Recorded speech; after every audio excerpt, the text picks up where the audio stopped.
season long, there is one moment, one grand finals, and one last dance. Let's see it, teams. Welcome to your championship Sunday here at the Halo World Championships in Seattle, the final day for Halo Infinite. I couldn't be more honored to be on the desk for this day here. My name is Lottie. I'll be with you all day long, but my better half of the desk, I have Clutch and I have Why Not. Lads, oh my goodness me, I can just feel kind of the air right now and how important it is. Wow, day 3, Seattle, it's already been a crazy ride for the first 2. But this third day, for some reason, I feel like we're going to see something exceptional. How are you feeling about it? Tons of emotions coming into today. I think the players are feeling that. I think the fans are feeling that. You saw the green wall running in, everybody ready to get this one kicked off. And I know that there's favorites, there's underdogs, there's miracle stories here still left in the tournament. And I can't wait to get this all kicked off because somebody at the end of the day is going to accomplish their dream and win that world championship. Tony, you can just feel what this weight is on the shoulders of our players and how much it means. Yeah, I mean, you're not just playing for a trophy, you're playing for a legacy. I mean, this is the biggest stage in Halo esports. Every second from this point forward is history in the making.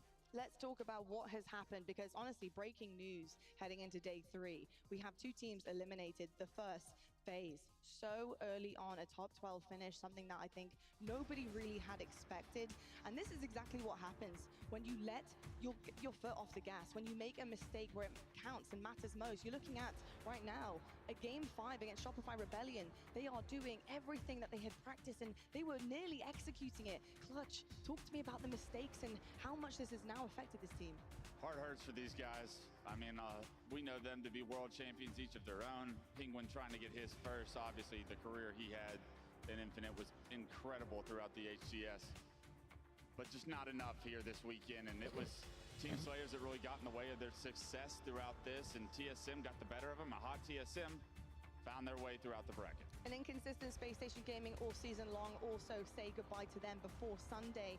Tony, SSG, filled with potential, filled with talent, but couldn't get it done really all season long. Yeah, I mean, somewhat similar to FaZe. You know, this team had a ton of potential, and I almost feel robbed that we're getting a chance to see all of it. This is the team that they wanted, and it feels like there's a lot still left in the tank.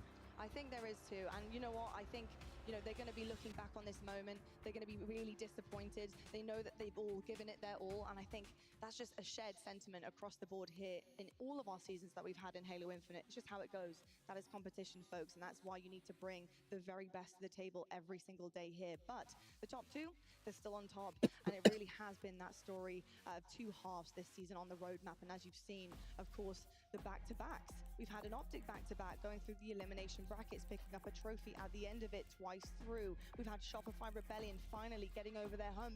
They had 1 4th place finish, a little bit of a hiccup, but it didn't shake them. They continue to run on through the winners bracket in the second half of our season, looking incredibly perfect. And of course, it all ends here now in Seattle. And this is the winner's side.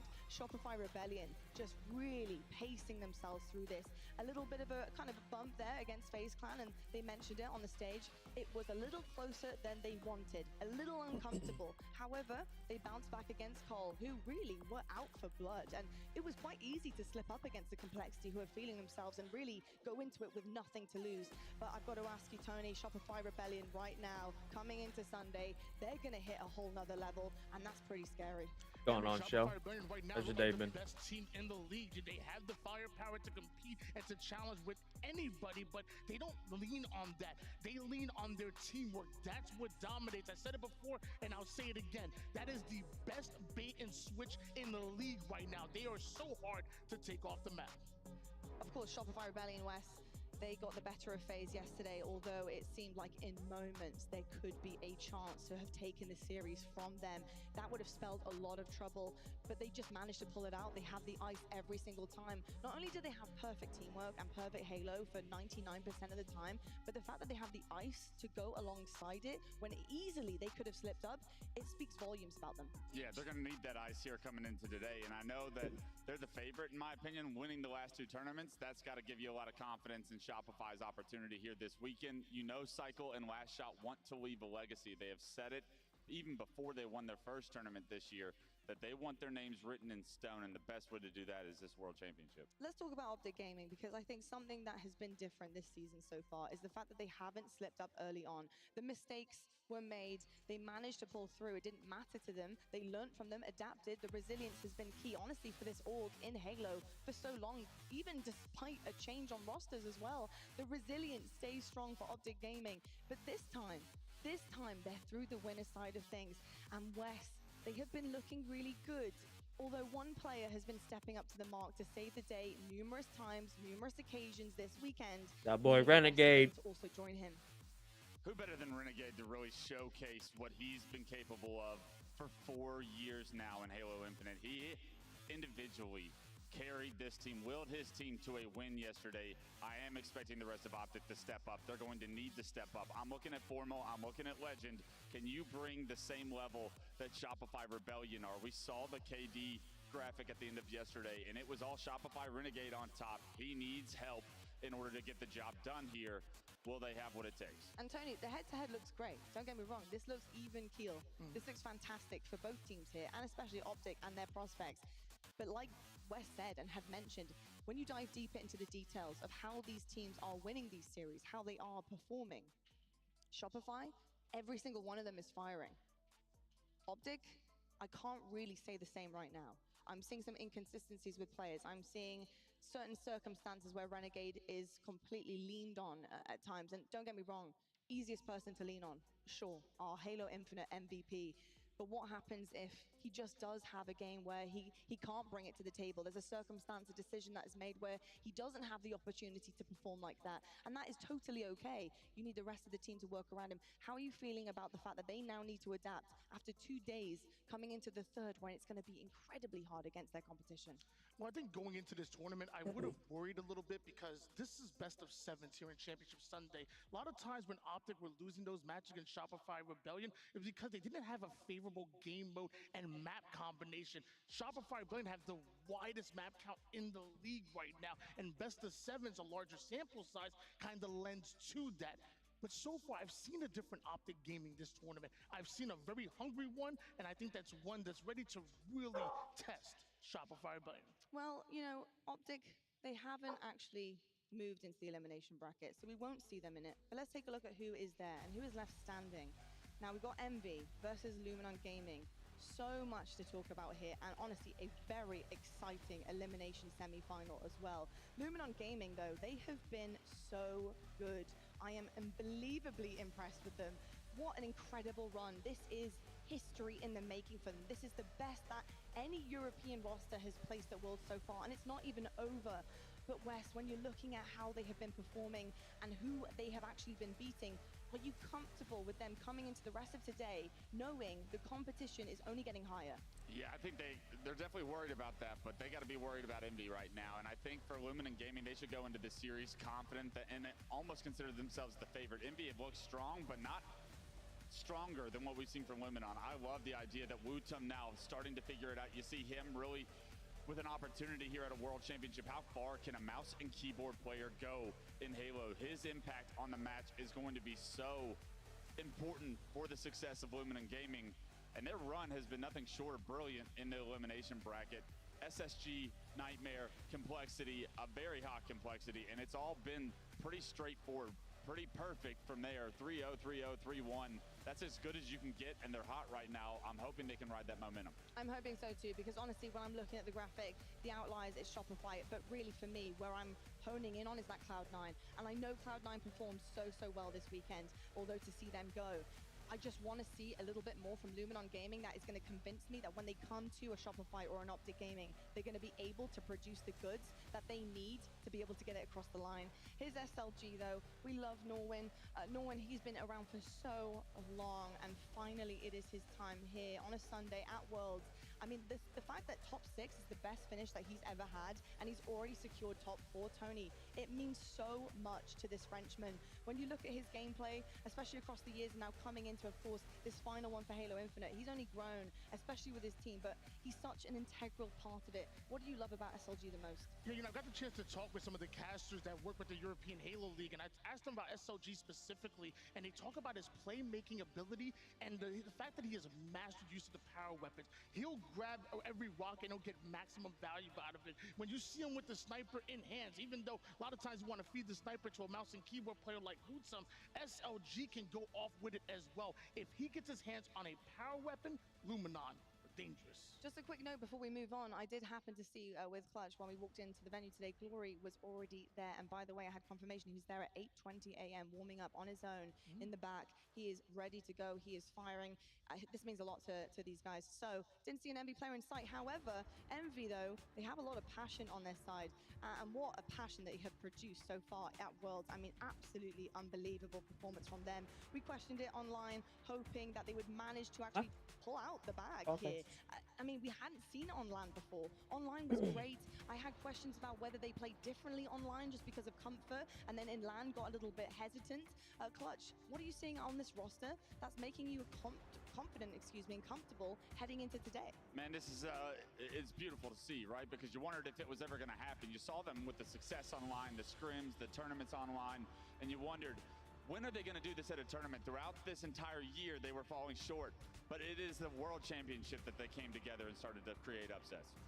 I've got the chance to hang out with those boys. Got a chance to talk with the videographer, Lizzie, and he talks about it all the time, and I've seen it myself. That is a family. That is a brotherhood. They're not just doing it for themselves. They're doing it for each other. You saw them kind of huddled around and celebrating. That's Envy.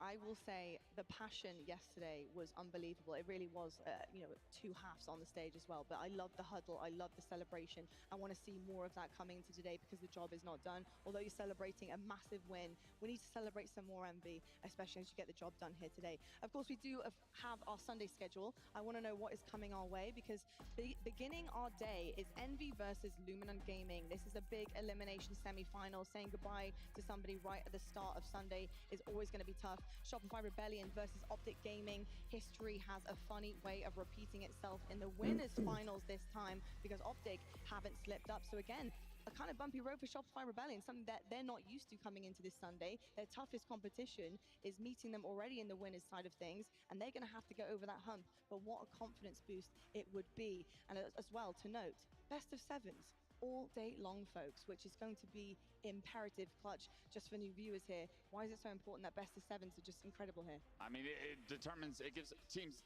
the better chance to separate themselves from one another. You get more maps and more modes.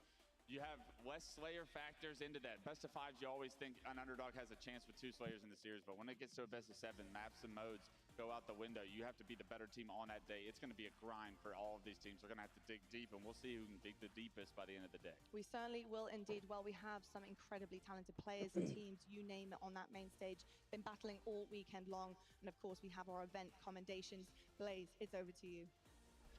Thank you so much, Lottie. Ladies and gentlemen, welcome to the 2025 Halo World Championship event commendations. Now, all year we've been presenting dog tags to the best performing players of our event, but now it's time to honor the best performing players of the season. And to help me present those awards, I got Richie Hines with me on the main stage. Give him a round of applause, everybody. First up, it's Main Slayer.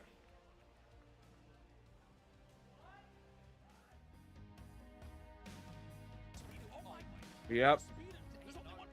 There's that boy Renegade. Renegade,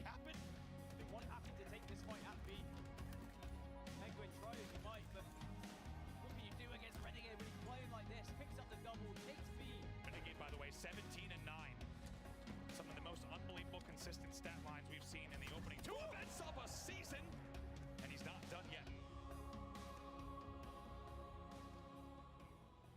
Ladies and gentlemen, make some noise for Renegade, your main Slayer. We got our championship whites on, boys. Hell yeah. KD of the tournament at a 1.44, and he's he's your Halo Infinite MVP. Next, best objective. Fucking legend. Let's go, baby. Oh. What a run this is from Legend. This is brilliance from Legend. The Frenchman plays his line perfectly. And because of that, OpTic will be up by 1. It is a masterclass from Legend. It can be here. But it's going to be Legend inside of B. In the pit. Who will slow down FaZe. Pick up the double and elsewhere at C. They will convert it and OpTic Gaming will close out game number 1. Your best objective of the year goes to Legend.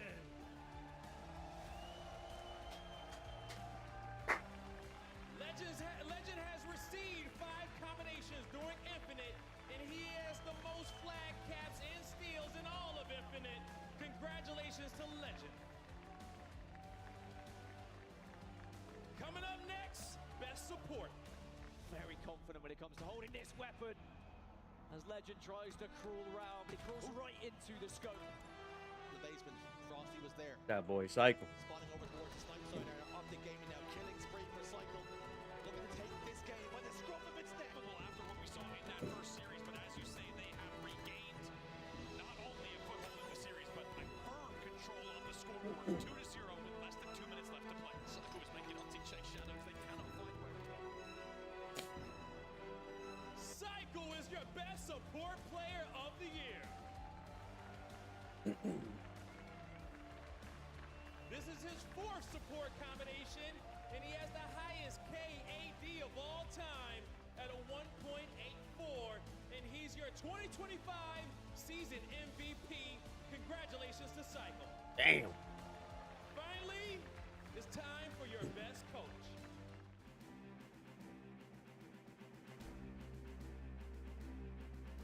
I think you need to comment more when you're running at them. I think you're doing it, but like you're not saying anything, so it's like throwing you off. In goes best man. Shopify Rebellion looking to go back to back. Give it up for best man. This is his 5th combination and his first combination of the year after leading his team of veterans and young guns to back-to-back major championships. Congratulations, best man. Now a big congratulations for all of our event combinations of the year winners.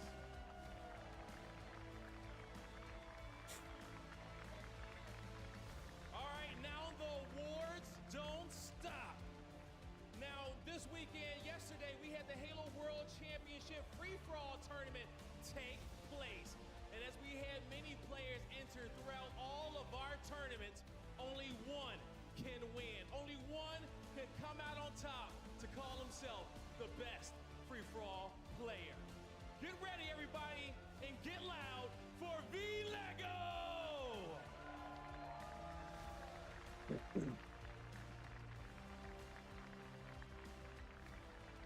Come on now. I know you beat some of y'all out there. Lego, I saw you last event at Charlotte and you was walking out with that check and I said, I'm gonna get you next time out there. And you said, I'm ready for whatever. But did you see yourself going back to back up here and being on this stage? Huh? Yeah, just kind of had to get it done, get end of the year strong. You definitely did end the year strong. Now, on this journey to becoming a free-for-all champion, what was your toughest obstacle? Was it any out there? Any shout-outs you want to give? Deputy Goober, the Twins, Nuclear Blaze, some of the best free-for-all players out there and the best players. Awesome. Now, it's time to present to you your trophy, because I know you've been waiting for this. Richie, come on over. Hand the trophy to Lego. Your free-for-all champion here in 2025.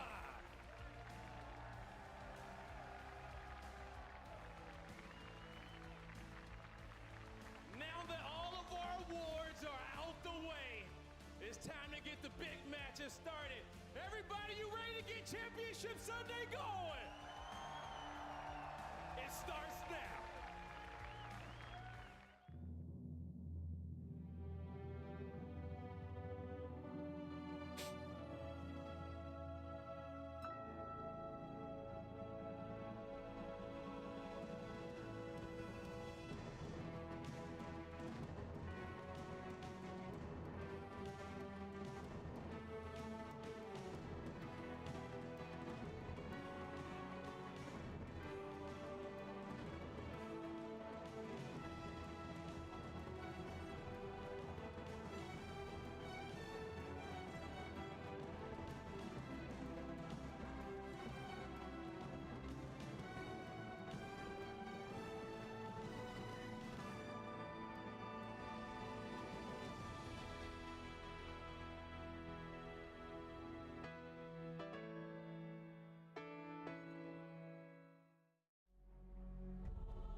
Ladies and gentlemen, it is the elimination semi-finals here. Two teams in rarefied air already exceeded expectations. Envy up against Luminon Gaming, and these two teams lock horns. Dan, this one's gonna be a big one. Oh, an absolutely huge series, not just for us as commentators and the players on the stage, but for continents as well. Europe have made it to a championship Sunday, a Halo World Championship for the first time ever in history. This is huge for these players on the main stage, and there's a lot of pressure on their shoulders for Europe. And of course, for Envy, they'll be defending that throne over North America to try and knock them down and get into the top 3. You mentioned this is uncharted territory for both of these teams. How many times do we get to this situation at a World Championship and you'll see the likes of a FaZe or a Space Station in this position and they will knock down that squad they go up against? I think uncharted territory, absolutely. But both teams sitting across from one another, because they've never been here before, both feeling the exact same pressure and both trying to navigate it at the same time. The most experienced player on the stage in this situation is SLG. Well, as you can see on your screens, it is best of 7s all day long, which personally I cannot wait for. This is something we've been asking for absolute years here in Halo Infinite. And this is how the map records are looking for both these teams. Now, whether you're an Envy fan, a Luminon fan, one thing you'll notice when you look at this graph, it's very up and down. It's going to swing back and forth, and that's one of my favorite things about best of 7s. You're not going to see any team now today on Championship Sunday having a weak series. There might be a couple of games here or there, but because you've got the elongated series here, you'll have that chance to bounce back with one of your better game types. Let's talk about Live Fire Strongholds. That's going to be the one that opens us up here. Envy 3-1 versus Luminon's 4-5. Now, historically, Stronghold was very strong for Europe. SLG and Quadrant, they really changed the game. They were so innovative, but not seen as much success on Live Fire. Well, they set the pace for Strongholds. They kind of innovated. They taught everyone how to play it, but then everyone started catching up. So naturally, losses are going to happen. You have to remember with those records as well, think back to last event, Luminon Gaming finished top 12. Like, they just fell flat. They didn't look like themselves. They hadn't boot camped. This event, however, Luminon made sure they were already out here. They were boot camping. They finished top 3 in the online tournament that just happened a week ago, and they look in fine form. I did have a chance to speak to SLG a little bit earlier, and he said, I'm so glad it's a best of 7, because sometimes we do start a little bit slow. We have to make a few tweaks. When they lost to Cloud9 yesterday, a 3-0 loss, it looked like maybe this tournament was going to fall flat for them, but they made those adjustments, they made those tweaks, and now they find themselves here on Championship Sunday. And I just want to take a second to speak about that young man on your screen as well. Wootum, the first ever mouse and keyboard player to make it to Championship Sunday. History maker himself alongside the rest of their team. A lot of responsibility on his shoulders for the mouse and keyboard community. Taking a look at the kills per minute leaderboard then. OpTic Gaming's Renegade sits atop with a 1.73. But you'll see Envy's Precision and Luminon's Wootum neck and neck with a 1.70 and a 1.69. Very little to separate those two. Yeah, very impressive to be up there, and I think they're both going to be players that we have to keep an eye on throughout this series, as being someone who just really stands at the forefront of this team and leads the way. How many times did we see yesterday Precision getting hold of that sniper rifle and being by name and by nature hitting those shots and ensuring his team were in a position where they could benefit from the shots he was hitting. But he's going to be going up against some good snipers on the other side from Luminon as well. So it's not going to be maybe as easy as it was in previous games yesterday, where he was able to scoop up that sniper rifle with very little resistance. Let's talk about Envy's journey up until this point. Always looking so good online, threatening to break into that top 4, but stumbling and falling short time and time again. This is their moment, and what a time to do it at the Halo World Championships. And I think we saw their reaction yesterday when they reached Championship Sunday. It was elation. They all made sure they got together, had a little huddle just to celebrate that moment. But now you need to focus on getting that one step further, because yes, this is perhaps further than you thought you might have got at the start of the tournament. But you look at the path in front of you now. You are not against a team that has been here a ton of times, that has all of that experience. You are also going someone on the same playing field as you. Both these teams know how important and what an opportunity this is to make history for themselves.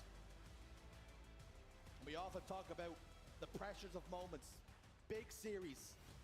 All eyes on this man. Precision. Absolutely lethal when he gets a sniper rifle in his hand. Switching from Gears of War. An incredible player on Gears of War. His best placement in the HCS was top 6. 4 times a champion in Gears of War, and how he would love to lift the gold here in Seattle. But it's something that we've been mentioning ever since we saw him come into Halo Infinite, about how he's going to be familiar on that main stage. He's going to know what it's like to be in these big games, in these big moments, but he's not had that opportunity yet to really show what he can do when he's under that pressure. I'm expecting him to be unbelievable this series. I think he is going to live and breathe this moment, and he is really going to set the pace for the rest of the team. There is Wooten on your screens. It's well documented. Mouse and keyboard player. The Flying Finn. He's really been the crown jewel of Europe since his... It must be said, Dan, he exploded onto the scene. He came from nowhere. As a matter of fact, he came from Splitgate. That's where he was all the time, hiding over on Splitgate, and what a gem Europe has found. I mean, Splitgate. eventually a team took a risk on him, and they said this kid seems to have that little bit of magic, but will that magic be enough to send Luminon Gaming that one step further into the elimination finals? We'll find out shortly, because it looks like we are just about ready to get into Stronghold's live fire. Uncharted territory. Deep, deep waters. It's time to sink or swim. Shields up, weapons hot, we're underway. And boy, I've been waiting to hear that on Championship Sunday. For one last time here in Halo Infinite, our World Championship, as now we see Glory already getting hold of that sniper rifle. We didn't get a chance to maybe mention Glory that much in the pre-round ball, but he's going to be so important to this team, especially when it comes to objective work. Glory is always first in on strongholds, trying to take those fights, but it is going to be Envy taking the lead here early. Luminol off that starting strategy, just not really able to get their footing. You spoke about early. Glory was here at 8:20 a.m. shooting, warming up, getting ready. The motivation for these two teams is at its highest. This is the furthest they have gotten. Picky gets a kill down bottom middle. Rudum forces Picky to back away using that QT. Drops down on top of Rudum, drops the elbow, picks up the sniper rifle. These players have to remember this is a marathon, not a sprint, with it being a best of 7 instead of a best of 5. Not many of these players, if any, have ever played a best of 7 on that main stage, just because of best of 5s featuring up until grand finals previously. It means you can take a little bit more time. You don't have to worry if you do go down. You've also got to be prepared mentally that if you start to lose a couple, to try and bounce back and try and dig deep when it gets to the latter stages of this series. Glory now trying to hold onto pillars. For Precision's got that sniper rifle that he loves, but Wooten shuts him down. The tempo so fast right now. Barely time to catch your breath, these players. The competition's at its highest. The cream has risen to the top. You find yourself amongst the elite now. And just a couple of series away from challenging for the gold. SLG will fall back green. Glory's in the respawn screen as well. That means numbers advantage for Envy. They're going to use that to capture B. Precision goes back towards back tower to hold A. This is good from Envy. Envy have done very well at out-rotating Luminon so far. As soon as Luminon starts to transition to one of these strongholds, Envy are just countering their rotation and heading around the other side of the map, and they are keeping Luminon just at a safe distance here, but also winning a lot of individual fights that are really changing the scoreline here in their favor. As that's a good QT. Again, Piggy's able to find him, and it looks like they're going to push for a trip gap, but as I say that, Luminon are going to be over towards C. So again, another example of Envy recognizing where Luminon were pushing and instantly shifting towards A. Envy applying so much pressure. They're getting the QTs, they're getting the camouflages. We haven't seen the sniper rifle be that effective so far, but that story can soon change. Lovely damage put down by Precision here as he spins and a dime gets one more. Picky had already stuck Glory. Now he just looks for information. His two of his teammates are in the respawn screen. He spotted out Snipe Drone, who's headed towards Rack Tunnel. He doubles back. Big trouble for the Englishman. As two members of Envy collapse, they pincer and they take him down. That gap is starting to get a little bit scary for Luminon Gaming. One thing we learned yesterday is that you don't want to allow Envy to get much of a lead. Cloud9, they allowed Envy to get too far ahead time and time again. And they just couldn't do enough to claw their way back into each game because Envy are so good when they're able to get ahead and have some structure about them. But now, Luminon will finally have the first time to set up properly. There was 4 dead for Envy temporarily. And SLG, the main man himself, is going to have a sniper rifle here. And we talk about Legend being the greatest European player of all time. We have to start saying just how good SLG is as well. Remember, he was on that quadrant team that made history. And now he's making history again here for Luminon Gaming. SLG's in big trouble though. Luminon did plant their feet. They started to find some form, but Envy explode off the blocks after that initial pick onto SLG over towards tower. A and B still in control of Luminon. The fight's over here towards dummies. Rory tries to back away. Descendant's desperately trying to find him, but he's just managed to evade the attentions for now. SLG spins a grenade towards Cuts. Lovely shot. Descendant takes down SLG. No more shield to play with though. Piggy goes down as well. So it's a 2v2 on the map.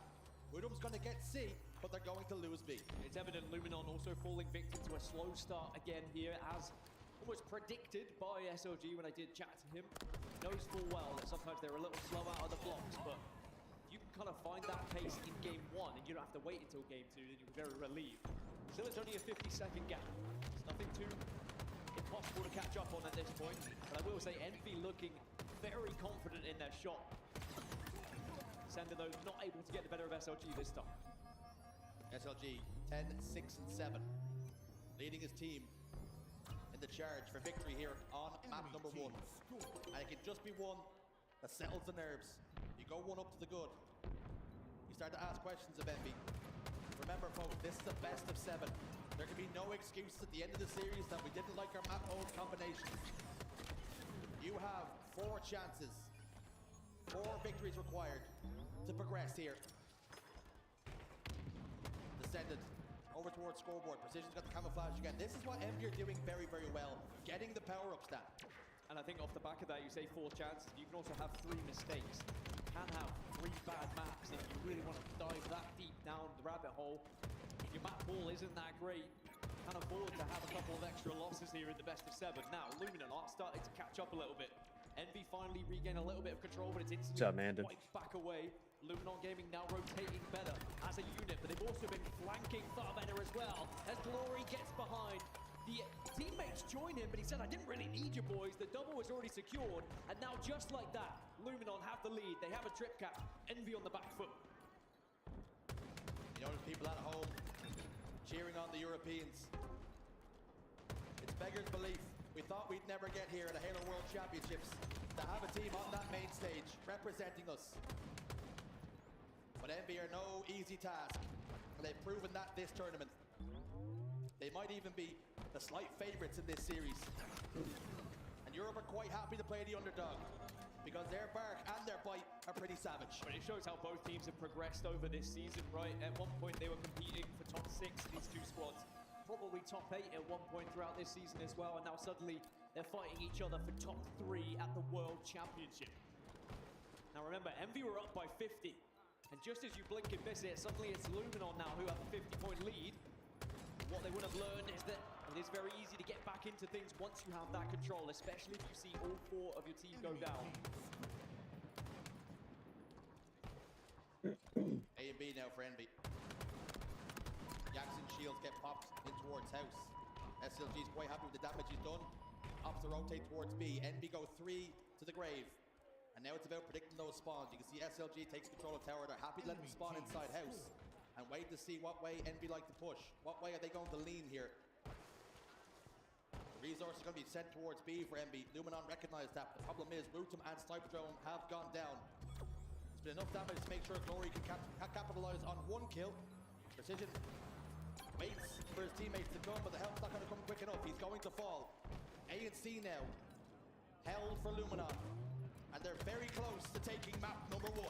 Such good Luminon just, yeah. SLG, though, it was the fact Luminon's coming into play. He knew Envy had to push B from A, and then he just steals away A from them. That was a good shot. Then backstab, which means Luminon continue to score here. 226. They are now only 20 points away from winning this game 1. SLG playing this so perfect. Does the damage, backs away, prioritizes staying alive. He knows how important he is on the map here just to hold B. Gives it up for a moment. Leans over to help his teammates on the sandbag side. Enemy team score. Patiently waits, happy to let Envy capture B. This next round of slays is going to be so important. And for Envy, Dan, One more mistake and this map could be over. And that's why Luminon are just taking their time here, trying to plan some form of attack, waiting for maybe a little bit of an opening, but it hasn't happened. That is a good passage of play here for Envy, and Glory is going to go down, so that won't be A taken, and now going to be total control. And now off spawn, Luminon are going to be at 6s and 7s a little bit here. They're going to be stuck over towards green, but I think they get a split spawn, which actually might work out for them here. Now they're going to try and take A. It's going to be very quickly off spawn for Envy to ensure they try and take B back, which they are going to. They are surviving for now. Just threading water for now. Piggy inside A. Sendin is there to provide cover fire. Sniper shot from top middle won't find a home. Jackson continues to bait, continues to jiggle. And it's the Irishman, the man from Cork with the sniper rifle in his hands now. What can he do with the wig wobbler? Looks towards green. Nobody home for now. Piggy just about evades the snipe shot. And all of a sudden, Luminon allowing Envy to grow back into this one. 2 go down for Envy. But it's a 2v2 on the map. They're losing C but capturing A. This is a great decision for Glory just to go B. I don't think he can though. I don't think he can risk it. He knows that he's in a powerful position in the moment. He needs his teammates to be creating space for him. That would have been a big shot if he had hit it, but now he has to try and retreat, stay alive, but you are always so vulnerable in that position. B has been taken though. Luminon starts to score, but now A is going to be where the battle changes to instead, as Rutum unable to take down Descendant, and now Snipe Drone in a big 1v1. Has a shield advantage, 3 dead. Descendant last man alive for his team. 2 spawn, over towards A. Snipe Drone got 2 players in his crosshairs, he goes down. And Envy again. Staying alive, staying afloat, if only for now.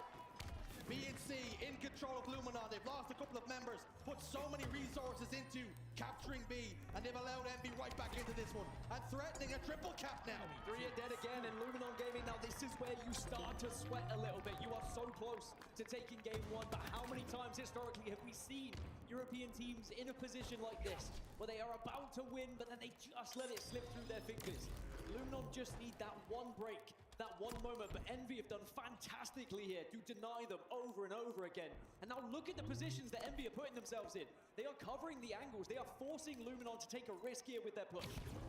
SLG heads over top middle. The play call is they're going to go and try and play for C. They're inside. Piggy gets one back tower. Snipe Drone trying to clear him out. This is a very difficult one. Piggy just finesses and plays his life. All 4 dead now for Luminon Gaming, and Envy are about to take the lead here. They might take the game. I don't even know if there's time. Rutum off spawn is going to be the first point of contact. Wow. You've got to jump in, but he cannot do it. And Envy, they steal game 1 away from Luminon. When Luminon was so close to taking success in that first, denied by Envy. It was a heist, a smash and grab.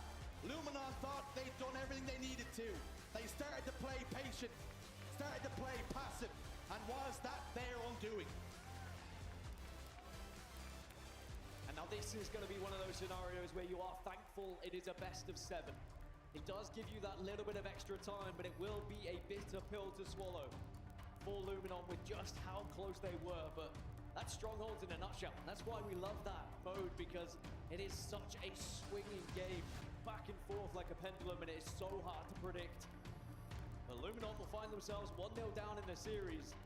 I mean, look like Envy were in so much control at the start of this game. As we look back at some of the highlights, they were up by 50, 60, 70 points. But then Luminon battle their way back. I think they went maybe 100 or so, maybe 150 points unanswered from Envy, but then just couldn't close it out. The early game favored Envy. Luminon roared right back into things. Got themselves to 241 points, and they ended after that great mid-game on 245. Just could not wrestle back control. And Envy now 1 game to the good. And you wonder, what does that do for the mentals of Luminon Gaming? How often do we see the European teams break our hearts, get so close? But it's all ifs and buts, maybes. And that's exactly what we've seen in game 1. And you wonder, Slayer on Solitude, it's going to be much bigger for the Europeans than it is for Envy here. It is a tough old Slayer for Luminon Gaming as well. They have struggled typically in this map and mode. It's not going to be an easy one for them whatsoever. whatsoever. Envy, however, it is one of their better modes here, Jersey. Now, we are going to take a quick break because we have a temporary issue on the main stage that we're going to get fixed, so don't you go anywhere. When we come back, we will, of course, continue this elimination semi-final.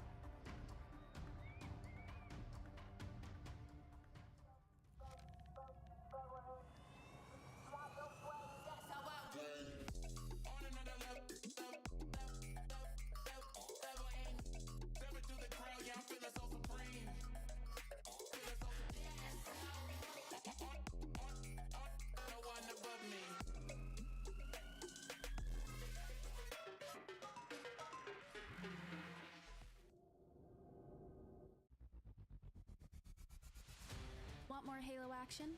Subscribe to the Halo Esports channel for official HCS highlights, behind-the-scenes content, and player spotlights that take you closer to the pros.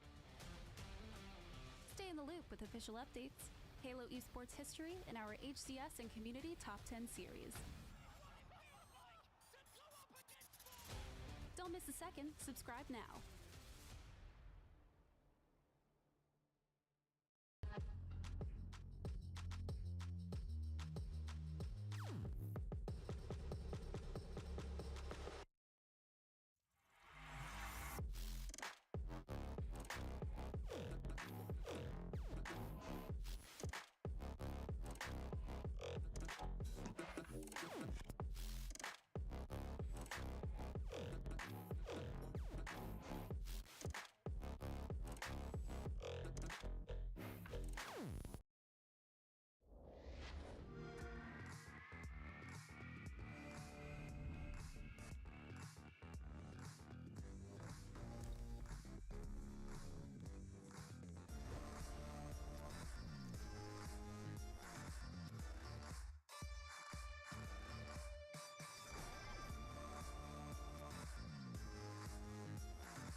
Welcome back, folks. We're still just ironing out a few of those issues on the main stage, making sure cables are in the right place and Ethernets are all hooked up. But what we do have is something very exciting, Dan, because the players were voting for the best clip on LAN of Halo Infinite, and it's come down to a couple.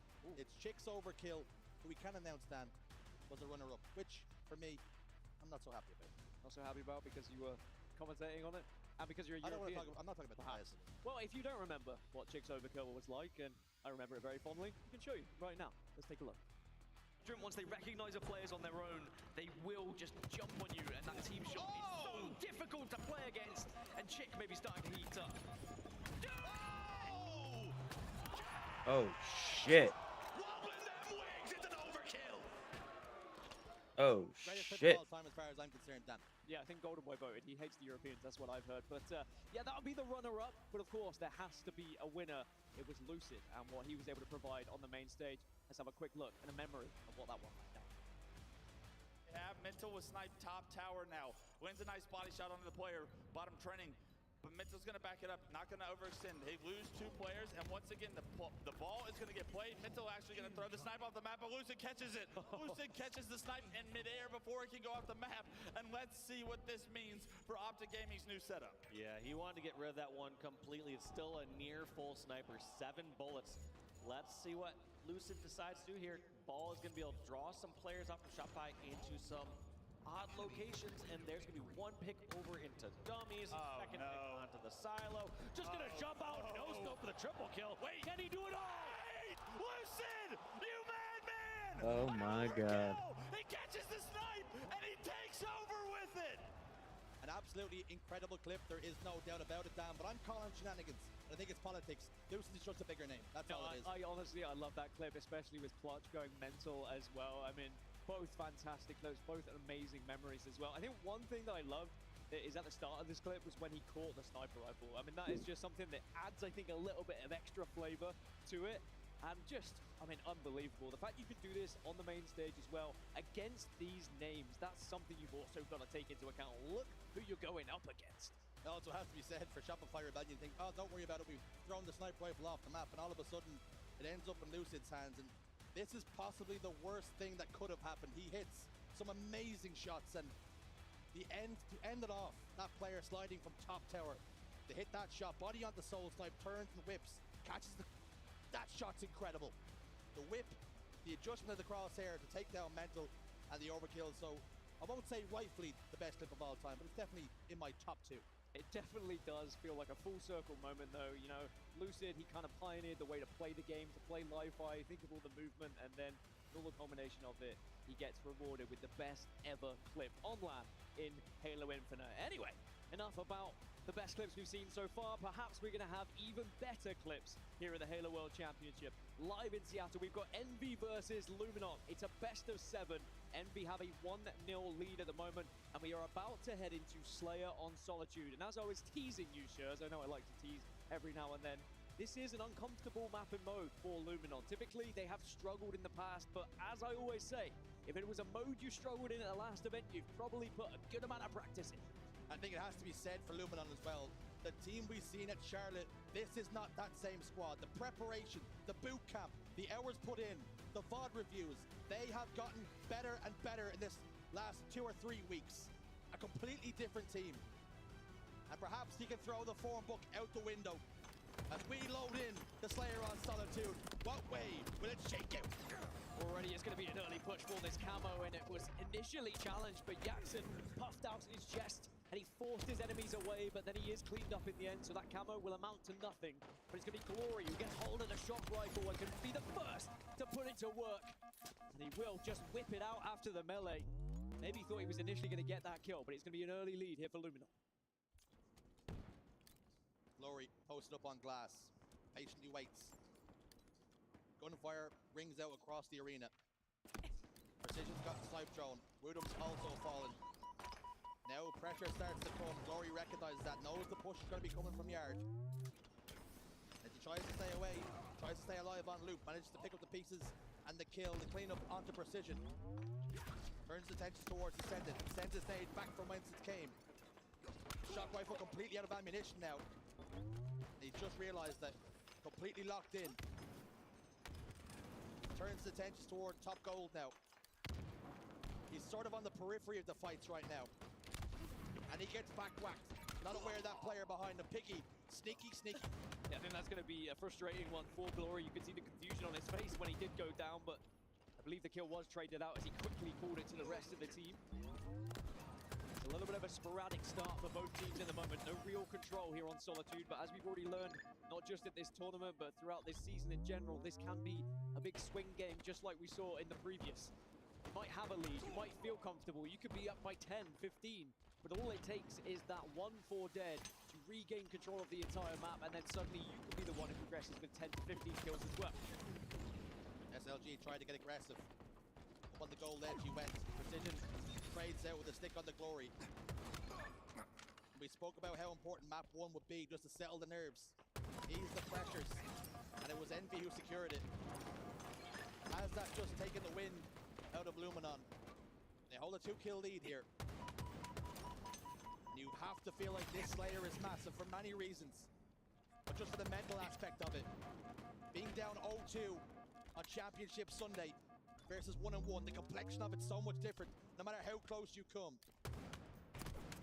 Woodham jiggle peeks over towards the LR, gets the kill. Luminon managing this one pretty well. They have a 1-kill advantage.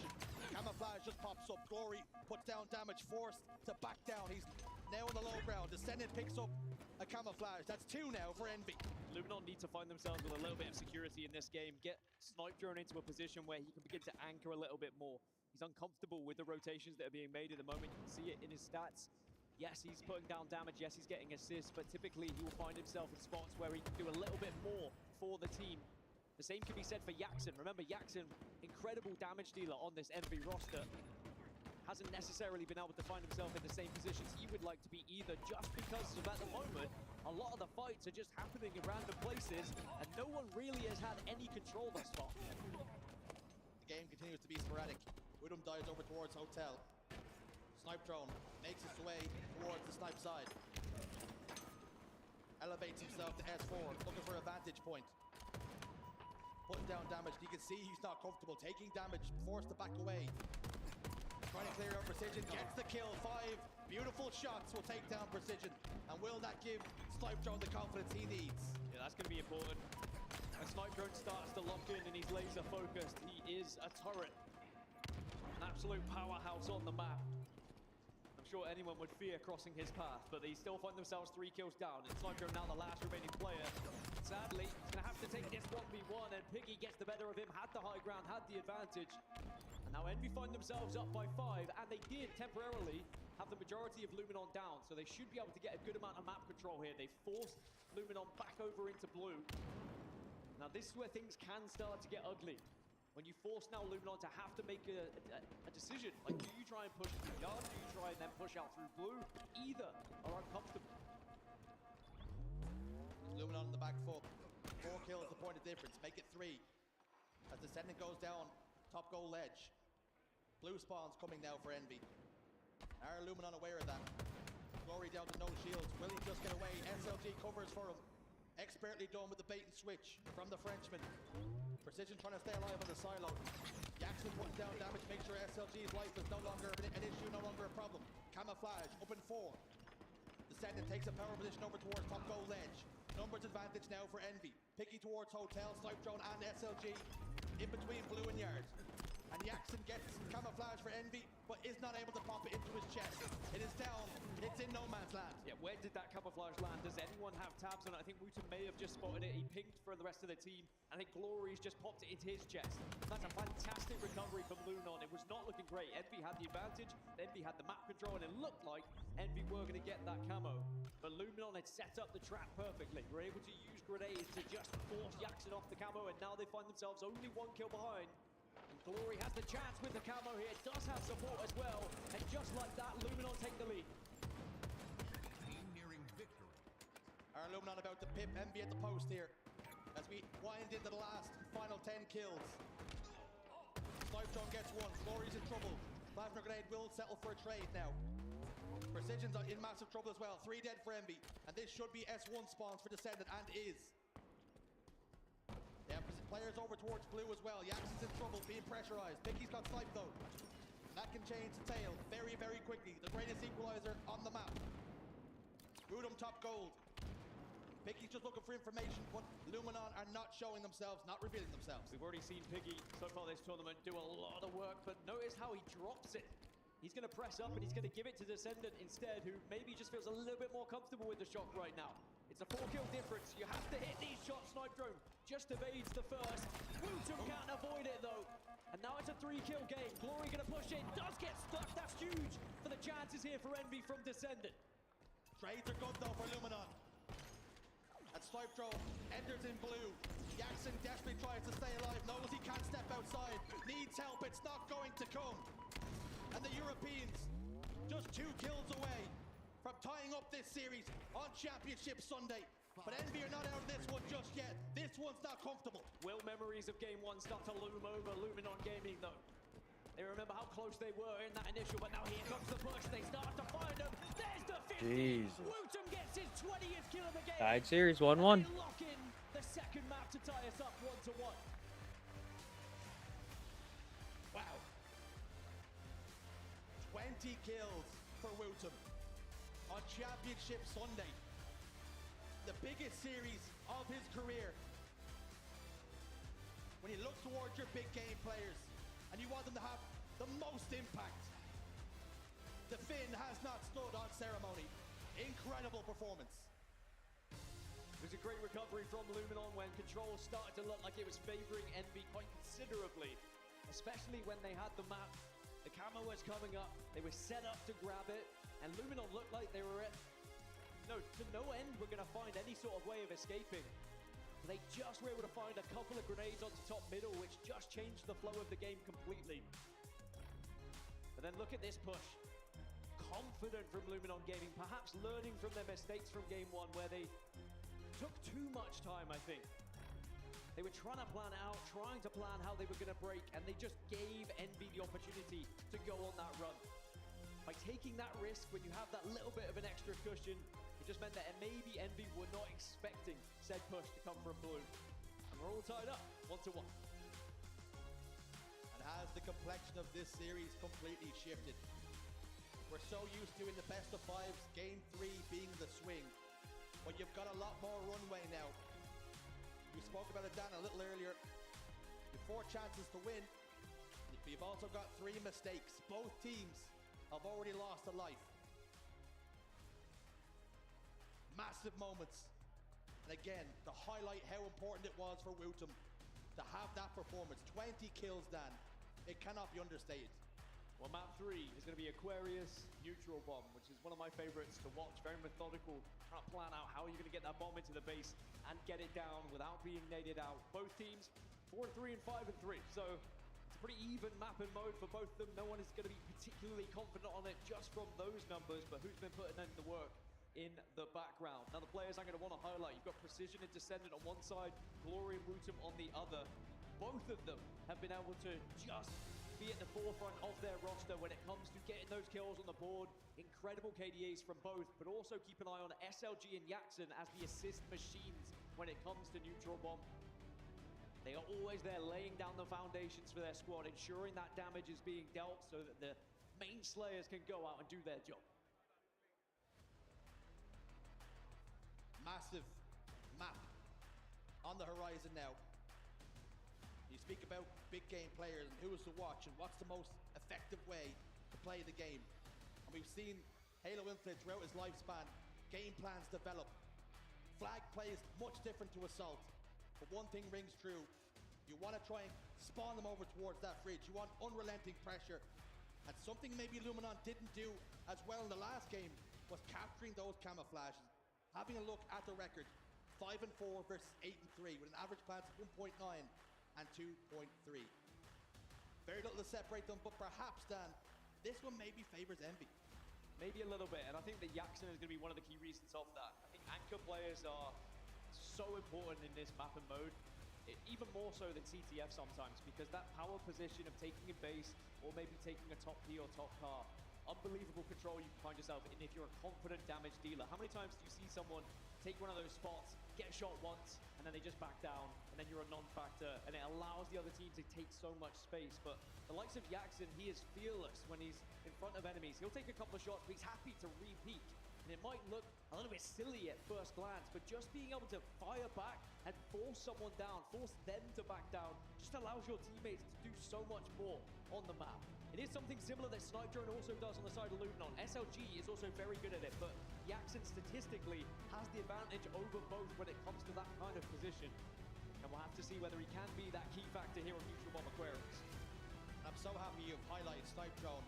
And although he may have looked a little bit more uncomfortable in the Slayer, I have watched him play this map for 4 years now, and this might be one of his best. Having that option to sit in a window, to put down damage. He's a laser beam, you call him a turret, and I expect to see that here and now. Wootum, in his base, battle rifle in hands. You put the mouse and keyboard on that long line of sight, because he can be the most accurate, he can have the most damage output. But at the same time, with the positions and the confidence that Wootum has, I sometimes like when he plays a little bit more aggressive and gets up in the face of his enemies. And even though he's at a slight disadvantage when he does play in that position, be it on mouse and keyboard, he never looks out of place. Always happy to take those engagements and always confident to be in them as well, as now Descendant has got that camouflage. I was a little bit worried when I saw the start of the last game. Envy just seemed to be getting camo a little bit too easily, but then I think Luminon made those tweaks and adjustments that SLG was talking about. They noticed how much Envy was prioritizing putting themselves in a position where they could just force Luminon away. So perhaps they will take some of that into this game 3 here and ensure that these camouflages are not as easy as that first one was. Descendant marauding around. Luminon all go home, looking to play defense here. The camo just dissipates now. Wootum forced into a fight with Descendant. Child gets put down. Piggy soars up the stairs. The bomb's coming too. Jackson gets a couple of kills. Luminon have 3 players in the grave. And this should be, and will, Envy One arm. opening up the score, breaking the deadlock. Maybe a little bit too easy here for Envy, and Luminon will have to learn from that one. You can't afford to all fall like that quickly when your bomb is in a position like that as well. Very vulnerable spot they found themselves in. But now Envy, this is the perfect position for them. They love being ahead, as I'm sure every team does, but the structure that they find when they're ahead, they look so much more comfortable. Sometimes when they're behind, they start to struggle a little bit. Maybe play a little bit too quick, a little bit fast, but now they can set the pace here. And they're starting to move that bomb again. They put it in exactly the same position. Put it at front base, then take the fight. If you win the engagement, then you start to move it in. This time, Luminon have done better at shutting down the player at top middle. Wootum's in hot pursuit, trying to find Piggy. And he's just lost him in the lights. Finally tracked them down. You can smell the bacon. Precision tries to go up the stairs, cannot do so. Double kill locked in for the finish. Masterpiece. What a masterclass he put on for us in the Slayer. But he finds himself down by 1, as do his team. And it really is Envy being the aggressors here, and Luminon forced to react time and time again. And Envy already have a lead to hold. Yeah, Envy are not letting up, as is evident by Descendant's push here. Getting into that base, forcing them out of the base. You want to force the spawns, of course, outside of back base, and instead put them over towards Fridge, over towards Gen. But there is still a couple of spawns inside base. SLG and Wootum are there, Glory and Snipe Drone, and they all get together in base. No one looking to try and take space at the moment, but Glory has been spotted. SLG ventures out, gets 1. Unfortunately though, Wootum has fallen. Numbers advantage again for Envy. Precision down to no shields. Glory gets a huge kill, but Jackson's going to collapse on the base, trying to capitalize the damage already done by his teammate. Glory tries desperately to close the distance, but he gets cut down.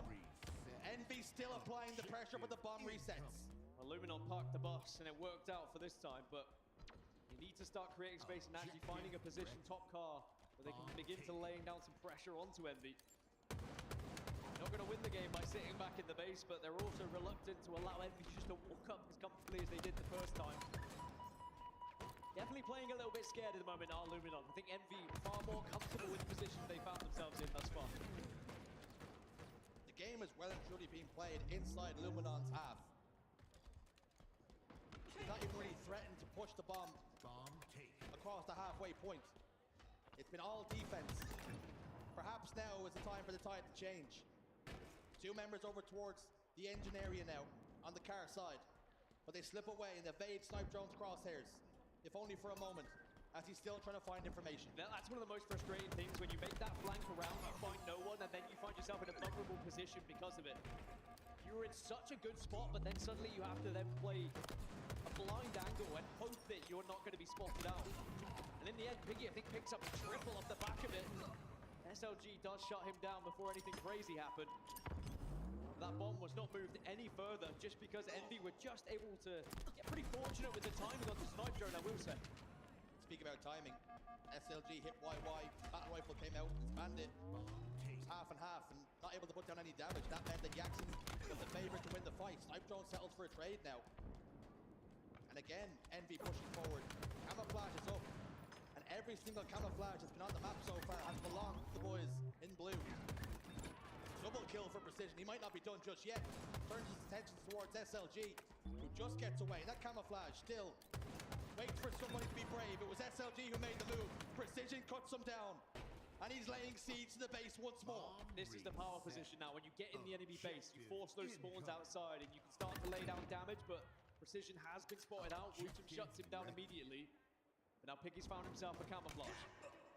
And can they spot this little Piggy, or is he going to be able to run rampant now with the plasma pistol? Round, round, round we go. He's not off the market or home. He's heading to the enemy base.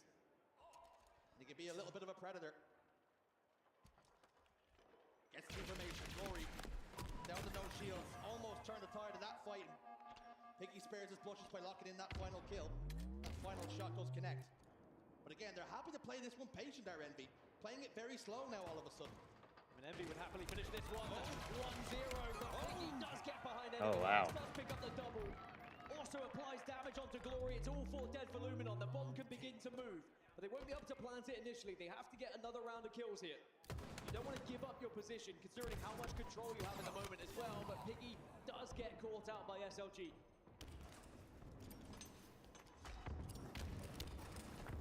Grenades exploding everywhere, shrapnel flying left and right. Precision shield looking worse for wear. Looking ragged now. Has nowhere to go. 2 dead now. And now all of a sudden Luminon, they can think about pushing forward and pushing themselves. Plan attack, plot and scheme. But they've got to find a way to clear out Descendant here.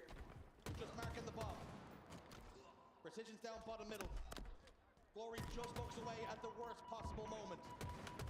The bomb is being moved. Piggy settles for a trade, and that's much better for Envy than it is for Luminon. Luminon tried their best to slay it as they moved with that bomb, but the bomb is so heavy.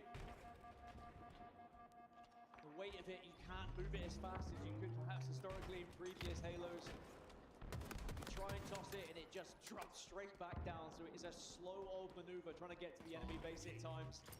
Now it looks like Envy are going to be able to recover it, toss it back out. One thing Luminon will be happy about is they have been able to regain a little bit more map control here. They are not forced back into the base like they were for the first opening like 4 or 5 minutes. As 2 go down now for Envy. The bomb is being planted. The bomb will be armed. And Luminon will find their capture. They will find their equal. Tie up, 1-1. We're all tied up. The first time that Luminon have really threatened to put a bomb plant in, and they've been successful. Maximum efficiency. There goes camo though. But it's been burned. They put a lot of resources into getting that bomb plant, and that's just opened the door now for Envy to get a counter plant. Bomb's moving. No one's going to be in that base. They have to push straight off spawn to take the fight to Piggy. He's not going to try and plant it yet. Piggy does win the first. Jackson now comes into support, and just like that, Envy might have an answer back to that bomb plant. 2-1. Wutum's nowhere to be seen. And Envy right back ahead here, Shirts. They retake the lead. All that good work Luminon put in, all that effort completely undone in a matter of seconds. SLG goes forward, double kill. Trying to lock in the triple on the Precision. He does get the triple. And it's time for the Frenchmen to rally the troops and drive them forward. Yeah, now they're going to be in a position where they can take map control as well. Wutum has to be careful. SLG looking to support and provide a little bit of extra information as well. It's a 1-for-1 trade on the map. That bomb's still in a position where they can move it if they would like, and SLG does eventually make that decision. It's only a slight bit of progress, but that's sometimes how you have to play it. Inch by inch, move that bomb forward as you move and slay. Oh shit. Wow. Melee down bottom. SLG shield looking ragged. The Senate continues to apply pressure and gets the kill. 3 dead now for Luminon. And that little inch of progress they made completely undone again. And this time, the Senate making more than just an inch, making a mile. And again, Luminon forced to play defense. They turtle up. They're emptying their pockets, throwing their nades, but no damage done to the planter right now. Piggy enters in, Precision gets a kill on the Glory, but the Senate is forced to drop the bomb for now. Snipe drone slides forward, slides drone right to left. There it is. He goes down, and Precision gets another plant for Envy. Envy will get the third in. Envy will take the map. Envy will take the lead in this 2-1 series. And Luminon, they were on the back foot for the majority of the game, even when they had that moment of life when Wooten was able to just sneak in and plant that bomb. It was an instant reply from Envy, who just looked far more comfortable on neutral bomb Aquarius. We got a little window into the camp of Luminon. Faces, dejection. Glory, arms folded, not happy with what was on screens, and for good reason. Although they got the 1 plant, that was all Envy, unrelenting pressure, and the pressure told. And now you ask the question, is the pressure going to burst this pipe? Luminon now find themselves a map down, 2 away from elimination. This series means so much, but with that comes its own added pressure. All 8 players in this lobby. This is the biggest series of their lives. SLG has placed top 3 in the past, but this is a World Championships. The complexion of this, so much different. I think that's what this What's up, Gold Clocker? Hell yeah, OpTic Gaming, baby. It was going to be a tight one. We Let's knew get it it. was going to be back and forth between these 2 teams. It's about who has that last laugh here. And if you can take... Let's see if the boys can close it out for OG Formal out here. When we look at Oddball at the Halo World Championship 2025, it's been a Glory What's up, Opie? 2-0 show when it comes to the amount of kills they've been able to find, the damage difference between the 2 as well. But not only that, they've also been putting the ball time on the board as well. They've been doing everything for their team when it comes to Oddball. They are undefeated on Oddball Lattice so far since its addition to the HCS. See what happens. Maybe that does bode well for Luminon's chances to get back into this series, but it's still a fantastic mapping mode for Envy as well. They've only lost it once. So I think just like this series has been thus far, it is going to be a tight one. It's going to come down to that sniper rifle control. When you look at sniper rifle control, maybe it could be Wooten with his keyboard and mouse, who's able to fry with it as well. Or could it be Descendant, who's also been doing incredible things so far this series. You can always trust Descendant when he gets into 1v1s. Incredible play. Let's see if Envy's got what it takes to close this out. Is this oddball on Lattice to be a lifeline for Luminon? Envy. They're pretty good here too. No stranger to victory. And only tasted defeat once, like Dan mentions. Perhaps Wooten. That's a... All right. Only thinking about the positives. We have not lost this. And you've got to do that. Put that pressure on him. There you go. He collapsed on the exit. Picky's just come off the respawn screen. Precision There gets you taken go. care of as well. And Wooten's just doing a little bit of housework, tidying up, cleaning up house. This is what the people pay to Oh. see. Wooten with a sniper rifle now. But also, even having a sniper, he was like, well, I can hold the ball for an extra second. All right, someone's finally joining me. Now he has to start putting it to work. Hasn't connected with the initial 2, but he is at least showing a presence here. Let's connect with 1 body shot. And converts it. So that's going to be 3 dead for the side of Envy. Now Luminon will have their first chance to actually set up here. Killing spree for Wooten. This guy's going off right now. Do it again. Drive his team to victory. 3 dead for Envy again. Oh. Nobody holding the ball until Oh. the very second. It's about trying to maximize those timings. Get as many points on the board. Apply the pressure to the opposition. Glory. He's looking pretty weary and pretty comfortable as well. Jackson. Down to no shields, as is SLG. Both players trying to prioritize staying alive, but precision is there. Now Glory will be forced to toss the ball out towards Ice. And the push is going to come. Piggy has an angle. And he's using this cover expertly. Jackson will survive. Plasma Grenade will just whiz by his face. And now Envy can threaten to put some points on the board themselves. Maybe this is the perfect map for Luminon to get back into this series as well. When you think about Aquarius and its lack of a sniper rifle, for example, a lack of a weapon that can really make a difference as an individual. And you think why Envy have been so good this tournament. Incredible structure and no real weak links. Just all four of them performing well. No one having to go off. No one having to be that superstar who has that incredible moment. Just all doing their jobs. Whereas Luminon, they do better just play your life on that. Pop off. You think about game 2, where Wootum puts 20 kills on the board. You see Wootum already finding 10 as well. If he has a game like he had in game 2, Envy are really going to struggle getting this ball off their hands. You can't keep relying on Wootum to be the difference maker at some point. Wootum's 11 and 4. Oh my god. Snipe Drone with 6 kills. He's the last man standing for his team. He's forced down bottom middle. Jackson will pursue, but Snipe Drone turns the tide of that fight. The more fights like that Luminon start to turn the tide on, the more they win. The complexion of the game comes the grenades. 57 seconds already on the board, locked in. Yep. For Luminon versus Envy's 11. This is looking pretty good for the Europeans. 57 points locked in, but are the boys locked in? Only one way to find out. Let's jump into a listening with Luminon Game. Missed the jump up. Oh, good though. Oh. Killing spree.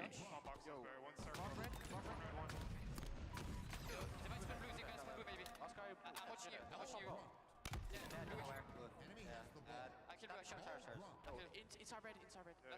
Swing for me. Oh shit. He's good. Yeah, that is big. It's too small. I mean, he's in red. I can't see him. I spawned 8 boxes. He's probably in the box. Yeah, too small. Two in. One time red. Nice time. Yeah, rotate blue. Rotate blue. Yeah. Watch out red. Blue. Crap. Blue dead. Let's run me. He's scored. Yeah, Oh. No, he's got no shields. There it is. Important IGL comms from SLG, just trying to indicate where that ball needs to be rotating, where they need to be moving to avoid the gunfire and the presence from Envy. It's a significant lead here for Luminon Gaming. Envy have to work very hard to get back into this round, but they do still have time. Worth noting, every single time that ball is in somebody's hands, the clock will stop. So the clock not really a friend of Luminon right now, but the scoreboard most definitely is. The play call from SLG was to bring the ball blue. That's exactly where Envy hold the ball now. Wootum gets cut down. That guy got good shots across that map. SLG as well, 3 dead. The initial push from Luminon, unsuccessful. Such a steady hand does Jackson. Such a presence and sheer damage he can offer from a distance. And that's not going to bode well for Luminon, who now need to try and close this gap. These spawns haven't been good for them. They're trying to push together though, they do find their opening. They are going to have the advantage on the map. But can Envy hold in the corner? Sometimes when you back yourself over, you can find grenades that can really help you even the playing field here. And then they have to play that ball. And Luminon Gaming will still hold a 30-second lead, but Envy have chucked away a little bit at it. Precision, last remaining player. Big fight for him. Does win it as well against Snipe Drone. That was unfortunate for Wootum as well, as he dropped down to try and get that kill onto Precision. A team nade took his shields away, which made him a much easier cleanup for Envy. Jackson continues to jiggle peek, play his life trying to finesse, goes down. SLG soars forward, but not before being traded out by Descendant. Luminon now trying to whisk this ball away by sheer brute force. Happy to tank the damage from Descendant's bandit. SLG will continue to shift his weight left and right and force Descendant to back away, and he will fall. So now Luminon's hole looking very Luminon's about to go up 1 round here. It's good shots. Very good shots. That should be the first round for Luminon. Snipe Drone just has to avoid any sight lines. It's going to be comfortable, and Luminon will strike first here in Oddball. That will just calm things. Incredible performance so far by Snipe Drone and Wootum, it must be said. Incoming. Ori's there as well now, with 14, 6, and 7, and 69 seconds of ball time. Nice. Here we are with Snipe Drone with the commando in his hand. Ball in a neutral position. Quantum threat locator still to play for. Piggy last man standing down to no shields. That information comes, and that means time to grab the ball and time to bring it red. Glory doing exactly what he's been doing all tournament long. Not only providing kills, not only providing damage, but also being happy to be that player who holds that ball, rotates that ball as well. How Glory That guy is a grown throughout bullet. Halo Infinite has been insane. I remember giving him a hard time when he first joined the European roster, first was invited onto one of these top teams, and he looked a little bit uncomfortable. He looked a little bit nervous on the main stage, but now he does not look out of place at the very top of Halo Infinite. I mean, maybe he could be one of the key reasons why Luminon win not only this game, but you tie this one up, you can start to think about potentially winning that series. But it still feels like, Shurs, there's so much to go here because we have the best of 7 rather than best of 5. Typically at this point, we'd be thinking about sending it to a best of 5, a shootout in Slayer, but no, we get more objective games. And Luminon Gaming, they will start to be thinking about that one step further because they are playing this incredibly here on Lattice. And who does not want more Halo at the World Championships? Precision down to no shields. The issue is Snipe Drone also has none to play with. Precision takes the skies, but he gets cut down. He was not falling with grace. Snipe Drone trading. Oh no. But the Englishman a little bit too strong. Killing spree locked in. Glory's there as well. And you speak about the meteoric rise of Glory. Snipe Drone has been ever present for years. One of the greatest of all time when it comes to European players. Definitely has. When you think about players that have stayed throughout European history, that have been up there since Halo 5, since Halo Reach, since Halo 4. Snipe Drone's name has echoed throughout Europe for quite some time now. He's seen many a different roster, but he has survived every culling that we've seen of European players going through every iteration of this roster, and here he is on the main stage on Championship Sunday. Finally. Envy's got to do something to get back into this, or it's over. 19, 3, and 10. Yeah. Make it 20. Absolutely dominant here. Luminon, 52 seconds to Envy's 1. And a complete flip of what we've seen on the assault game type. We spoke about how important the sniper rifle would be. How good Glory can be with the sniper rifle, Snipe Drone, and having that great equalizer, something you can just showcase a little bit more skill, turn the tide for your team. And we've seen that time and time again from these European boys, here and now. Well, I know I've said it a few words, it's a buzzword at this point, but Envy, they like structure. When you think of Aquarius, just kind of set spawns, symmetrical map, it's very easy to try and bully another team when you do find yourself in control. But here on Lattice, there is going to be that element of trying to move and rotate, especially when the ball comes into the equation as well. And Luminon have done very well at not allowing Envy to get into that structure that they desire. But now for the first time, Envy have been able to slow down the pace of this game. Luminon off spawn. Maybe going to be looking towards Glory to do something in the position he's found himself in. Has got behind enemy lines, does get the opener. SLG finds one as well. And that is a very quick break from Luminon. So important to shut down Envy once they get into control here. And they get all 4 members down. Enemy has the ball. Glory benches forward, gets that sniper rifle again. And this could spell misfortune. He's got some real bad intentions. Shields get ripped away from Jackson. Enemy has the ball. Like he's using white spirits to take away the paint. No scope will not connect. And he starts to waste the ammo, recognizing that he's between a rock and a hard place. But hold on! He will not go away without taking one with him. I wonder if that was just collateral damage trying to waste the ammo at that point, and you just walked into the worst place you could have.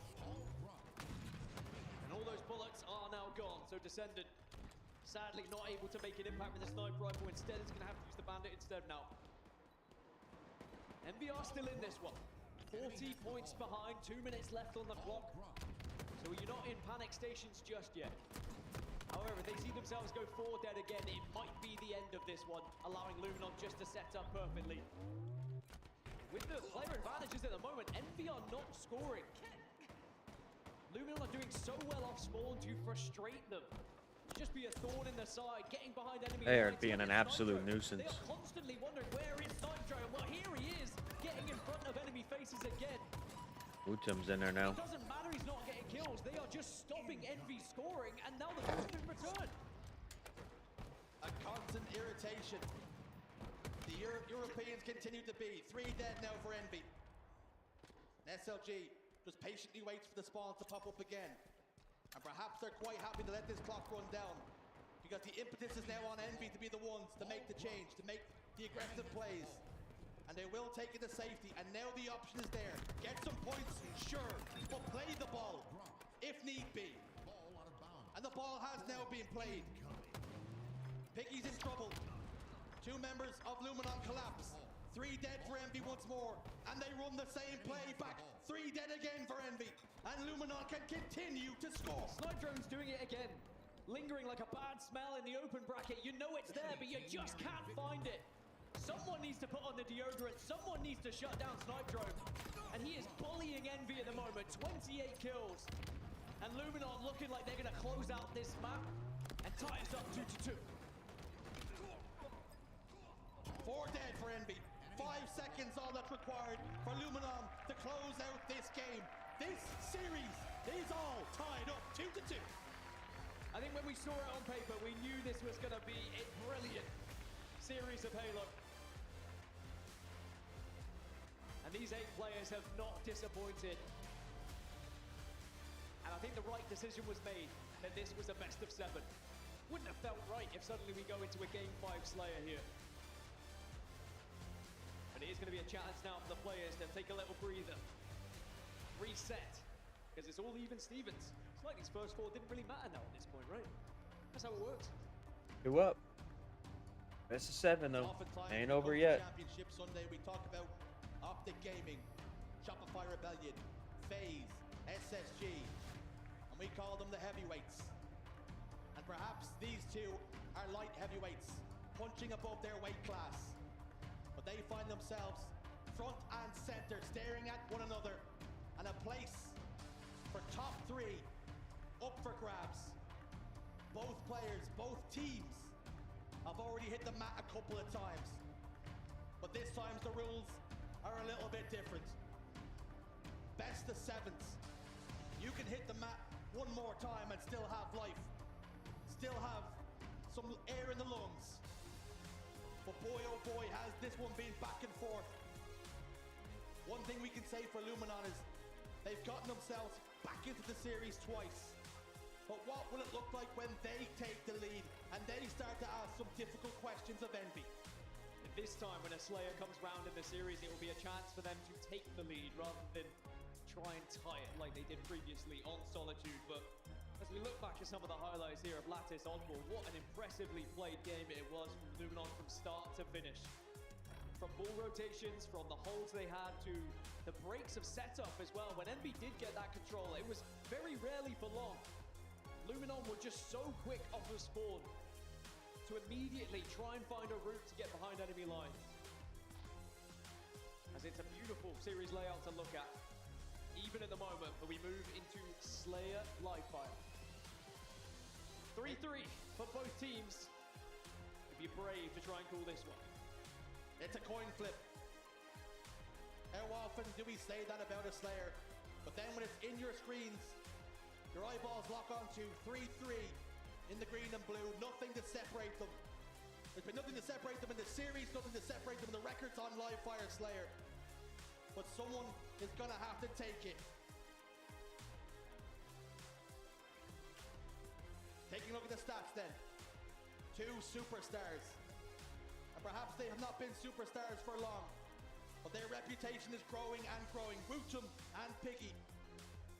12 kills versus 20 with a KD of 2.50 and a damage difference of 1,009. The man from Finland, he knows how to put that crosshair in the right place, and he knows how to put down maximum damage. And throughout this tournament, both of these players have been finding the sniper rifle on Livefire Slayer as well, both Piggy and Rutum. So they will naturally be 2 players to focus on to try and be that difference maker. I remember yesterday, Piggy picking up the sniper rifle a few times, and when he was connecting with it, it was brilliant, but also it was about his movement and his positioning with that sniper rifle to keep it away from the enemy teams. You have a responsibility when you have the sniper. Yes, you need to be hitting shots. Yes, you want to be dealing damage. At the same time, you need to be making sure the enemy team does not get it out of your hands. Either be wasting ammo when you do feel like you're under pressure, tossing it on the map, of course, being on Livefire. just kind of staying and rotating with your team as well. You can take powerful positions, you can take off angles, but if you leave yourself in a vulnerable position where you can get flanked, suddenly you give the opportunity to the other team to take off with the map. I think maybe something we don't talk about enough when it comes to the player who is trusted with that sniper rifle, and with that trust, Dan, the saying is heavy is the head that wears the crown, but maybe heavier are the hands that hold the sniper rifle at times, because you know, one misplay, you hand that sniper rifle over to the opposition, and all of a sudden your day can go from bad to worse. We all often speak about momentum and how important it can be. Confidence, momentum, snowballs, these are the buzzwords we use here and on the desk, and for good reason. And has the tide started to turn? Is the wind now in Luminon's sails after a dominant oddball on Lattice? Or could it be SLG who makes the difference here for Luminon Gaming? Both teams have already lost this map and mode so far this tournament. Luminon sadly lost to Cloud9 earlier in the tournament, and Complexity were able to take down Envy as well. But what that does mean is both teams have had VOD to look at. They would have known Saturday night when they finished their games, when they head into Sunday, they would have looked at this series layout and they could plan effectively. What went wrong? What did Cloud9 do that perhaps was the difference maker?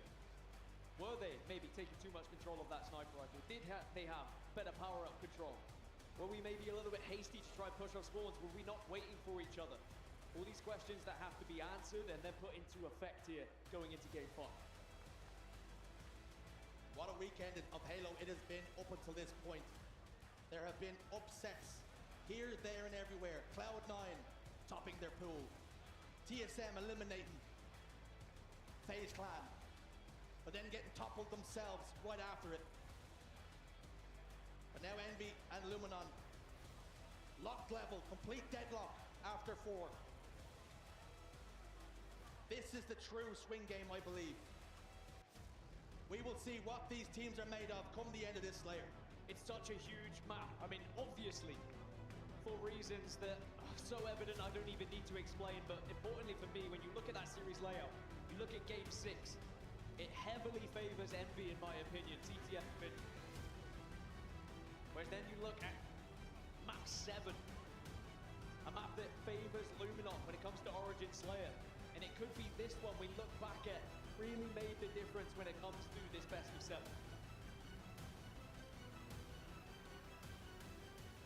The arm wrestle continues. Score 2-2. We're in a shootout. Typically this would be the one to decide it. But fear not, folks, there's still a lot more Halo left in this series. We're happy to say, best of 7s on Championship Sunday. We will truly see who is the better team. Not who got lucky with map mode combinations, with layouts. Who got their worst map pools, who got their best. After 7, there can be no excuses. It's a far better start for Envy. Descendant's the one who gets the first opportunity with a sniper rifle, but this is where I said the responsibility falls on your shoulders. It's about staying alive at this point, and he is under fire from grenades, but does just about stay alive to the point where he can now put this sniper rifle to work. And sadly for Luminon, they were not able to shut it down. Wooten does spot him out though, so that means you have to reposition here. And it's about just finding an angle where you can maybe catch someone off guard, get a free shot to the head. That will allow the extra space, it'll give you that extra player on the map to then take advantage and push. Just about misses, but he does connect with a second. Did that play, it didn't, it stayed on the ledge. And he actually thought the better of throwing it off this time. Extra body shot, and he's lucky he did. Killing spree for Descendant. Not finding the faces, not flashy, but effective. Hit the body, take out the bandit, get the kill. Glory and Snipe Drone do tag team to take down 2. Take us within 3 already, but this has been a fast-paced start to the game from Envy. A team who does like to play slow at times, but they also know how to change up that pace when they need to, and perhaps that's something they learned from Lattice Oddball. They have to try and match the pace that Luminon sets at times. Otherwise, you will find yourself getting backstabbed over and over with Luminon constantly trying to out-rotate you. Descendant, remember, once tried to play this sniper rifle, but now will finally put that last bullet to work. It's a 5-kill lead here for Envy. It's almost indicative of how important this map is. Not wanting to make the mistake and leave the sniper rifle on the map. And perhaps it just staying on the ledge. meant that he could continue to be a force and a presence on the map. Applying so much pressure, the shots didn't even need to connect. As long as Luminon know where the sniper rifle is, they have to avoid it. Glory down bottom middle, just about uses that repulsor to get himself out of harm's way. But Descendant continues to be an influence elsewhere, continues to be a nuisance. Jackson with the camouflage, and this is something that Luminon have not done time and time again in this series. They keep allowing power-ups to go the way of Envy. This is starting to get out of control now, over a 10-kill lead. Think back to yesterday when Envy were playing Cloud9. They did have a significant lead, up by 10. Cloud9 were able to recover right at the end, but did still lose out 50 to 48.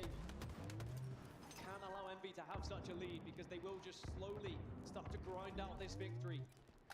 As they get towards the end of that game, just finding trade after trade so they can get over that finish line. Doesn't matter if you win by an inch or a mile. It's 13, it's 14 now. Oh, they're just cooking. It's 15. Envy's starting to cook. Envy looking to try and make a statement and take the lead once more in this series. This might all go all the way to a game 7. The gears start to really turn now. Putting Luminon on the back foot, putting them in the blender at times. Descendant has the sniper rifle again. Drops down behind Glory, who was not looking at him and had no shields. Easy pickings. This time, Descendant does play the sniper rifle as it just about hits the drink. SLG gets shot down by Jackson from a distance. I mean, how do you even mentally recover from this start? Glory tries to push out, but had no support. Wootum arrives a little too late. And this one might already be over with how Envy are currently playing. Luminon would need one clean break, one all four dead, and then they would have to do exactly what Envy are doing to them. Showing aggression, pushing those spawns, not allowing them to push out for free.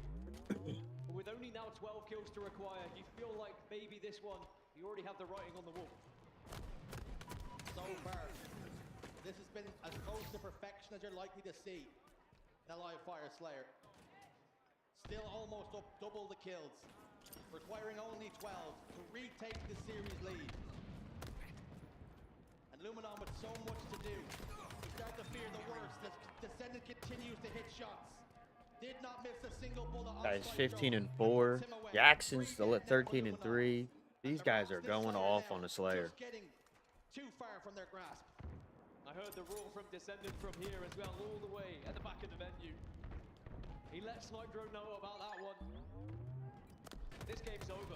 There is no coming back from this one. Luminon, yeah, this is over. All over the place. They have not been You have to go on an insane run. Envy looked dominant. Envy making a statement. It's over. Envy looking like Series goes to 3-2. this one down in 6. Because remember, we head to CTF where they have been phenomenal so far. Not just this tournament, but this season in general. This series has been absolutely God, they don't see him. Just when one team looks to get momentum and be dominant. We go into the next map. This could be it right here. These next set of kills could do it. Then the team comes out, bounces back. Envy, every single time the series has been tied up, they've had a massive response. And that's what we've seen here in the Slayer. As they are just one kill away from retaking the lead. And they are just one map away from there the it is. Elimination Finals. There it is. Was incredible. That was one hell of a regroup by Envy. In a map mode which had a huge question mark over it when it comes to this series layout at both of these teams. Remember, both were 3-3. Both had already lost this so far this tournament against. There goes Saquon Barkley for a big ass fucking run, baby. Go Birds. They found what went wrong before and they adjusted. And they just felt full of life in that game. Compare it to what we saw in Lattice where they were unable to get going. And it really is incredible to watch this pendulum swing back and forth yet again in favor this time of Envy. And just when Luminon maybe thought that they had momentum on their side, Envy are quick to whisk it away from them. Sadly now what this does mean for Luminon is they only have one more chance. Otherwise they will be out of this tournament. And for Envy, that's when the heart starts to race. You start to say, hey, we are one game away from top 3, from the elimination finals, from our best ever finish in our history. And excuse me, I think I said Forbidden earlier rather than Fortress, but I'm sure you will forgive me for saying it. They are 4-0 on Fortress CTF, our Envy across this season. They are the second best team that we have seen on this map mode combination throughout the HCS. It is all pointing towards blue. We've learned already, Shers, the form book is not always the way things go here on the Halo World Championship. Maybe Luminon can go against the grain to send us to a map 7. The Slayer was absolutely textbook. 50 to 25 at stake on Championship Sunday. And every single time Luminon seems to be getting a sniff, Envy find a response. And this is the perfect map on the horizon for Envy to see in the series layout. And there are your flag runners. Descendant 6 caps versus Glory's 2, with 7 steals apiece and 5 cap assists. These two players are the ones to get things started. And it maybe tells more of a story than you'd think just looking at those stats. Descendant will start and will finish the run. However, Glory is usually the one who will steal it, hand it off to someone else, and then support and be a little bit more aggressive. And perhaps that tells us the style of play that we're going to witness here as we do go into Fortress CTF. Envy are going to wait until they get that 4 dead, that perfect chance to run the flag, whereas perhaps Luminon are a run and gun kind of team. A couple of players are down, sure, we'll pull that flag and we'll kill you as we go. How will those play styles clash though here? Who will that actually bode well for? There's only one way to find out. 7-0 record is pretty insane. And of course, 4-0 throughout this season when it comes to Fortress CTF. It means no matter what mode they're playing on, Fortress just seems to be the perfect place for Envy, and it could be the perfect spot for them to find themselves in the elimination And then finals. snipe. Methodical Halo up against Chaos. Luminon Gaming on their final lifeline, and it's not phone a friend, let me tell you.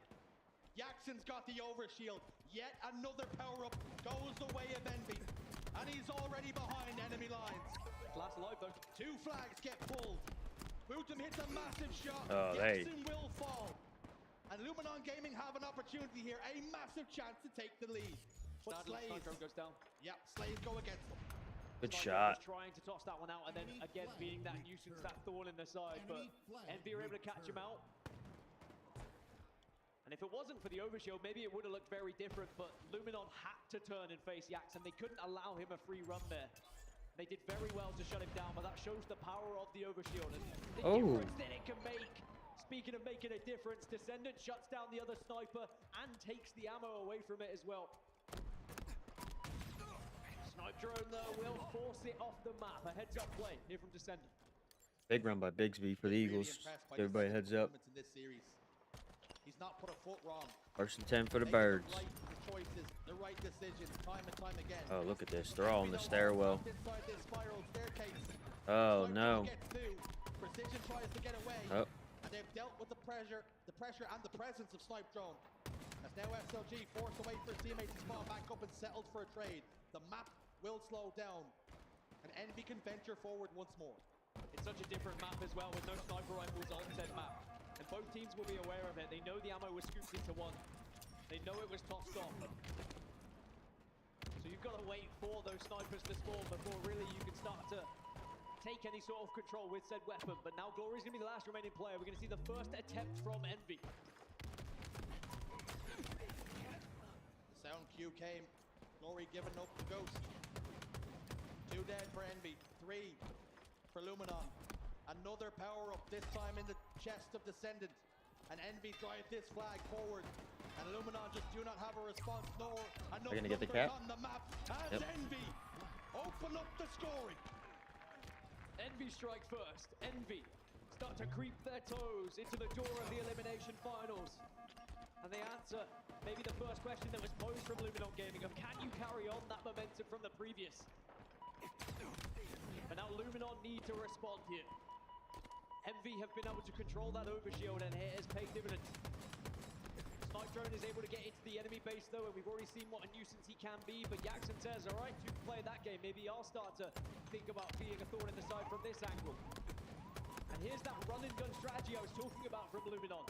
There isn't even 4 dead for Envy, but they do start to move that flag together. Let's pull the flag first, ask questions later. The 40, they've come undone. And now Precision with the sniper rifle in his hands. Envy send their flag back home. And Precision can plant his feet and find some angles, waiting for information. As he rotates over towards the snipe tower, he will be ever present on the map. Takes a couple of ticks of damage, knows exactly where SLG is located. But the Frenchman will wait for his shields to come back before he ventures out once more. Snipe drone gets a kill. Damn. Answers back in kind. And it's all Envy right now. They're the ones posing the questions and forcing Luminon to come up with Cuddy. answers. Dallas Goddard. And so far, so good. Go Birds. Precision. He spotted him, he called him out, and then he drilled the bullet into his hand, and it's going to be another overshield. It's the third one in a row here for Envy, and sadly Luminon are going to have to try and just battle from their base, but against the overshield, Comes against a flag the run. presence that Envy currently have, it's going to be a difficult one. Oh, he forgot the flag. Maybe an opening, maybe an opportunity here for Luminon to shut it down. Oh, he's getting pieced up. Yep. The flag a little bit too slippy for the hands of Precision, but his trigger finger's been hitting all day long.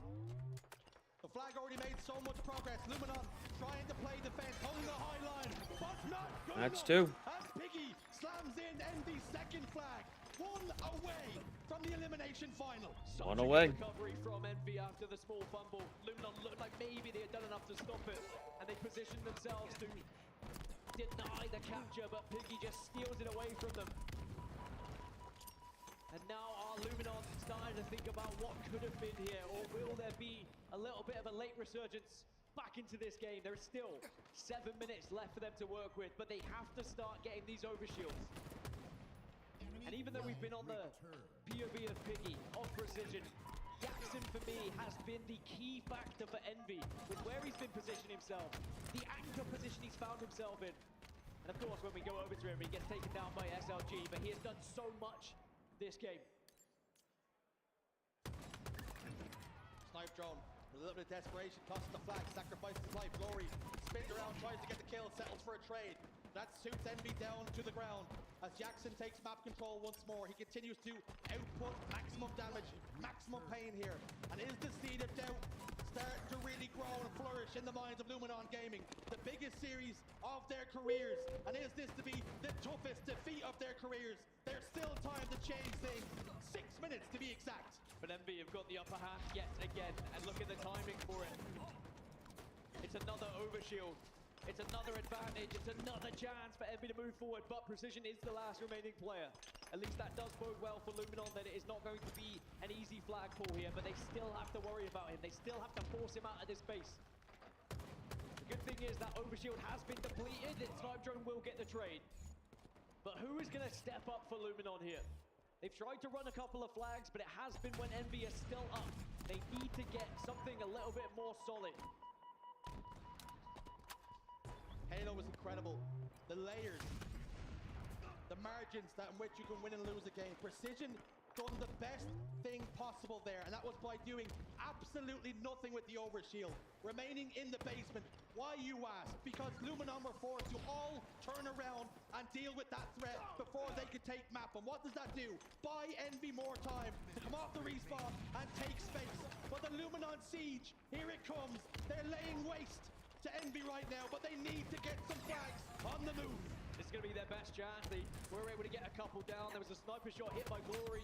Envy definitely on the back foot right now, but they are winning individual fights. They do get the trade.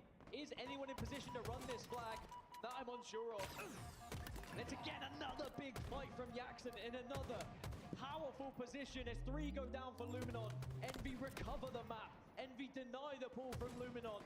And Envy creep ever forward here, closer to the elimination finals, closer to their best ever finish in Halo history. Guaranteed top 3 and a chance, a stab at either OpTic Gaming or Shopify Rebellion, depending who falls from that winner's bracket.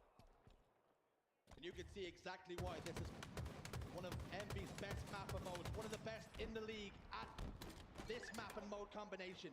Every single overshield has gone in their chest. Oh, one's down. But perhaps now is the time. Perhaps now is the chance. because so far it's been perfection from Envy.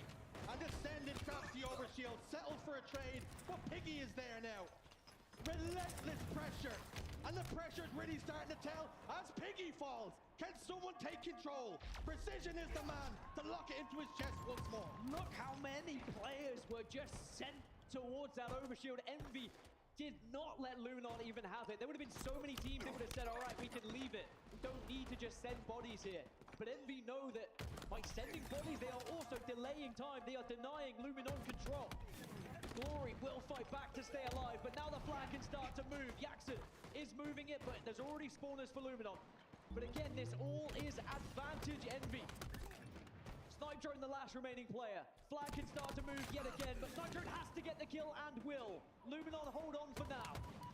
Snipe Drone gets a massive double kill.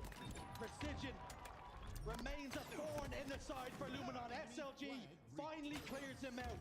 The issue that Luminon are running into time and time again is Halo continues to be played on their side of the map. 2 minutes and 40 left for Luminon Gaming. On the brink of elimination from the Halo World Championship, and even though top 4 would be the best ever placement for a European team at a World Championship, it would still be a disappointment for them with how close they are to breaking even further into that top 3. But now Envy can play defensive. They can hold the base. They can hold this 2-cap lead. Descendants set the line. They're happy to hold what they have for now. Snipe Drone slides forward. Descendant rips his shields away. Precision gets the kill. Overshield pops up once more. And you guessed it. Precision's got it again. Envy have got it again. And they drive forward once again. It's tough really to say for Luminon that they have time here. But they have to believe. They have to at least try. And that may leave them vulnerable. It may leave their flag open to being run by Envy as well. But this is where you have to dig deep. This is where you have to throw all the eggs in the basket now at this point. You can't afford to just sit back and allow this to happen. But sadly, when Descendant has the sniper rifle in this position, you are so vulnerable. And SLG, he knows it. He wants to run that flag, but he knows exactly where Descendant was earlier. And that just delays the inevitable. 1 minute and 15. I don't think there's going to be time here for Luminon. And I think Envy know it as well. They are so close to tasting success here. Maybe they can already taste it. At the start of this map, it was hope for Luminon. But that has soon turned sour to desperation into the final minute. And the issue is for the Europeans, it's not them with the hands on the flag. It's Envy who continue to put Luminon on the back foot. And they're unsheathing the sword. And they're starting to swing and put that final stab into the chest of the Europeans' hopes and dreams. Desperate attempts from Luminon to pull the flag has again left them vulnerable. But they have not been able to progress with it. Snipe Drone trying again, but he will fall to Descendant.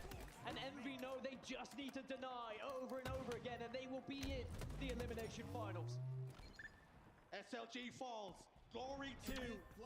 Envy have done enough. And they might even add insult to injury here by pushing the third and final flag all the way home into the final seconds. But time is irrelevant. Jackson picks it up. Jackson scoops it home. And Envy there it is. They're going Wow. to the elimination finals. Their best ever placement in Halo history. Uncharted territory. Wow. But they did not look out of place. Top 3 secured, and their eyes set on whoever drops down from that winner's bracket out of OpTic and Shopify. It has been a season of constant progression for Envy. From top 8 to top 6 to top 4, and now top 3. At the biggest stage of them all. But can they go any further is my biggest question here, Shurs. Can this dream run continue? On the flip side for Luminon, again, we have to give them their credit. It is the best ever placement for a European team at a Halo World Championship. And whilst it will be a bitter pill to swallow now, they can still give themselves a firm pat on the back. And families in the audience on both teams supporting the young men on the stage. But it is Envy who get the last laugh. Congratulations to Envy. And commiserations to Luminon Gaming. Both teams exceeding expectations at this World Championships. And confirmation of what we've seen. If you missed it, you missed an absolute banger. Games 1 and 2 traded evenly apiece. 3 and 4 traded once more, but Envy stepped on the gas and never looked like they were going to let up, Dan. Absolute perfection in those final 2 games. It was incredible from Envy, really. I've said it a few times. The structure that we see from this team is unbelievable. And I think the series layout, they managed it perfectly. They knew which ones they maybe were going to struggle with. And I think that swing game was the Slayer that we saw on live fire. That was incredible from Envy. The way they played it from start to finish, Luminon just had no chance. And then sadly, you go into a match 6 where we have not seen Envy lose that all season long. And they were probably licking their lips when they saw it come. I think for Luminon, it must be said, it's easy to be downtrodden and shield crestfallen, but it has to be said, what a performance they put in to get this far. They'll go back and they'll be thinking what could have been, what should have been, but they have got to be happy with what they have. But there was one man who was massive in that series for Envy, and that was Descendant. Let's get his thoughts from Blaze. Take it away, fella. Thank you, Shurs. Everybody get loud for Envy. Top 3 performance here at the Halo World Championship. And I got Descendant with me on the main stage, man.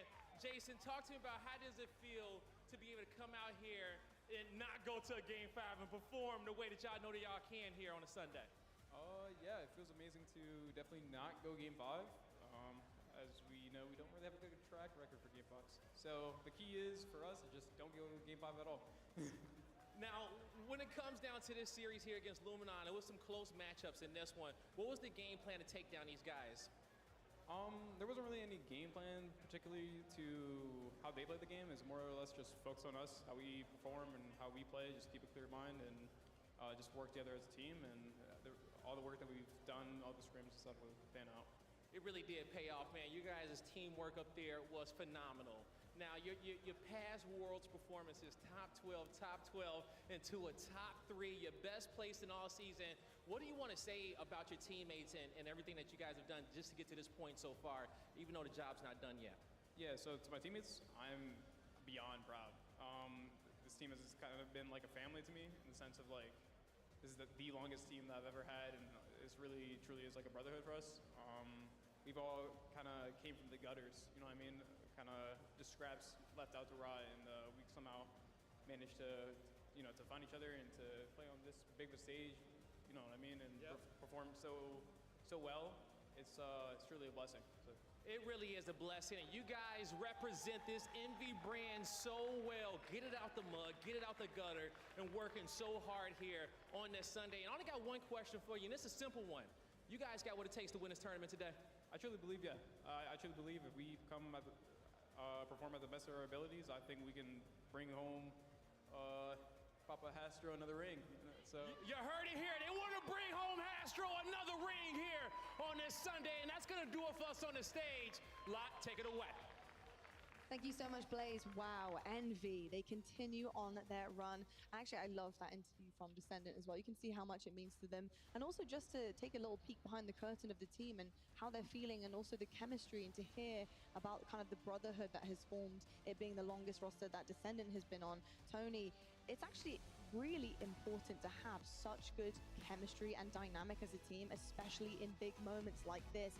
You have to have so much trust in one another to get the job done, because it's going to come down to the wire. You're not always on a Sunday going to come out and just completely destroy your competition. It's going to be tight. It's going to come down to the wire. And Tony, if you rely on each other and have trust and want to win for each other, it makes a big difference. Yeah, I mean, Envy really are a beautiful underdog story. I mean, think about their paths to get to where we are right now. So many teams that these players have been dropped from, and people doubted them. Well, they came together and they found each other and now became a family, a brotherhood, like you said.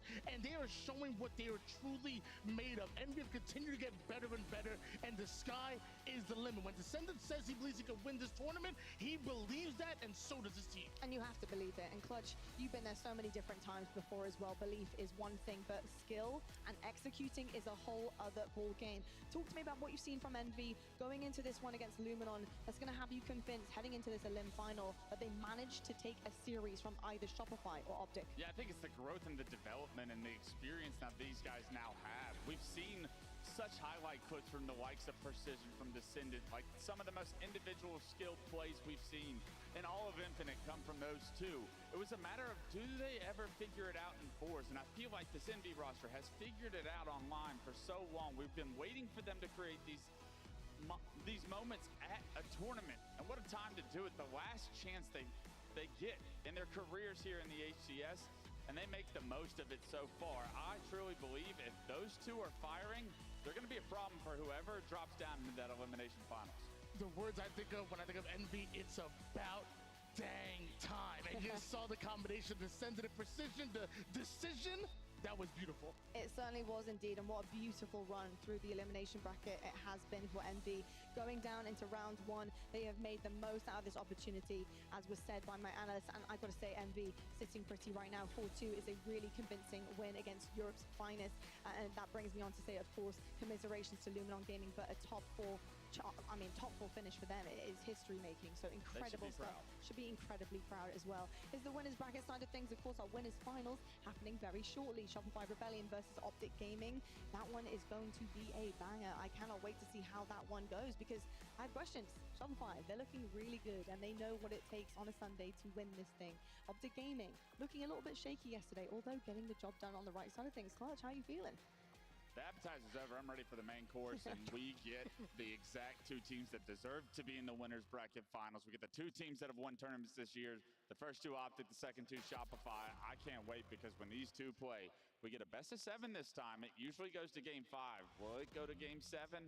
Man, that would be a show for the ages. It certainly would be, and a show it will be regardless. Folks, we're going to head to a quick break. When we come back, we have plenty more action for your championship Sunday on the main stage getting set up.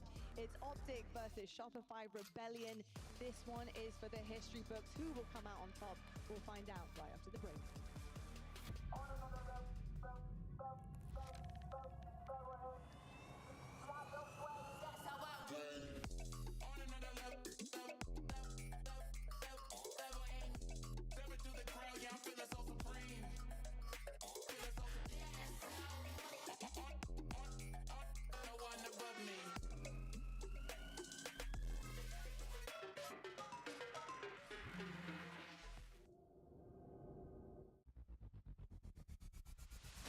Want more Halo action? Subscribe to the Halo Esports channel for official HCS highlights, behind-the-scenes content, and player spotlights that take you closer to the pros. Stay in the loop with official updates, Halo Esports history, and our HCS and Community Top 10 series. Don't miss a second. Subscribe now.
2025 Halo World Championship is presented by HyperX, Omen, and Hayworth.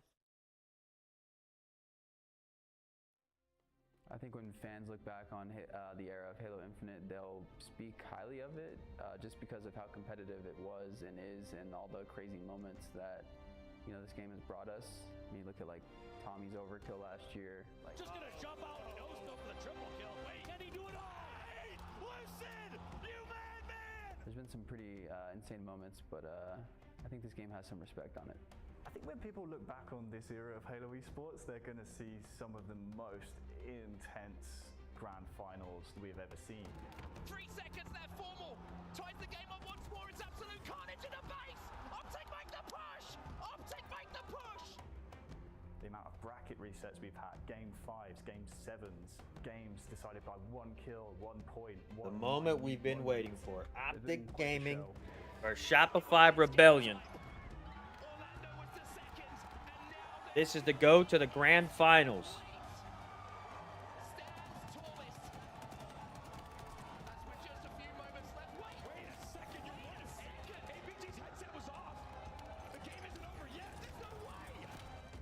In quick succession coming in from Ryan.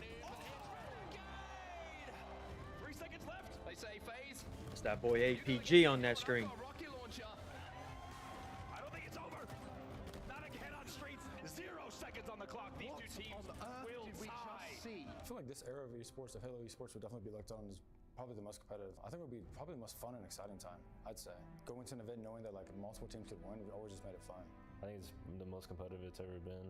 The competition has still been so tight and so interesting, and the passion for Halo in general. That boy I Lucid. think fans and players will look back on Halo Infinite as success, honestly. Obviously, there's a bunch of rocky moments, but I mean, I feel like that goes with any Halo game. But I feel like there's been so many cool hype moments, a bunch of great events. I think Infinite got a lot of like backlash. I think about it, and I think about it as like the whole like aspect of all 4 years. I think it was actually a pretty good game. I think it was definitely underrated. I feel like Halo Infinite was like a core like era. I feel like just because it was so long, like there's a lot of history that happened. Formal came back from Call of Duty. Some pretty crazy storylines that happened. Formal coming back to the game, winning his ring, like after playing COD, like that was pretty insane. Us, like Quadrant, like making history. There's a lot of great memories that we're going to be able to have whenever the game does end. I think like most other Halo games and video games in general, it'll be like kind of controversial. Like people will miss it. I'm sure some people want to move on from Halo Infinite and whatever too at the same time. But I think it'll be like one of those hindsight things where we really realize like how good we had it like in the moment. They'll look back and say, you know what, I was pretty lucky to witness some of those games.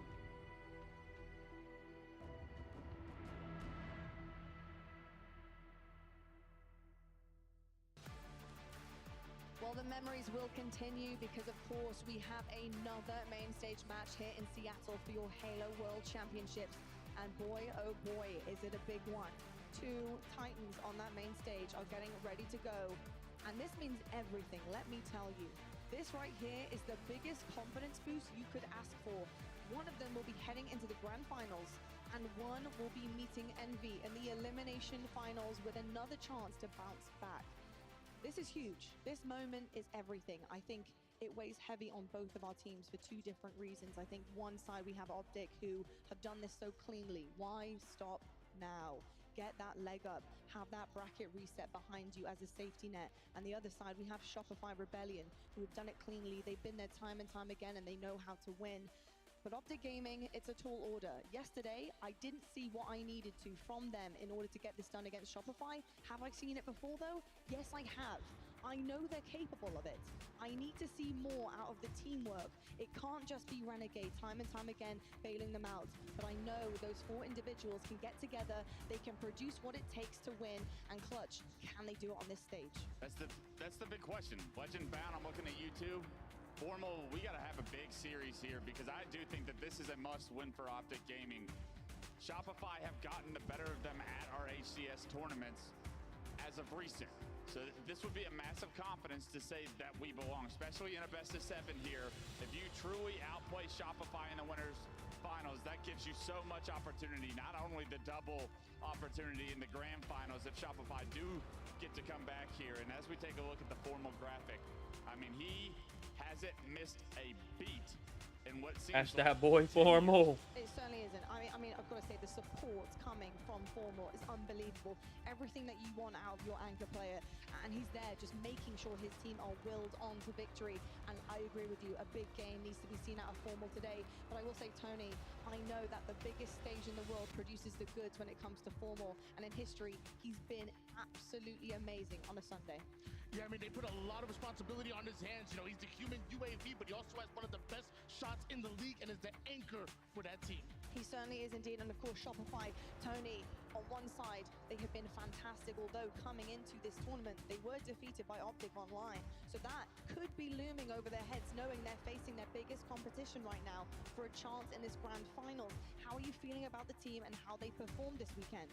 Yeah, I talked about Shopify Blade having the best bait and switch in the game. I talked about them being the team being the best at staying alive, but it's not going to be easy. OpTic are the only team that can constantly put pressure and put enough damage to keep them out of the fight. This is not going to be easy for Shopify Rebellion, although they should be the favorites. Why I favor Shopify in this series is because of the way this man on screen is playing. Roll 2 in that game 5 against FaZe made the difference between what would be an elimination bracket run for Shopify or where they are right now. Royal 2 has played out of his mind. We always have been talking about Psycho, Last Shot, Frosty. It always seems like they're the ones making the plays. Royal 2, we praise him for his consistency. He's not just consistent so far this event, he is dominant.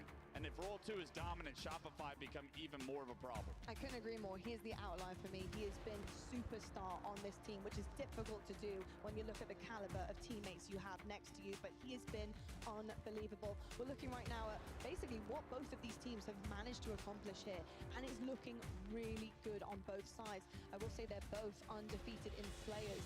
And Tony, do you think that's going to have a massive impact on the series?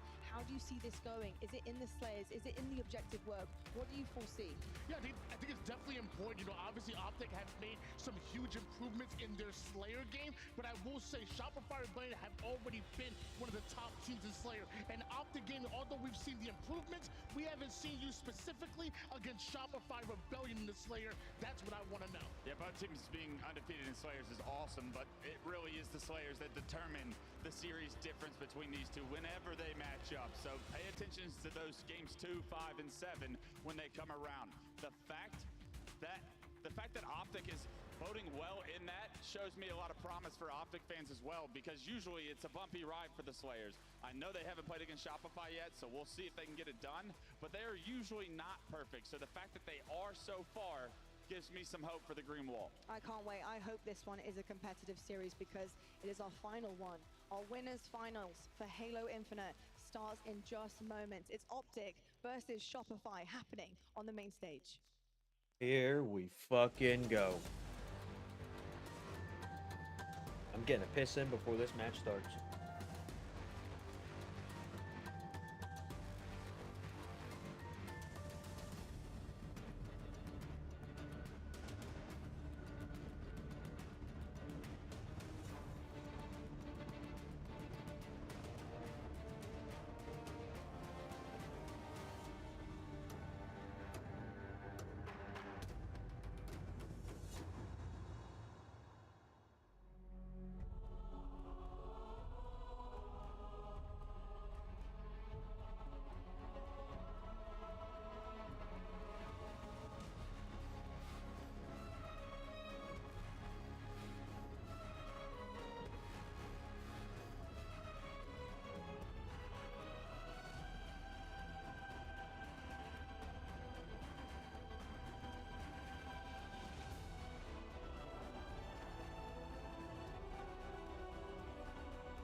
Washington, are you ready? Because it's time for the winner bracket finals between OpTic Gaming and Shopify Rebellion. It doesn't get any better than this. Hello, everyone, and welcome. I'm Golden Boy. You got Walshy right there. Yeah, he beat me last night. Well done, sir. Well done. You earned it. Well fought. Yeah, you know, it was, well, I mean, I didn't fight really well, but everyone else fought very well on my team.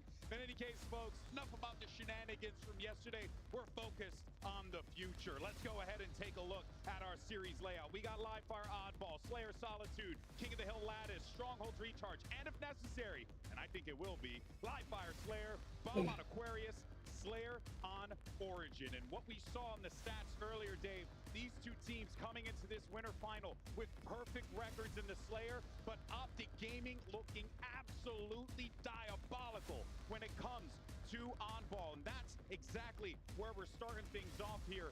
And it goes without saying that either of these teams can Come on, really boys. just turn it on at the drop of a hat. Truly incredible stuff. We're getting to see a nice range of maps and modes, but one thing that we are missing from this World Dragon Finals is there's no CTF. We've generally seen Shopify be so strong in that. So we're going to see if that decides to hurt them in the series, or if there's going to be a rally back and take it to OpTic on one of their best modes. Oh boy, here we go. Players are loaded up. They're ready to go. Let's do this, baby. Winter bracket final time. We're kicking things off with your Halo Infinite MVP, Renegade. Let's see what he can do with this S7 to kick things off. He's already starting on the good foot there, getting a body shot with him. He's going to need to get out of dodge potentially there, as Frosty is going to get the better of him there. Former teammate squaring off. Eventually hunted down. That's going to be Frosty grabbing this ball. Look at this rotation. They decided to bring it straight towards Raj. They're uncertain where that last member was at. They don't know where Formal was at. And they decided to push away. Now they know where Formal's at. He's at the tower and he's down. Big camo there, picked up, as we saw for Frosty, doing what he needs. Doing what he needs to do there with that S7, with that power item in play. He's waiting to see if anyone's going to try and push around this. They know that the outside is going to be completely patrolled here by this sniper. Look at that, OpTic. OpTic just go for some slays. They realize sniper camo still in play, and so they need to go for some other kills and spawn kills. They don't give the free kill over at scoreboard, and this is frustrating for Frosty. He has to reposition and try to get a fight. Why can't nice things just happen for him? You know, that's what he's wondering right now. I got everything I wanted. Where are my double kills? Where are my triple kills? Might actually find one here, but wait a minute. Gonna get sent back over to the respawn screen. Is OpTic Gaming gonna clear him out? So brilliantly played by OpTic right there when that sniper camo was in place. So many other times people say, we have 3 down, let's grab a little time. Yeah. And that's exactly the opening that Frosty was looking for, not giving it to him one bit. Now that sniper's gonna go in the hands of Renegade. Once again, he only had 1 bullet to work with there. Pressure though from the outside. Frosty targeted Renegade. Off-screen last shot's able to find a target too. That's going to bring 2 members of OpTic Gaming down. Ball's going to be available. Renegade's still going to be alive, still going to be a problem. So they're going to have to handle this guy as soon as they can, but that's easier said than done. We'll be out of the action for the time being though, which will allow Shopify Rebellion to be able to get back into this. Look at this. Cycle not afraid just to put some points on the board. He has 3 assists for his team right now.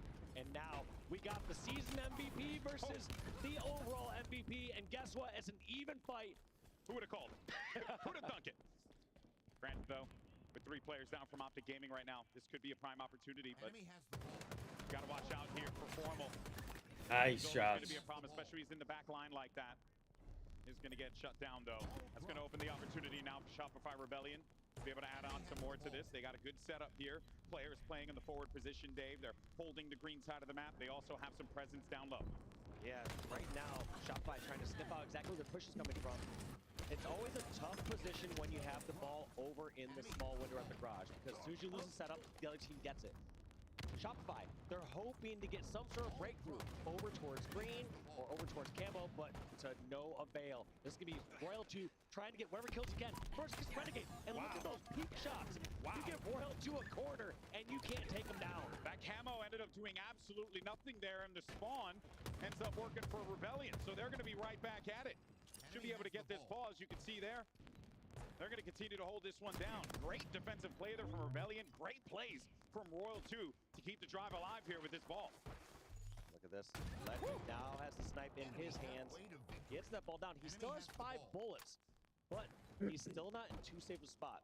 The crazy part, though, about all these snipers, all these players, is it doesn't matter if you're in a full setup and far away, or if they're up close and personal. They good hit these fucking shots with the support. sniper. That's so good.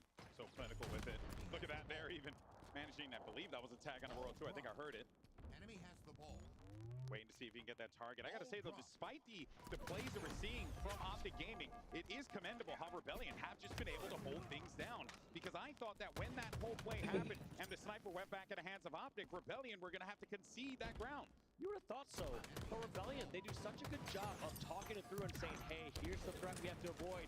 Here's what we're going to do. Here's how we're going to rotate the ball away. And because of that, I actually want to go to a Shopify listen, hear how they're commenting. Enemy has the ball.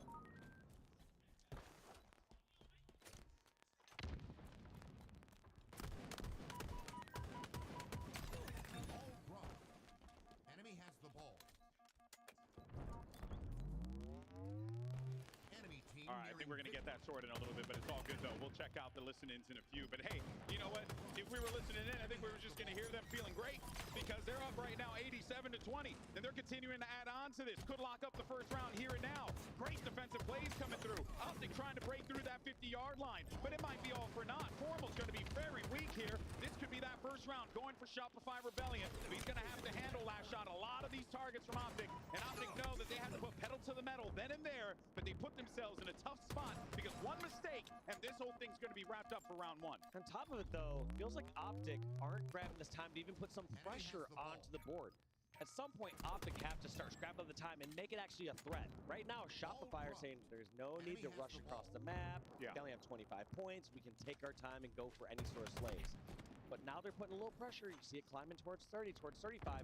The biggest thing, though, outside of just getting those slays and putting that pressure, is OpTic needs to get that ball in a play ball position.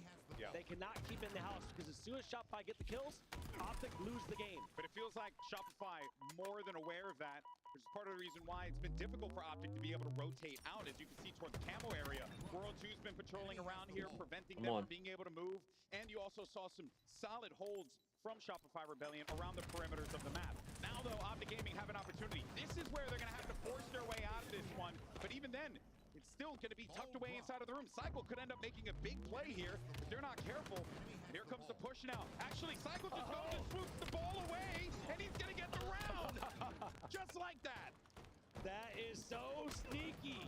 The 2025 MVP Cycle just decides to scrap up those last 4 seconds, secure that first round, and right like that, they're going into round 2. That's what we're saying, man. You know, they had no room for error.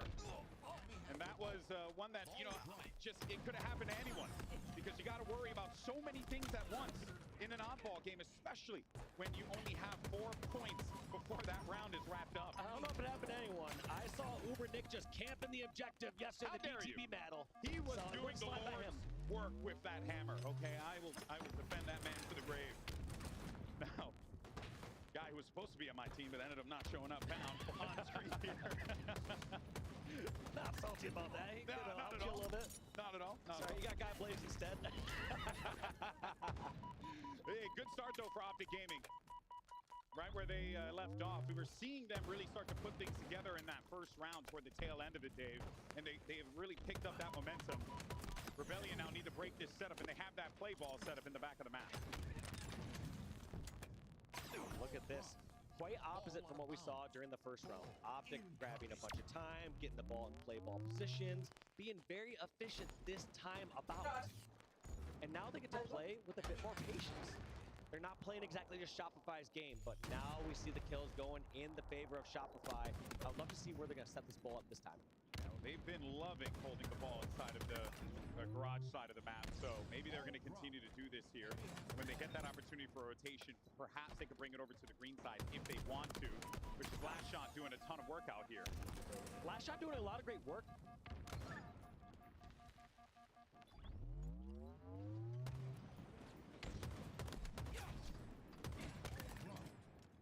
Enemy has the ball. All run. Enemy has the ball. Small mid. I think he's mid. Shorter mid does. I got ball. I got ball. Top mid, guys. A plant. Top mid, A plant. Rosie, pushing. Rosie, pushing. Jump in. Watch out. Have to go green. Green now. Play ball. Two back. One back green. One back green.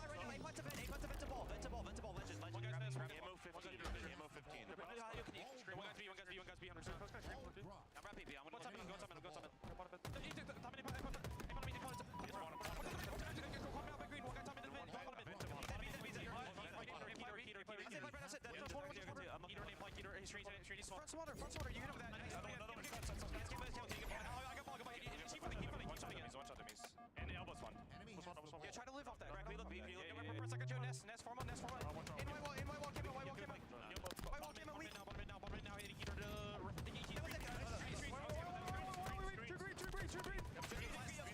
box in A, sneak in A, sneaky box in A, A-fly in A. That's the streets. Back A, guys. Still much small. Let's get kill small. We're killing this guy. Small. Hold it here, Wyatt. Yeah, okay. Where is he? Still small behind you. Nice.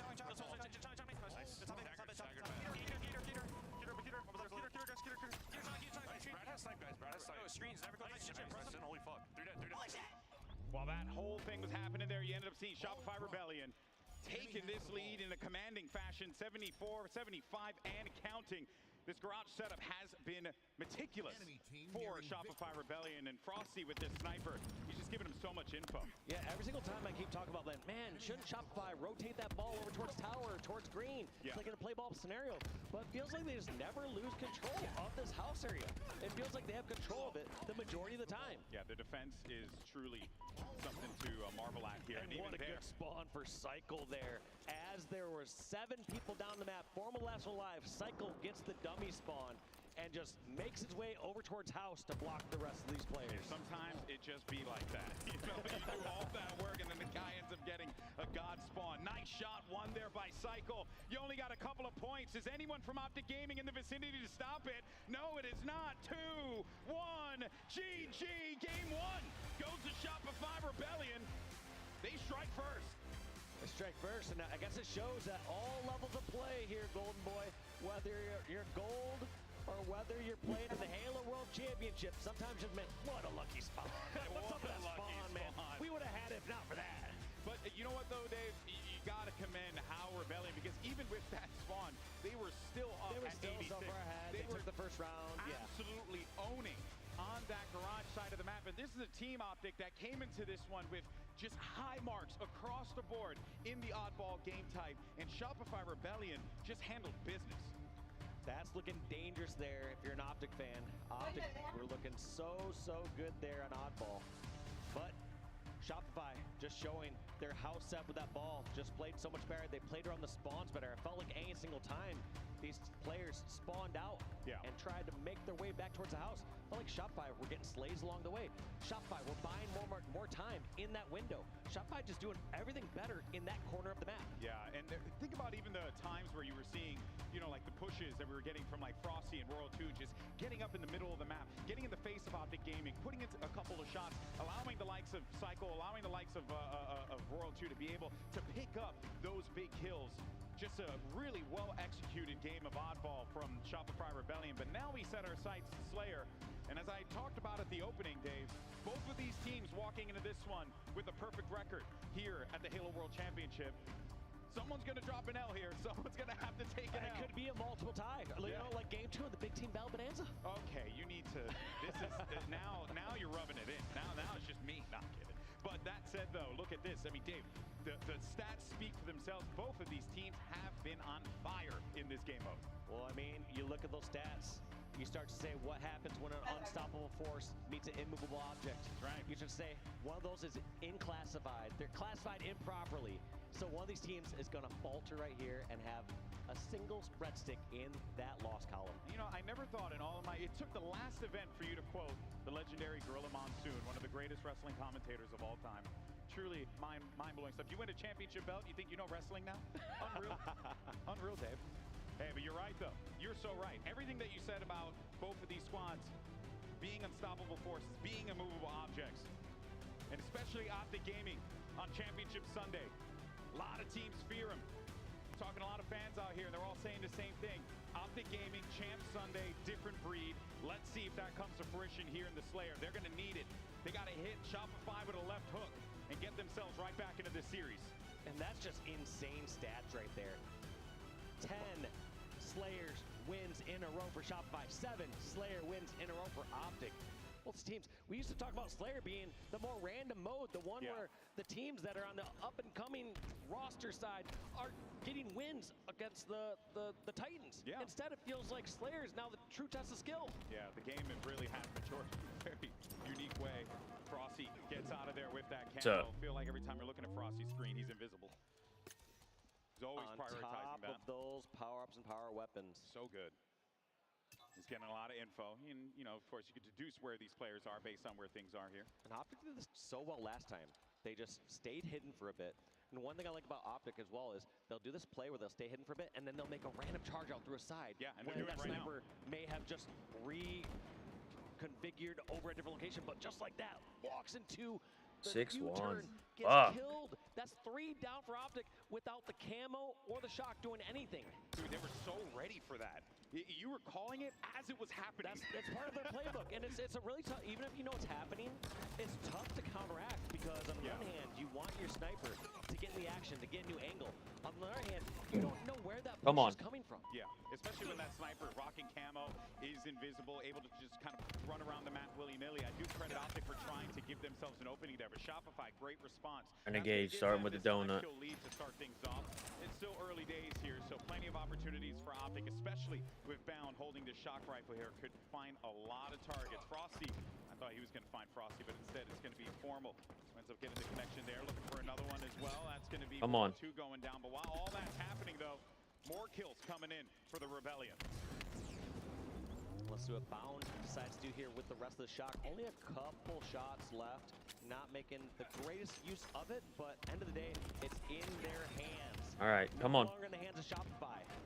And anyone is opening kills. It's not just the kill that they get on the board. It's more of the map control that they get Come on. from that kill. Hey, well, Bound ended up getting a couple of frags with that. All right. Double kill for Bound. Looking for Come on. who's going to run away into the loving hands of Renegade. But it seems like Renegade was not ready for that one. Renegade's 0-4, brother. What are we doing? Come on, boys. Keeping this lead within 4. It's 1 round of slays that OpTic would need to get. And these kills are coming in fast, and Shopify Now we're down 6 again. The entire time. It feels like they I'm just chilling outside Discord while I watch this shit. You would think, oh, hey, there's opportunity for them to come back for Rebellion, just keep on going the same way, and they got the camo again. Yeah, the more important part is during some of those fast-paced times, Shopify find these ways to get trades. So they're not just going death after death. Come on, OpTic. Death, 6 again.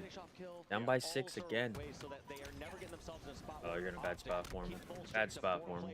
Just mowing down player after player. It just gets so difficult, too, when you see how Shopify move around the map. A lot of teams do this, but few do it as good as Shopify does, where you're never really in a 1v1 fight with someone when you're going up against a member of Shopify, because there's always going to be someone else there to take the fight. If you think, oh, I'm going to be able to get away with this, nope, you're going to be dead immediately. And that goes to what you were talking about, Dave. Those trades, they keep coming in. They keep good shots by Legend. Where it is, and now they have an 8-kill lead here. It was 4 kills at one point. Come on. That move from Royal 2 there. Just realized it saw that small opening go towards garbage truck to continue putting pressure on the Legend. Just not letting the player get comfortable.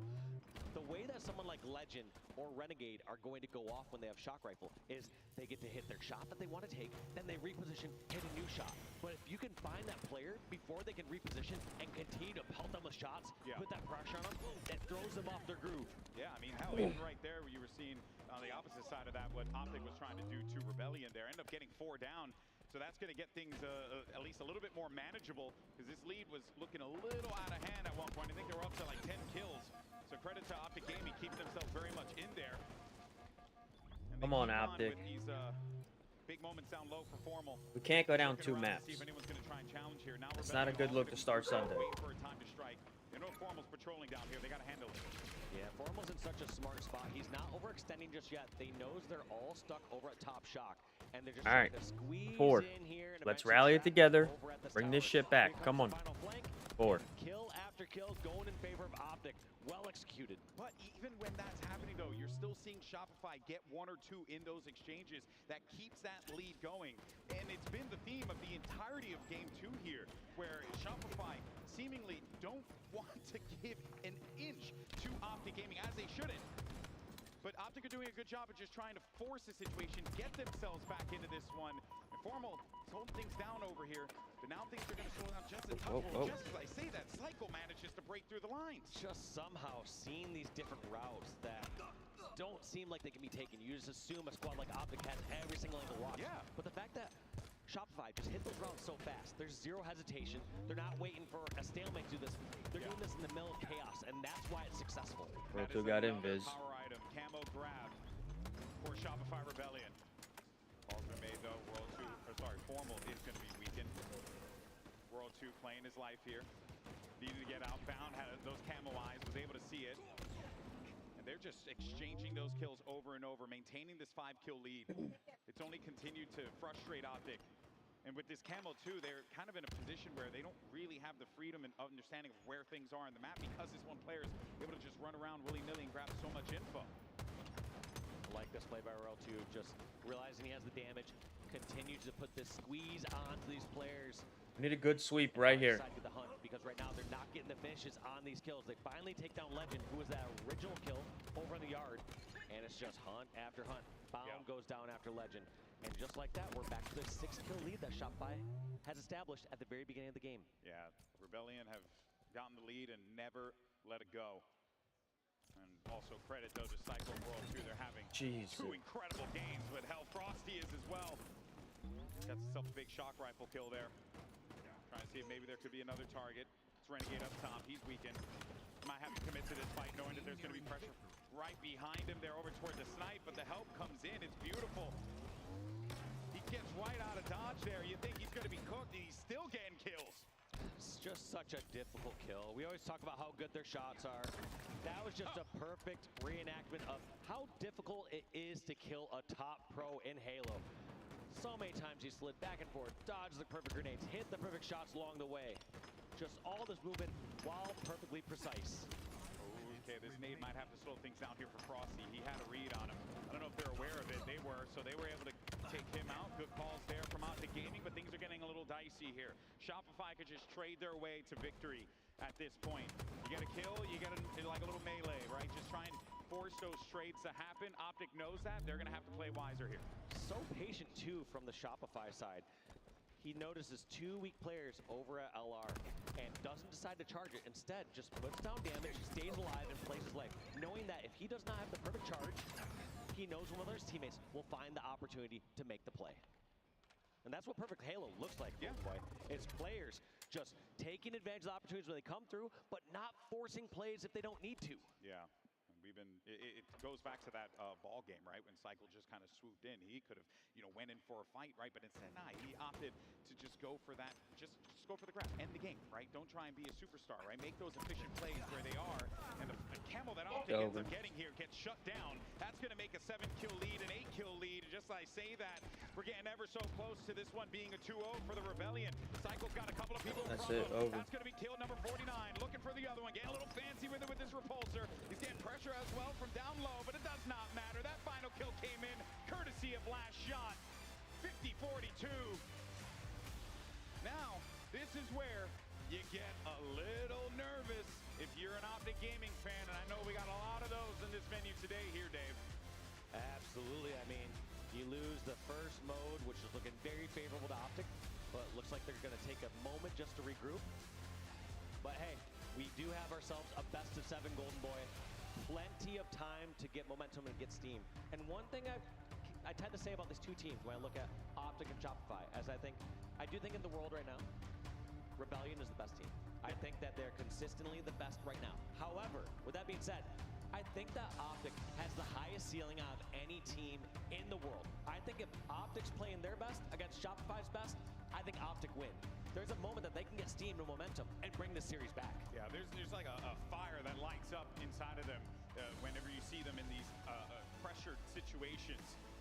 You're so right there, Dave.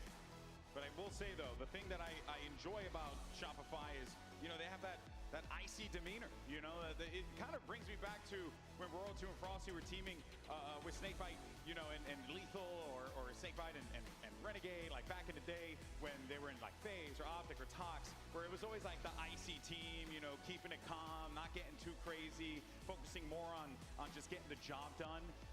And it definitely works out both teams certainly have their own unique ways of approaching, professional Halo. Yeah. But these guys just looking so good here to kick off this Sunday. I mean, that's the sort of start you're looking for. A very dominant game number 1. Yeah. A comfortable game number 2. And next we're going on Lattice, which Shopify, they've looked so good so far ever since the emergence of this map. Yeah, this event in particular, Shopify didn't get many opportunities to play. No shocker here with how both teams have been performing. That they're going to be in a good position here. But now that we've seen kind of how the Slayer played out, Dave, it goes without saying Shopify certainly in the driver's seat for this series. And OpTic, I'm sure Coach Lunchbox is giving them the speech in the back, being like, guys, we can do this. Because other teams were taking it to Shopify Rebellion as well, right? And this is, okay, let's take a look at these stats here, right? Last 7 King of the Hills for OpTic. That might not bode too well, but hey, anything's possible. It's possible, especially when those players in OpTic are on fire. I truly do believe when you see the likes of Renegade, likes of Legend, just moving around the map so comfortably and confident when they're on fire. Yeah. They can take out any team at any time. But the consistency from OpTic has been missing this whole year. Even though OpTic takes the first 2 events, the consistency's not there. They're losing in pool play. They're dropping to teams that I would say are slightly below their level. But when you do have the Halo Infinite MVP on your team, Renegade right there, anything is possible for OpTic Gaming. And of course, we're seeing how this is all going to be playing out in just a moment. I mentioned before OpTic taking a little bit of a break here, but yeah, I mean, while we, have this opportunity to kind of take a second here while OpTic are chilling things out, want to thank everyone for tuning in to this event. Obviously, Halo World Championship has always been an amazing event, especially here in Seattle. Ever since we started doing Worlds out here, it's always been a blast. So big shout out. Give yourselves a round of applause, guys. Thank you so much for coming out, making this last HCS event something special. We got a packed house out there. It's crazy because I remember working on HCS when I was a Twitch employee back in the day. And I got the email showing me the HCS logo, and I was like, HCS, I kind of like it. We'll see where this thing goes. Yeah, let's see where this little project takes us. And here we are, all these years later, doing this thing. So I always get photo memories that pop up, and I see something from us casting in 2015. I'm like, haven't deleted this photo yet. Thank you. Reminder, get that out of there. I'm doing the same thing. I'm deleting all the photos with you every chance I get. If I see your wedding photo, delete. You know what I mean? The time you and I hung, delete. Time you came over to my house, delete. It's been great. Just truly clean out your photo inboxes, everyone. It'll save you some storage. But no, man, it truly has been a pleasure to be a part of this, and I think one of the things that makes this event so special, and just Halo in general, is really the people who come through from all over the world to watch this game be played. So many folks came through, so seriously cannot thank you all enough. Speaking of folks who are coming in from Australia, from all sorts of parts of Europe, tons of locations here in the United States, it truly is something special. So thank you all so much. But now that the players are back on stage, fist bumps across the board, we're getting loaded up. Let's see how this one shakes out. Does Shopify Rebellion go up 3-0 in this winter final? Or can OpTic Gaming finally strike We need a back fucking against these regroup tyrants right in here. the Rebellion? We will have to see. I mean, this is an unforgiving map. There can be so many brutal spawns here. Yeah. Hills can be very Come on, difficult. boys. Outside that very first one, you can get some strong setups. So we're going to have to see what happens here between these two squads. Taking a quick look at some stats, though, between Last Shot Yeah, Memorial they go down 3-0 in a best of 7, hit the losers bracket. I don't know. It's not looking good right now. That's crazy, man. An absolute beast. What a Come on. tail into 2025 this young man is having. Yeah. I gotta say, I kind of like the new update. In any case, let's go ahead and jump into the action. Things cleared up. We're good to go. Let's see. Last Shot versus Formal. Last Shot gets the dub. I mean, and that's crazy too, with the confidence that Last Shot approaches these fights with. It's like he'll just go at you with no problem because he knows he's got it. He's got the reads, you know? Yeah, I mean, a lot of these players these days don't remember the windmill shots that you'd hit from time to time when things got panicky. Where you start windmilling your cursor everywhere. I do that all the time. I don't see that much anymore here in 2025 on the stage. Yeah. The amount of work our players have been putting in to this game truly is something Come on, special. boys. Shopify Rebellion certainly Huge exemplifies time on Hill already. the work ethic that this team has put together. I remember seeing this lineup coming together thinking, that's interesting. I wonder how that's going to play out. And now look, their potential contending to hold a trophy over their head, the biggest trophy of it all here in Halo, the Halo World Championship trophy. And there's a big opportunity here for the Rebellion to be able to close this one out in dominating fashion with how this series has gone so far, Dave. Yeah, just looking at how much progression Shopify have on this first hill. OpTic are in a tough spot. Do they commit towards this hill and try to see if they get capped, or do they set for hill number 2? Seems like they were trying to see if they can get the setup there, but Frosty met them with open arms and was able to stop them right in their tracks. The best part here for Shopify is, since they have so much progress on this hill, they can even just go set for hill number 2 right now, since OpTic hasn't put any pressure just yet. So they can wait till they have the right spawns, the right setup, before they even finish the first hill. Maybe this is Come on, Formal. here. They do have control on this side of the map, only really needing to remove last shots. Easier Where we need H4F right here. He's going to make himself a hard target. Formal should be able to Let's get go. the better of him here, and he does. Now OpTic need to get some bodies onto that point. Yeah, but it feels like they're still opting to go for the new setup, but here they go. OpTic finally getting some points on the board, and this is going to actually force Shopify now to finish up this hill, whether they have the superior spawns or not. Shroud screen, giving them a little bit of cover here. Thinking maybe there could be some pressure from top mid, but instead you're going to have Rebellion because they know they have a little bit of time to work with. They're going to work around the map here. That kill-off screen could be pretty big there onto Renegade and Bound. Leaving Formal in a precarious position here. Bound as well, and that's going to wrap up. You got Frosty with a double kill there. He's looking to get this first point on the board. You got those spawns all the way in Carajo land. It ain't happening. That's number 1. And just like that, it works out in the end for Shopify. They get the setup they want, they get the first hill, and also some more time torched off the clock. Yeah. Only 3.5 minutes. This is textbook right here. And OpTic reeling, needing to get out of this blue side of the map. Formal tucked in the corner, needing to play his life. Renegade might be a problem over in the distance there. You can Bounds see out here 1 and fucking 6. We can't get nothing going. Shot's got that covered. He's trying to put together an MVP performance of his own here at the rate that he's going at. They might be able to get this 2-0 really quickly here, Dave, which is quite problematic for OpTic. Such a good setup here from Shopify. They're pushed all the way out here against towards blue, so they're fighting OpTic as they're coming out of the blue spawns, and they're going to get multiple spawn opportunities to go back and fight. And so right there, as all these members of Shopify were taken down, they were able to grab that last few seconds of time and get new spawns. Yeah, and this is kind of what we were seeing in that first point, right? Where Shopify had so much progress, whereas OpTic were really just playing from the back foot here. Now you got 3 down, and this is right back where we started. And there's the difference, too, from how OpTic held. OpTic held right next to the hill. And so the second that they were taken down, they already had somebody in the hill from Shopify. And on top of that, Shopify can go across the map and set up to get spawn kills against the blue spawns. And that's number 2, folks. OpTic need to wake up here if they want to try and get into this. Pressure's on, and it feels like Frosty and company are just running roughshod all over them. But this area of the map, hey, OpTic's been here for a hot minute, so maybe this could work out for them. But last shot has other ideas, has other plans alongside World 2. He's having a great game so far. Yeah, their first target here is going to try to be blue. They know Bound's at the bottom of the stairs, but if they can get blue control, no longer can OpTic be comfortable in the Crystal Hill. But they are doing a good job of holding this one down.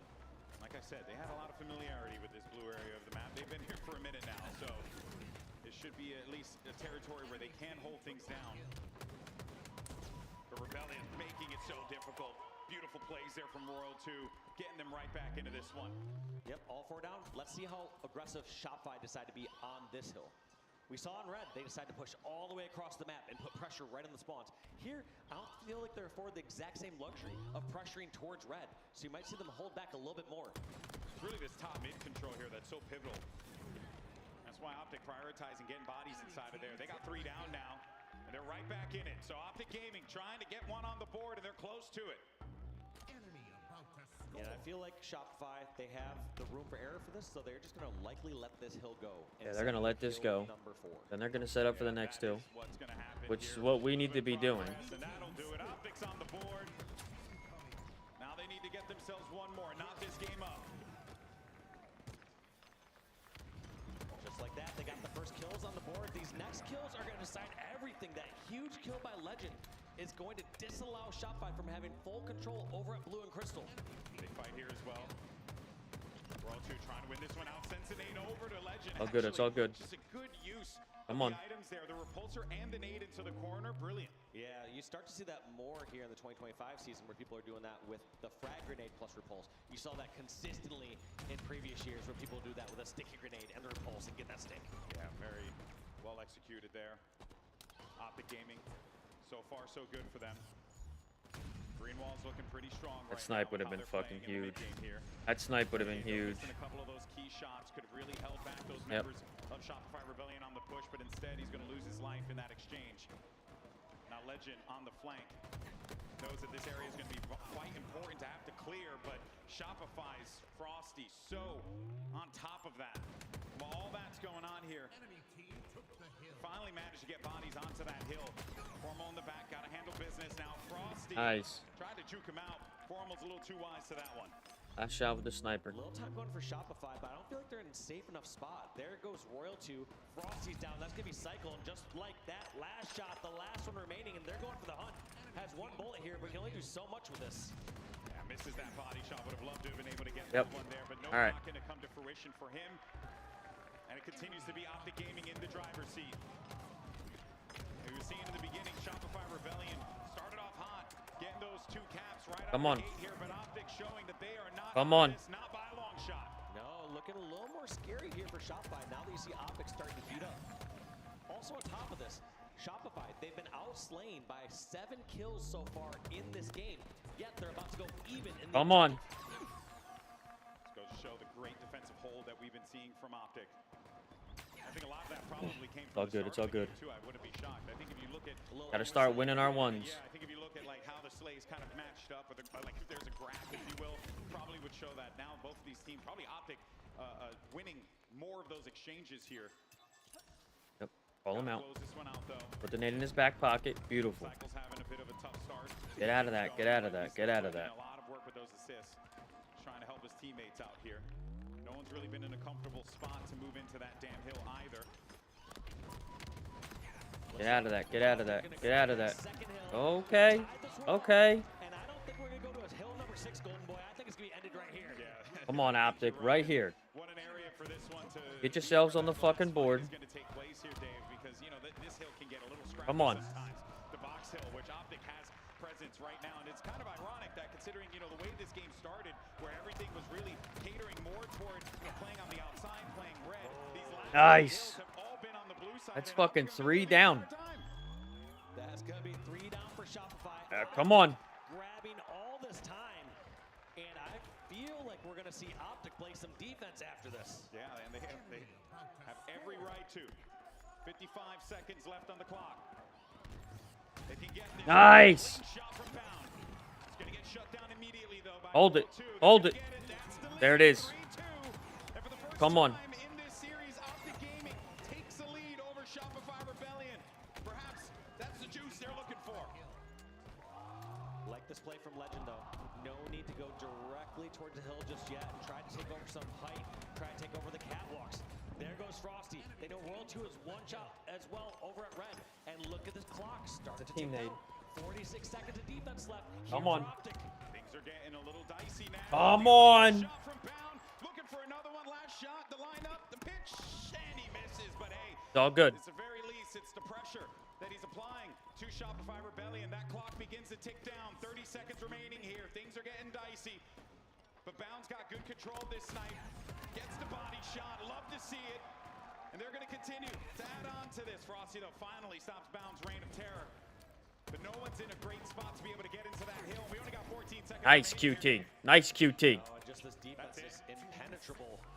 Come on. Legend and crew even right near the hill just to defend if necessary. But right now, Shopify, they're making their last stand, their last charge. They get inside the hill, but time is fully on OpTic's side. They can step back. They can even get outslayed one round and make another push. Yeah, this is where OpTic Come on. a great position to close this one out. They cannot Go help afford Formal. to Go take help a body Formal. off of that. You saw it just tick down to 2 seconds there. World 2 with a big win. Legend trying to keep this thing alive here, but now things are going to get a little bit dicey right here, Dave. Big play here for Renegade potentially. Renegade going in, taking his own hands, takes out the trade again. There it is, baby. Let's go. Let's go. Come on. Showing that they are not done. We ain't quitting yet. Let's go. Managing to get the King of the Hill. King of the Hill has been a rocky game mode. Let's fucking go. Team in the previous few matches.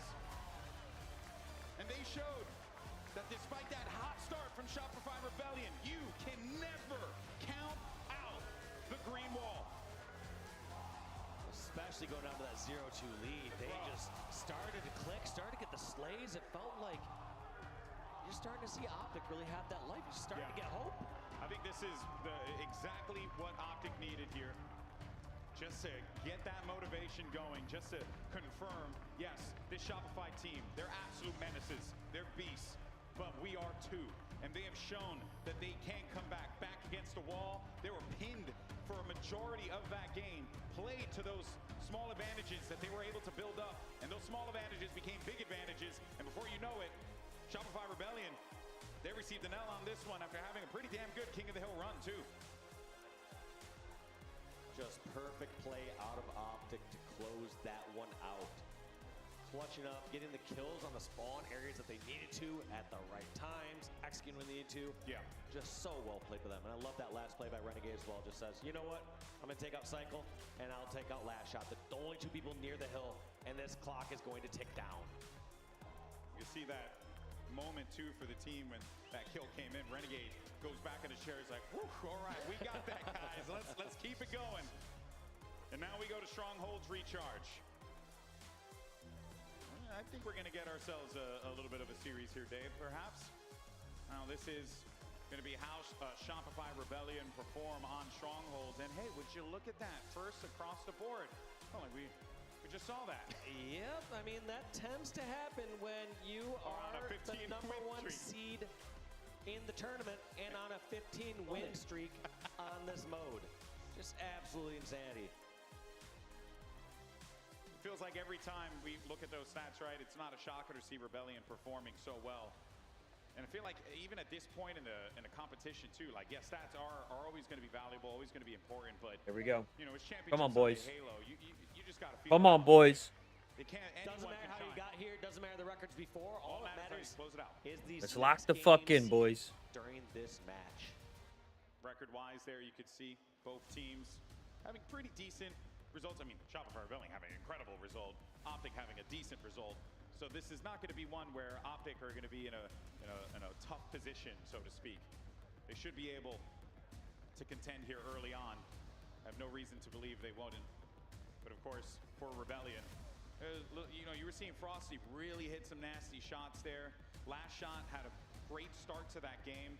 Cycle kind of slowed things down a little bit. Curious to see how he steps up coming into this one. Yeah, you cannot have any soft or cold games here against a squad like OpTic. You need to, especially once you take that lead, finish them. Finish them while they're down. Yeah. Good bleeds, kill it. You got to take it out. 250 points to win. Sure, you all know that, but for the new guys, you know, got you covered. These are going to be the players to look out for here without a doubt. Our 2 MVPs, our season and overall Halo Infinite MVP, squaring off against each other now. But let's start with Cycle. Let's jump into this action. Let's go. Yeah, Cycle doing the right thing, going straight for pipes. Now, I hate this play. Uncontested, but does not grab it. Actually, Why would he not grab the shot right? Why didn't want to grab that weapon while he made the jump? Maybe he left it for a teammate. I think that plasma pistol is going to handle anyone who comes up on the box, right? That's a double kill. Fuck. Good old-fashioned noob combo, baby. My favorite.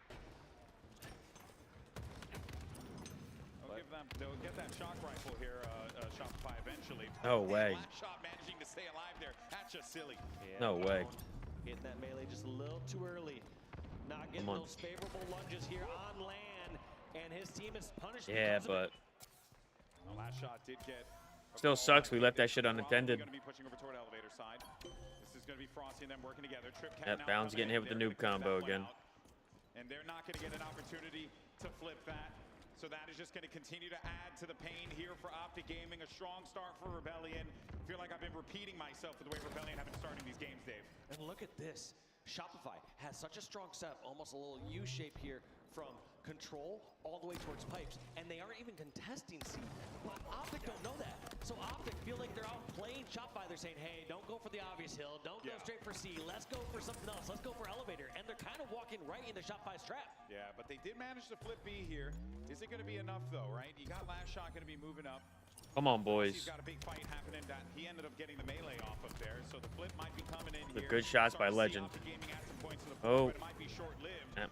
As that A is going to get flipped instantaneously, and they're going right for B, so they're just continuing Have to get hit with a trip apply cap. unrelenting pressure to OpTic. All that work just to get the 1 point. They got a couple strongholds there, but in the end, did not pan out.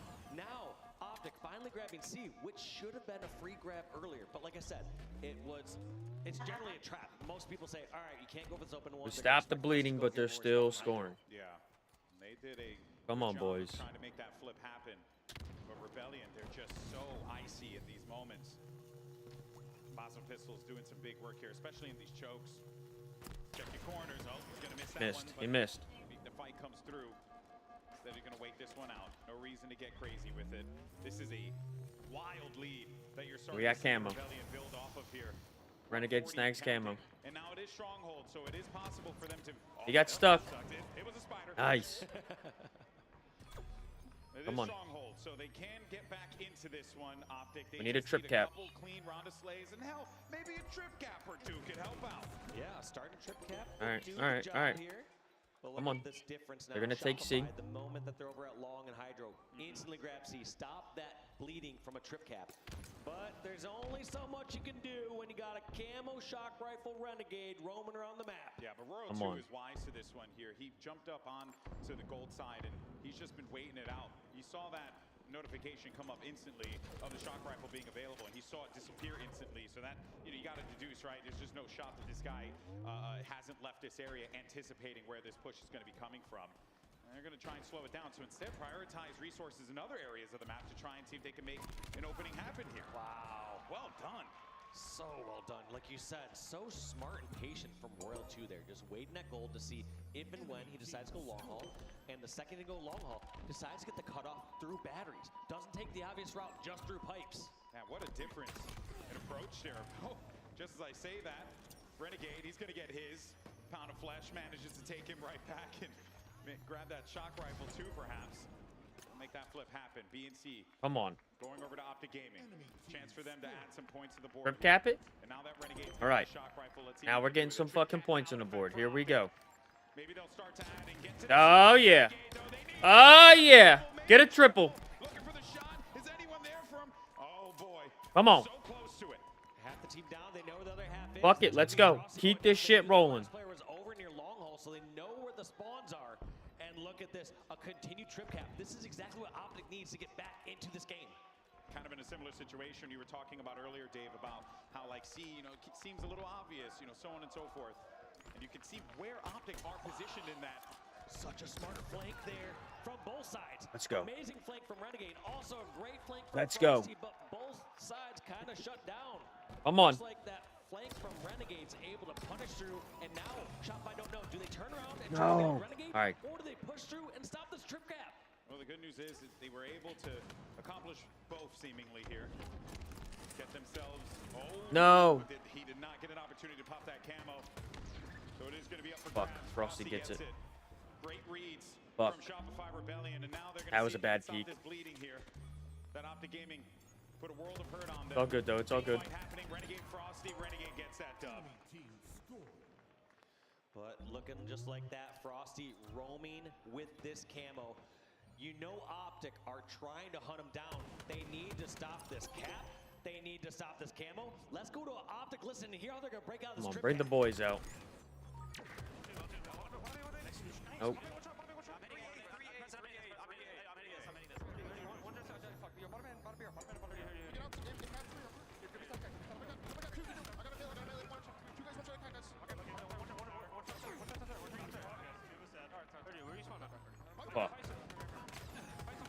You gotta win that. We gotta stop this trip cap. We're fucking bleeding. Don't fucking auto it. Leave it in 1080, you fuck. Come on. All right, OpTic Gaming there. You can hear the pressure. The call-outs coming in, though. They're making this work. Come on.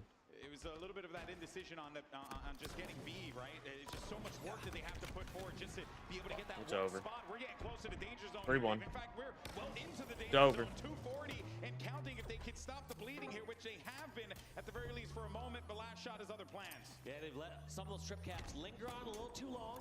Feels like Shopify had control of the elevator just so much longer than OpTic in many of these situations. Renegade flipping it, but no room for error here.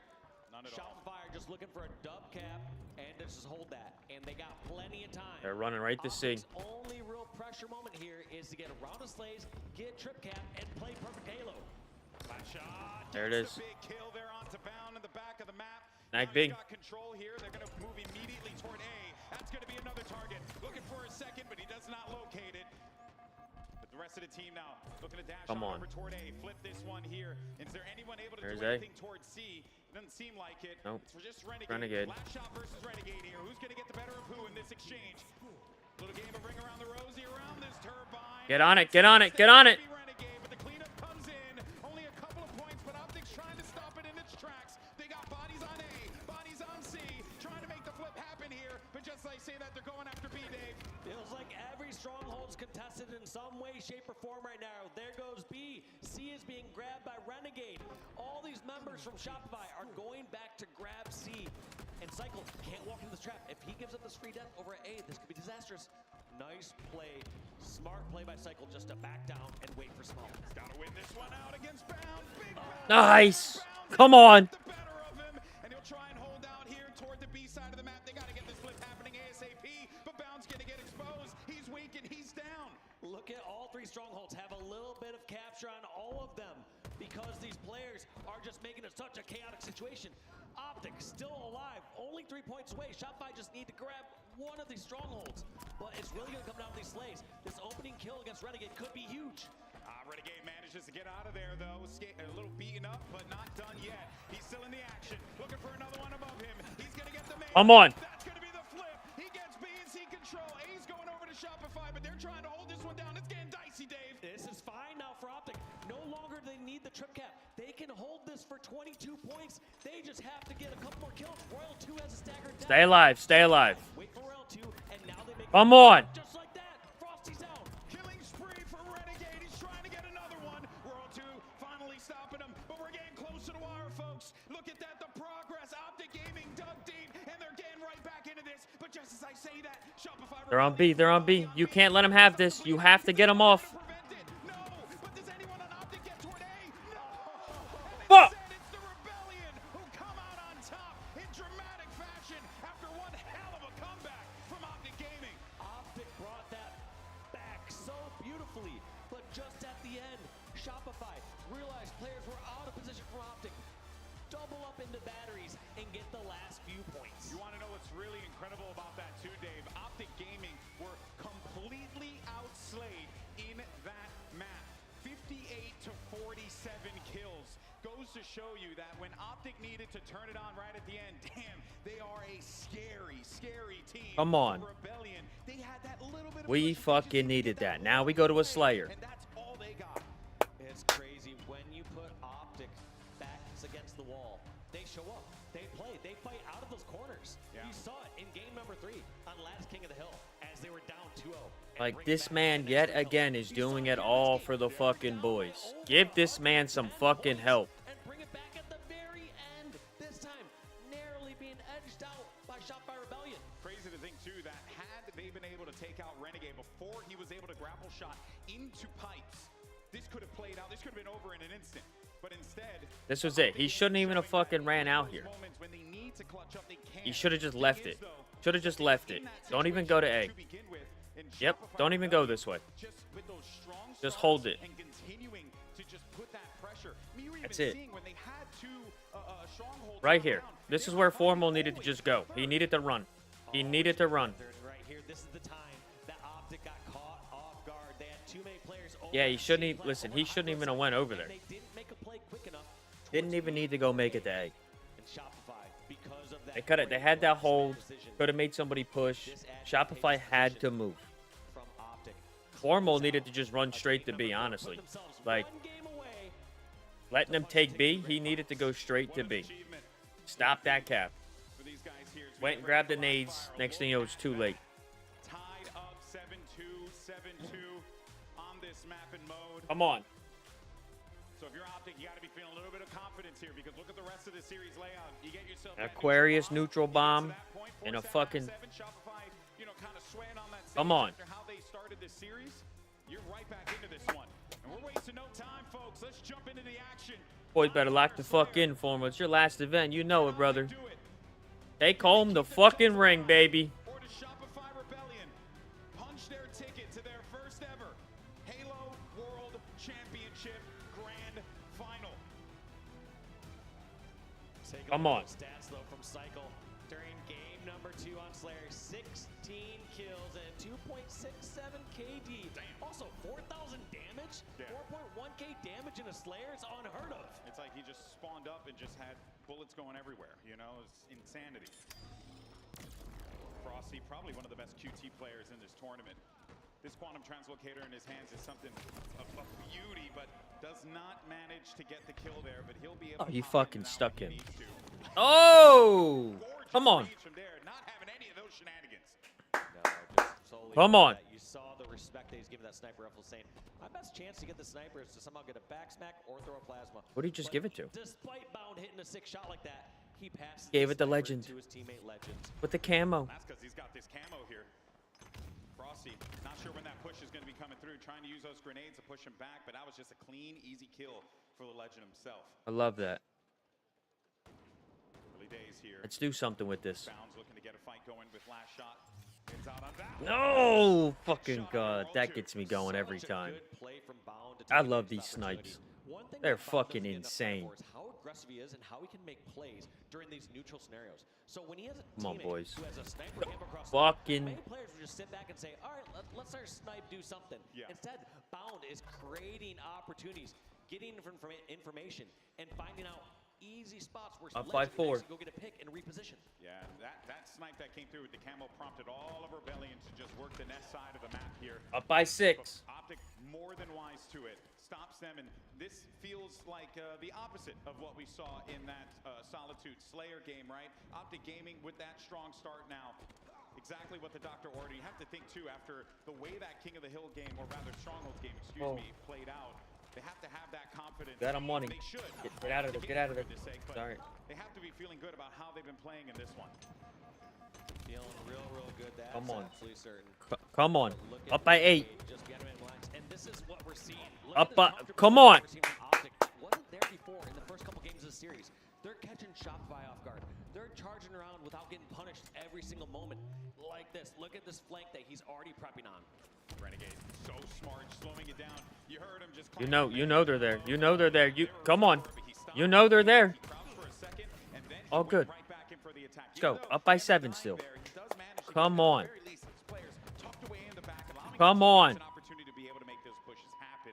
They'll get a couple of kills out of this one, keeping that lead to 8. What a great answer kill there by Bound. OpTic, I need a new fucking t-shirt. Alright? I need a new one. Give me a fucking Halo Championship shirt, boys. Let's go. Have the numbers advantage. Last shot looking for a target with this. Does find Renegade. Quite low. That doesn't kill him. Split spawn too. It's out of there. He's got camo. They know he's there. We get the trade. We're up by 6. Formal's trying to hold snipe. All good. Good try. Good try. What does he decide to do with this? They're coming back into this one. I do gotta say, these fucking skins that Halo puts on their guns that change how they look, they look fucking sick. Some of these look pretty fucking sick. Similar to Solitude game, except the roles are reversed here. OpTic need to do everything they can to just keep that pace. God. Non-stop pressure on Royal 2. They're not letting him get comfortable. Yep. Don't let him get Yep. All right. Snipes off the map. Up by 6. Up by 4. Up by 5. Yeah, but OpTic knew that win con though, right? many times have these guys Play the tower. Oh, it's all good. know what he's going to do when he get his hands on that sniper. Come on, boys. So you have to remove that from the equation. They shut him down. Keep yourself in this. Shopify Rebellion, despite being down by insurmountable numbers, have been able to come back into this. Now they're within 1 kill from tying this one up. Wow. Look at the spike from the tower, though. Fucking sticks him. Man, that moment-to-moment decision-making there from Frosty was just so gorgeous because he throws down the spiker, knowing that that player had to push. He takes the other side of the fight rather than going up against him on the right. Takes the left, forces him in front of that spiker, gets the kill. There goes Shopify. Shopify Rebellion have the lead. Yeah, you'll notice consistently these top players, especially when they're at a numbers disadvantage, are able to isolate a melee. They're able to force a player into a close range fight where they either have to decide, Bound am I as going to fuck. get grenaded or am I going to get Oh. meleeed? One more bound. Trying to play his life in the back of the field there. Won't be long for this world as he's taken out.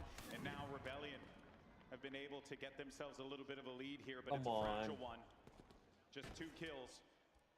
Camo's coming up in a few. They're anticipating it. This is where this next big fight's going to be happening. There you go, Camo online. Who's going to go and grab that one and use it to great effect? It's only a 1 kill lead. Great reads from Royal 2, getting behind enemy lines here. No, no. Kill. It doesn't get any better than that for Royal 2. Might be able to even pop. No. Triple kill for the one and only.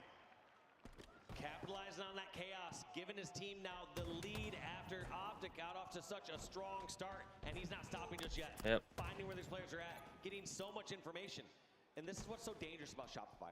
There's times where they get that slight lead, and they know when to press gas, and they know when to press brake. Come on. 40 to 37 now for Rebellion. Royal 2 is fucking tucking. This man is shooting today. Guy's out there with the Louis Vuitton jacket on. Awkward fights, 1v1s, right? Or you think it's a 1v1, but instead they are just someone lurking in the shadows. Little plays like that. Now We're down 3 kills. It's doable. Receive this pressure that's going to be coming in from the Rebellion on the garage side, and they know they have to anticipate this because the Camos. Oh, you gotta read this. What are we looking at? Looking for a second. Kill this fucking guy. All of Shopify heard the calls at key door, and everyone is collapsing wherever they're at. You look at Shopify. Down by 4. Frosty, fighting those players Down by 5. You see Last Shot hunting somebody down over, also at tower. All these players have been doing such a good job of hunting OpTic down when they're. Come on, boys. 6 kills remaining though for Shopify Rebellion to punch their ticket to the Halo World Championship Grand Final. Can they do it? OpTic Gaming have shown that they can come back when the moment calls for it. This is it. There's only 3 kills that they need to get to tie this one up. And they got to remove this snipe from the hands of Last Shot. If he has it in his possession, it's going to be a problem. Look at this play, having Royal 2 lead here. I like this play, how they do this now. With Down by 1. Come on, boys. The first one to expose themselves or peek out. They have somebody else do the dirty work. Someone else lead the fight. Get some information so that sniper can more confidently go around and take their fights. Last Shot didn't get the info that he wanted. OpTic turtling. Last Shot creeping around. No. Able to find one.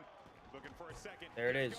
GG. Actually get pressure from the player down low, but no, he's going to die out of that one. Sniper's going to be down, but Rebellion are going to have bodies all around it, so they should be able to reclaim it now. 47-43. Only 2 kills remaining after that. Shopify's going to grand finals. Fuck. Now I don't think anyone grabbed that snipe, but doesn't matter. The fight's going down. So, There it is. 50. Shopify Rebellion in the grand finals with the commanding 4-1 victory over OpTic Gaming. And what a game and what a series that was. OpTic showing that they can't fight back in those moments, but the Rebellion are too strong. They will punch their ticket for this Org's first ever Halo World Championship appearance and an opportunity for the likes of Royal 2 and Frosty to hold a trophy over their head yet again, and to do so for those young men on that stage right there, Last Shot and Cycle, for a World Championship. Unreal. But now OpTic, they have a date with Envy, which is quite ironic, you know, a little El Clasico, right, from back in the day in Call of Duty. It ain't over yet, folks. We got a lot of Halo still. Ain't over. OpTic's got to fucking win this next best of 7, and then I got to go beat Shopify twice. For that elimination final, but Rebellion, the day belongs to them for right now, but the job's not done yet. But if you're looking at this scoreline and you're thinking about first chances in that grand final, well, I think you have to be feeling pretty good about your squad. They're looking good, looking icy. You know, you had a lot of close games there going in favor of Shopify. You had moments where Shopify were down. Yeah. And somehow brought it back. But that's not the last we'll see of OpTic, as you said. Yeah. And also, we're going to see how Envy comes out. I mean, they look so good against Luminon in their first match of the day. My guy Descendant holding it down, put a Boricua's out there. He's having a damn good event. Looking forward to seeing what he could do. But that is, of course, going to do it for us here. Dave, love you, buddy. Thank you so much for everything. Appreciate it. Thank you so much to everyone who've dealt with our shenanigans over the course of the Infinite HCS season. We're so grateful for you guys. And that's going to do it for myself and for the Legend Wall Sheet. We thank you all so much. And for now, let's send it over to another legend. We have Guy Blaze standing by with one of the players of the Rebellion. Yo, thank you so much, G. Seattle, get loud for Shopify Rebellion. They're going to the grand finals.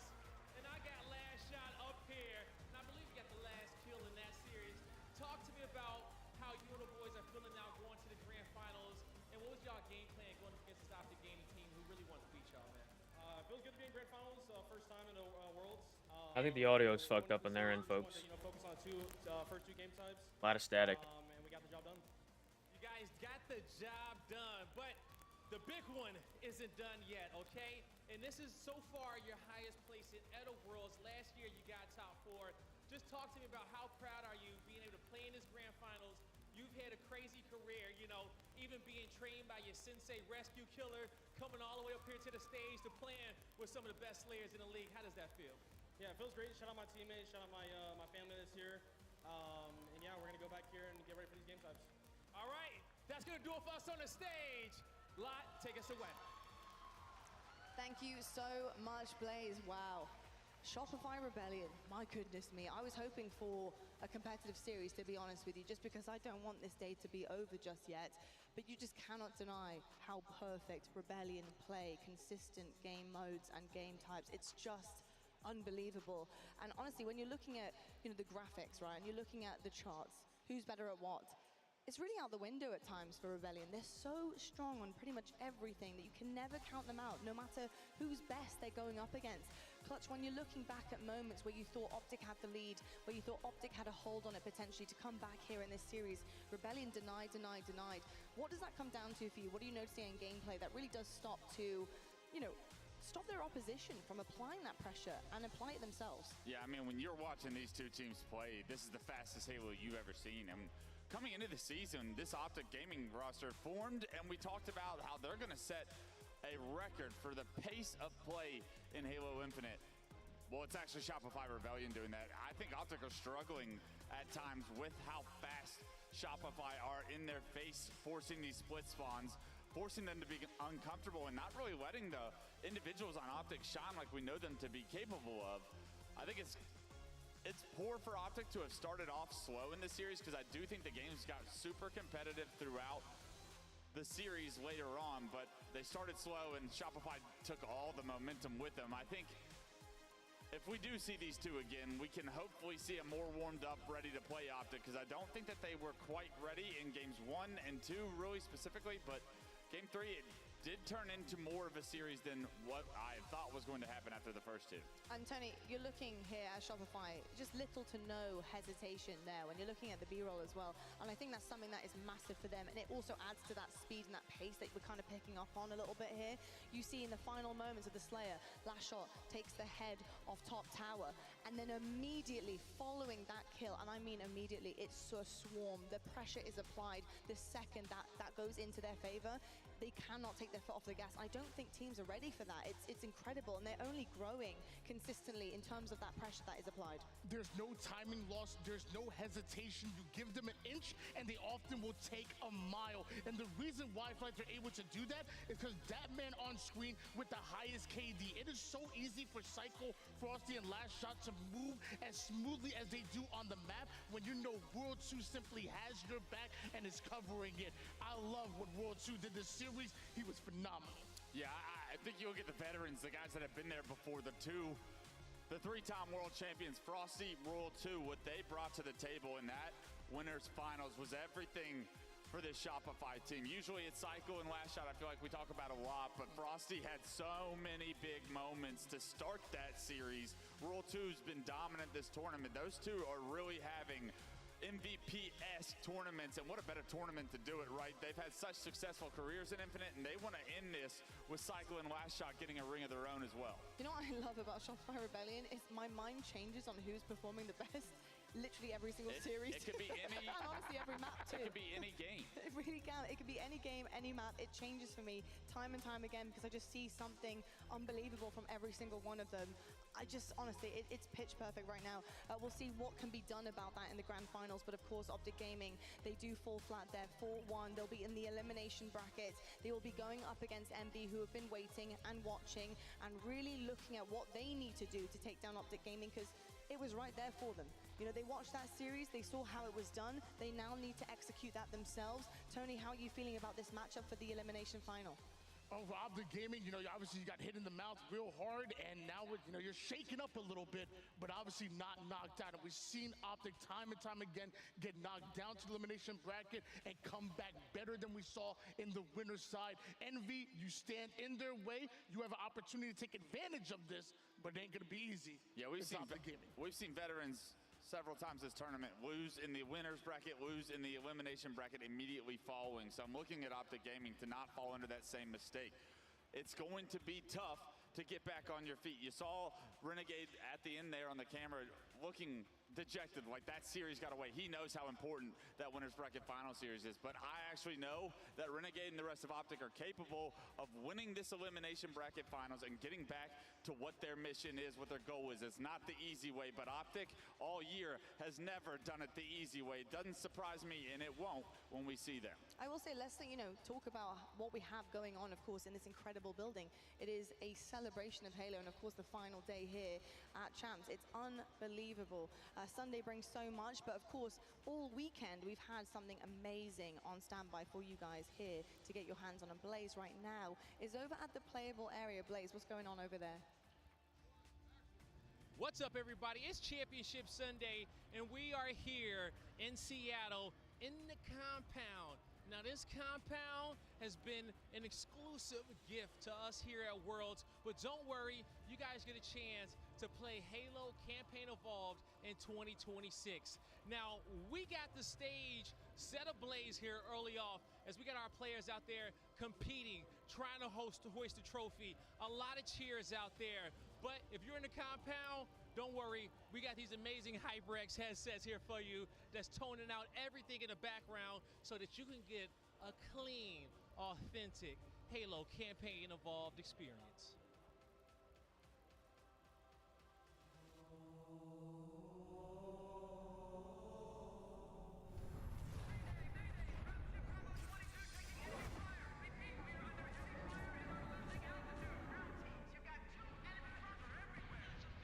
According to the data in their networks, the ring has some kind of deep religious significance.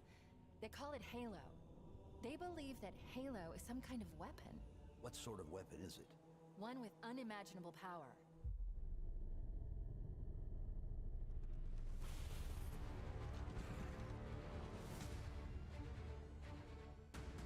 You gotta find the cartographer.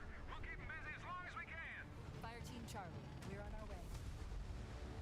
Touchdown! Hit it, Marine!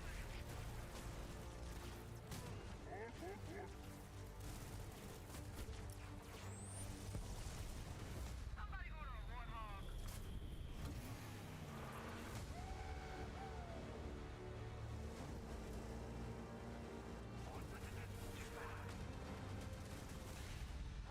The Covenant are putting up a real fight. The cartographer must be here. Rock and roll, rock and roll! Give them hell, Chief.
Umi, you there? Yep, I'm back. Are you ready?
The 2025 Halo World Championship is presented by HyperX, Omen, and Hayworth. Halo Infinite means to me the world. I mean, it means everything. This is the whole point of it. It's the whole journey. It's the whole passion. It's just everything. It's up there just for the simple fact that I thought I was done and decided to compete again. So it's always going to be special in that way. I'd say Halo Infinite definitely was up there. It was a little rocky for me at first, but I grew to definitely love this game. It's definitely amazing to compete in this game and play it every single day. It's been a really fun time. A game that, for me, has seen competitive Halo return to the top. It, for me, has been the best Halo title since Halo 3, and I can say that fairly comfortably. So for me, Halo Infinite means absolutely everything. Putting all of pretty much my free time as much as I can, and then some, hours and hours and hours and more every week for the last 4 years. Yeah, the opportunity's been amazing. I hope to still have more and keep doing the exact same thing, keep giving my all.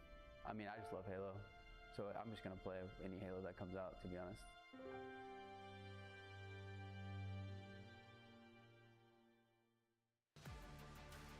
Well, good afternoon, Seattle, and welcome back to your Halo World Championships, and welcome back to the biggest Halo stage in the world. It is now or never for our teams, and never more so than at this moment, because elimination finals, they bring a whole different level of pressure to the table. On one side, we have OpTic Gaming. On the other, we have Envy. One team just got knocked down on a path that they were really hoping they could pick up on, something that they haven't done so far this season, but it's okay because they also do have plenty of skill in the elimination bracket, so bouncing back in this final hopefully shouldn't be too much of a tall order for OpTic Gaming. On the other side, we have Envy, of course. We're going to have to take down the powerhouses.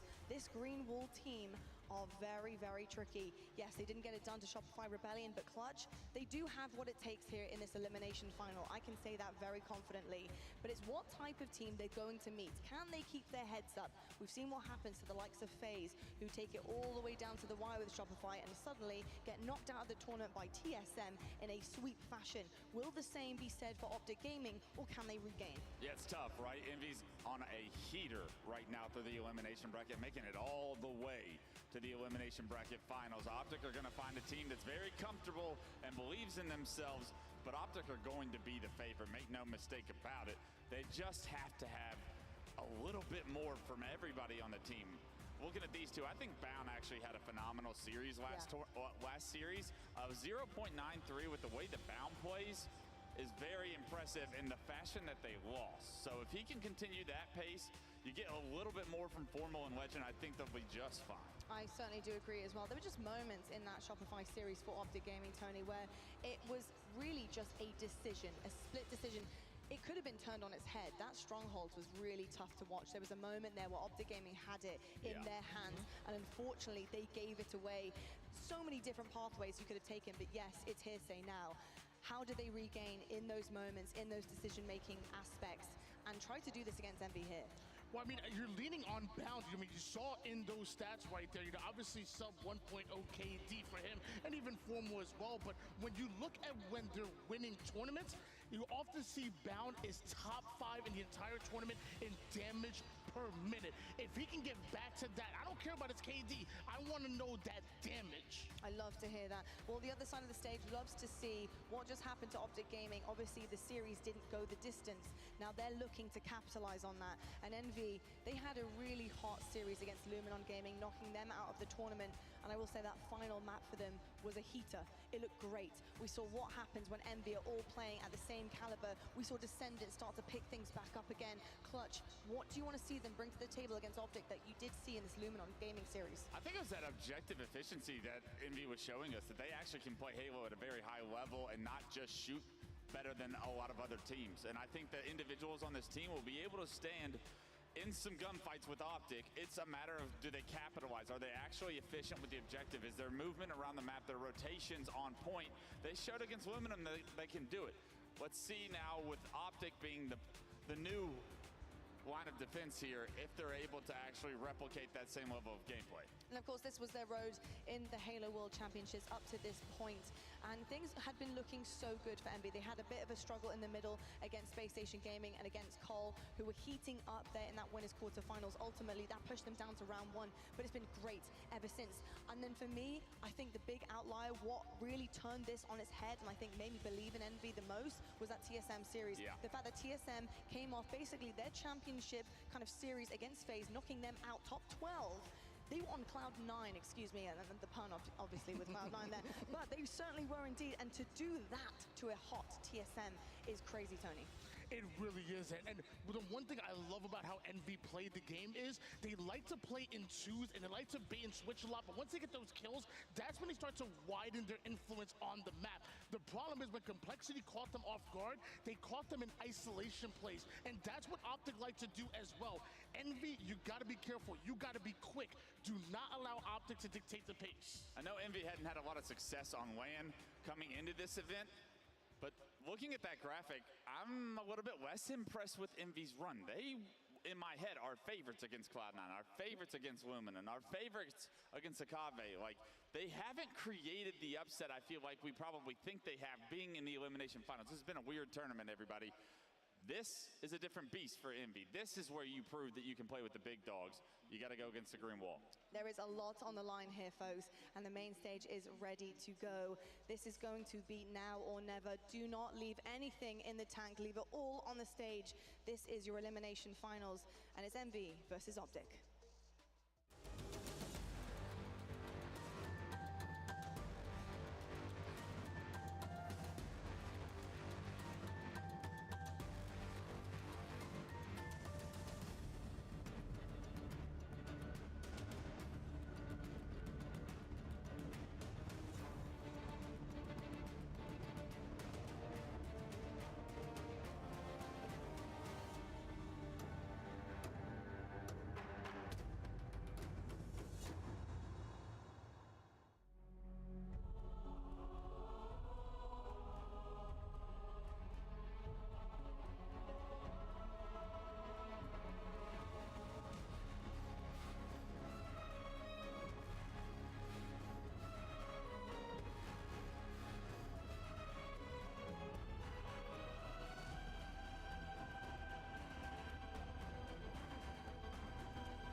It is our elimination finals.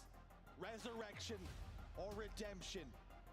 Envy coming back from the ashes, roaring like the Phoenix, an organization that went away. Their first time in a final since 2017. Snipe down, Pistola, Mikwin and Hook. But now they've got new superstars. Redemption for the team that was made to win world championships, forged for moments like this. Formal, Legend, Bound and Renegade. Superstars on that stage. Some have been here for a long time, some only getting comfortable. And it all comes down to this. Envy have caused ruckus already, exceeded expectations, and for OpTic Gaming, fallen below their standards far too many times. But still time to change things. Still life left in the tank. Shields up, weapons hot, we're underway here. And what a way to start it as well, with it being CTF forbidden here for OpTic Gaming. This maybe could be the perfect balance in terms of a map and mode, just to give them that confidence once more after being sent down into the elimination bracket here. Or perhaps could we see something that we saw just last event, only merely weeks ago, when they dropped down into that elimination bracket and they were caught out by a very hot FaZe clan. Or Envy, maybe in exactly the same position. They are on a run at the moment, taking down anyone in their way, but Clutch made a very valuable point. They have not necessarily been tested by any of the really big teams now. And if they are going to take down someone like OpTic Gaming, they almost have to find another gear here in these elimination finals. The game slows down. All 8 players on the map and not a round flying through the sky. Renegade is clearing his angles. Envy trying to bait OpTic Gaming in before they explode out the blocks. Jackson's found Renegade. He's down to no shield. Piggy arrives to try and finish that kill, but has to settle for a trade. Legend with the snipe rifle now. OpTic Gaming are taking control of the map. But Precision with that snipe rifle finds the face of Legend, and now all of a sudden the snipe rifle that OpTic Gaming controlled, no longer a factor, no longer an issue. It's in the hands of Jackson. Envy have got 2 snipes here. I wonder if once more OpTic will fall victim to something that's happened many a time in this tournament already, where for Envy, this is their final, really. This is further than they would have ever expected to get, but for OpTic Gaming, this is the expectation that they would go through this and get another stab at Shopify Rebellion. And sometimes when you have that mindset, you just allow the other team to just get a leg up on you. OpTic Gaming have to be careful. They have to respect what Envy have been able to do to get to this point. And we can already see Envy confidently holding the map at the moment, but Formal has got the overshield. Remember, one of the key reasons why Envy were able to take down Luminon earlier was their overshield control. And OpTic have maybe already sensed that. They've already denied that. And now they're going to have a lot of map control, and Bound might be able to pull this flag off the back of it. Precision was trying to make it an awkward fight for Formal. Formal gave up on it. Left it for somebody else. The kills have come their way. 3 dead for Envy. Flag was on the move. Bound is taking it. The scenic route must be said. Precision makes Formal miss the first shot, but the second one will find a home. Bound taking it through the street. And Piggy is the only man on the map that can stop this. Bound shields come back and they're not taking any damage. OpTic Gaming, they open us up. That'll settle the nerves for OpTic Gaming a little bit, and for the fans in the crowd here. I think if Envy have come out of the blocks hot, they got the first flag, you might have just planted that seed of doubt in your mind, but now OpTic Gaming just need to reset here. After committing to that flag, Envy gain a little bit of map control, but I think the first spawner has been able to really push out. I think it's going to be Legend, who's just a little bit further up as the first point of defense here. Well, OpTic Gaming, as the game slows down once more, they have that lead. Coming off the back of that tough loss against Shopify Rebellion. Let's just have a little listen in and see how they're navigating things. You didn't move in, you didn't move in. He's just sitting there. What's this at 15, guys? Hard, shoot me. Nice, man, nice. Nice, shoot again, Go for West, Go go for West. I'll get away. Watching left flank. I'm watching this one. Where's our head? Precision. Here's the Thor. So hard. Left flank, one shot descendant. We have OS. Is there street, I think? Still street. I'm killing this guy. I'm just killing this guy. I'm looking top left. for the separate. Pretty good. Yo, he's pissed on me. Oh, you. To the hurt. Look at my back. Nice, two dead. That's You guys are hurt. to the hurt. He's on you, Ben. One top, I think. Watch your rebound. To the hurt. Yo, one's front. He's weak front. He's weak on the front bucket. This play. Two low, Ben. One's island. On the plasma. One's island. Not saving. One. Hurdy. Nice. One block saving. Walk to the hurt. Watch Mark. I'm pulling up. Watch out low hit. You kill Ben? He's still there. He's low. Yeah. Still sticky. Just sniper down Mike's man. I'm trying to kill the guys. Watch this. On a wing. One's on top left. Hurdy. I'm repping. Ready, guys. There's one on range. Top left, still descending. One's on range. Back front, quick precision. One there, back there. A lot of small talk. Things have slowed down. They had control of the map. Descendant soared to his death, much to his own maker. Formal puts down damage. A couple of those snipe shots, just not finding a home just yet. Did manage to find one to the face towards the end of that run. But it's OpTic Gaming in full control here of the scoreline and of the map. I like the energy on the comms though. OpTic don't sound deflated after the loss to Shopify earlier. They know there is still a job to do here in this elimination final. Envy are going to be no pushovers. So like you mentioned, a lot of small talk. A lot of effort around where they need to be positioning themselves for these flag runs. Couldn't quite get that one converted before when Renegade did move it. There was just one player that was out of their sight lines they couldn't get hold of. But they still find themselves a flag up. 6 minutes now remain. Sniper rifles and overshield about to spawn, so this is a big moment. Could be a good turning point for Envy if they're able to get hold of that Ovi as well. You have to ask the question, when we've seen teams like Envy in the past get to this stage, playing against an OpTic Gaming, a Rebellion, or a FaZe, how often do you see that team almost as though they're happy with their exploits? Alright, chat, I'll be in between this match. I'm getting dinner started for me and the wife. I'll be right back, though. Exceeded those plans. And they always come out flat. That's the challenge that Envy have here. Find a way to respond to this aggression. Because right now, it's all going swimmingly for OpTic Gaming. Descendants in the respawn screen. Last 3 members of Envy back towards their own base. Precision slides out to his death. And it's now a 2-0 OpTic Gaming lead. OpTic have done very well at shutting down Jackson and not allowing him to get into those anchor points. When you look back at that elimination semi-final, Jackson was here, there, and everywhere, finding all sorts of angles to lay down the damage. And for me, might have even been the MVP on that Envy side with how he was playing and the positions he was able to find, but it's just not been able to have that same comfort here against OpTic. You're never going to have that much freedom because OpTic, just that little bit better. They catch you out, they spot those kind of things, and they will hunt you down if they feel like you're a threat on the map. But Descendant does find one with a snipe. Maybe a slight opening and a chance to push towards the base here for Envy, but with 4 minutes and 40 on their clock, they need to start thinking about getting a flag soon. They're thinking about it. They're putting it into action.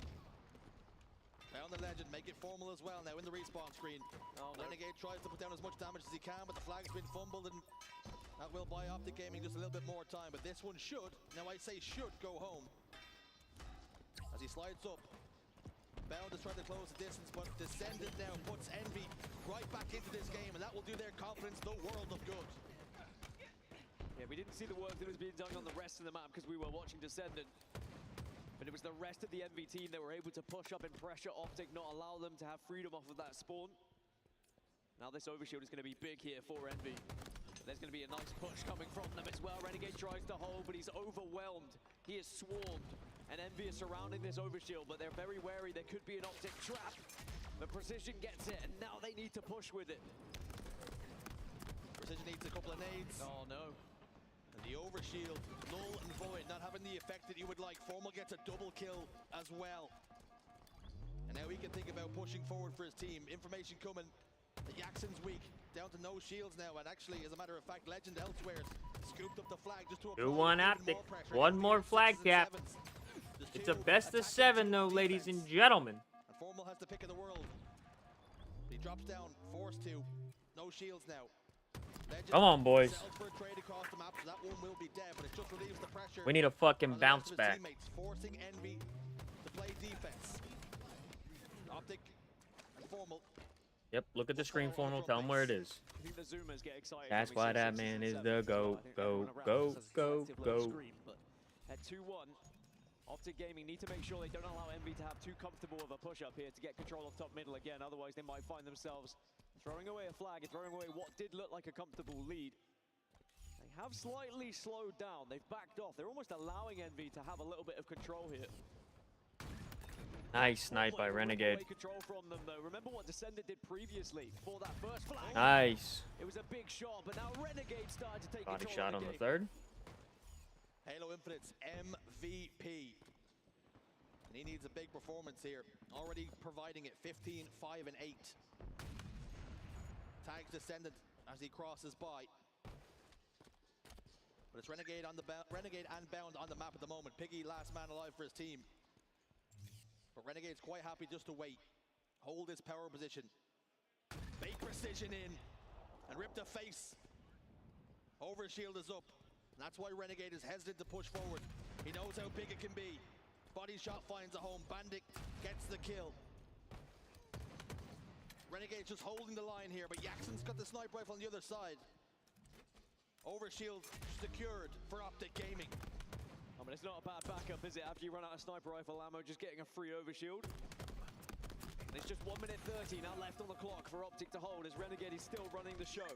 But we know he's capable of doing this. He's done this multiple times already this tournament against teams like Envy, for example.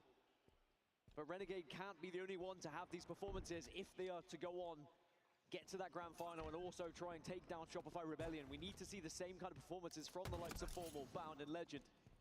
3 superstars who can also do the same. All 4 of them have to be at their very best if they are to go on and win this tournament, but they've certainly responded well to dropping down to this elimination bracket so far. 1 more minute then to hold on. And with that, the Envy push comes. Piggy wins a big 1v1, but Bound gets precision, so it's a 3v3 on the map. OpTic Gaming quite happy to hold what they have, play defense. 3 go down for Envy. That means OpTic Gaming are holding the line pretty strong now as Bound continues to look for this player who's just slipped through the cracks. Descendant gets another one with the help of a teammate. And that will mean OpTic Gaming have got to mind their P's and Q's here. But they're combining well together. And Precision gets shut down. Formal picks up a double kill.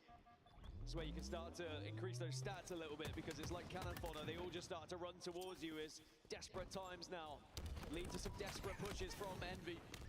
And that's a big stick from Formal as well. These sticky grenades have proved to be so vital so far this tournament for those trades. Into the final knockings. Envy are not going to get close. Into the waiting arms of OpTic Gaming. Descendant tries to, but fails. And the green wall.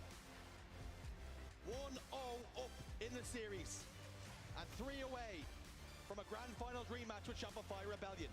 And if you consider how good Envy have been at Fortress Capture the Flag, for example, I think it was important that OpTic made a statement in that first game to say, you are not going to be able to just walk over us when it comes to these CTF games. We can control just as you have. The overshield control was definitely something that was very important for their victory. And once they had that 2-0 lead, they definitely slowed it down. They realized they didn't really need to push the narrative of going for a third. And whilst it did invite the pressure, it did allow Envy to get one back. There was just too much to do, and OpTic just too strong defensively. It's hard enough breaking into a base and getting a flag. It's even harder when you have to do it against the likes of Renegade, who really did go on a tear with that sniper rifle during the latter stages. OpTic Gaming outslaying Envy 71-54. The score finishing 2-1.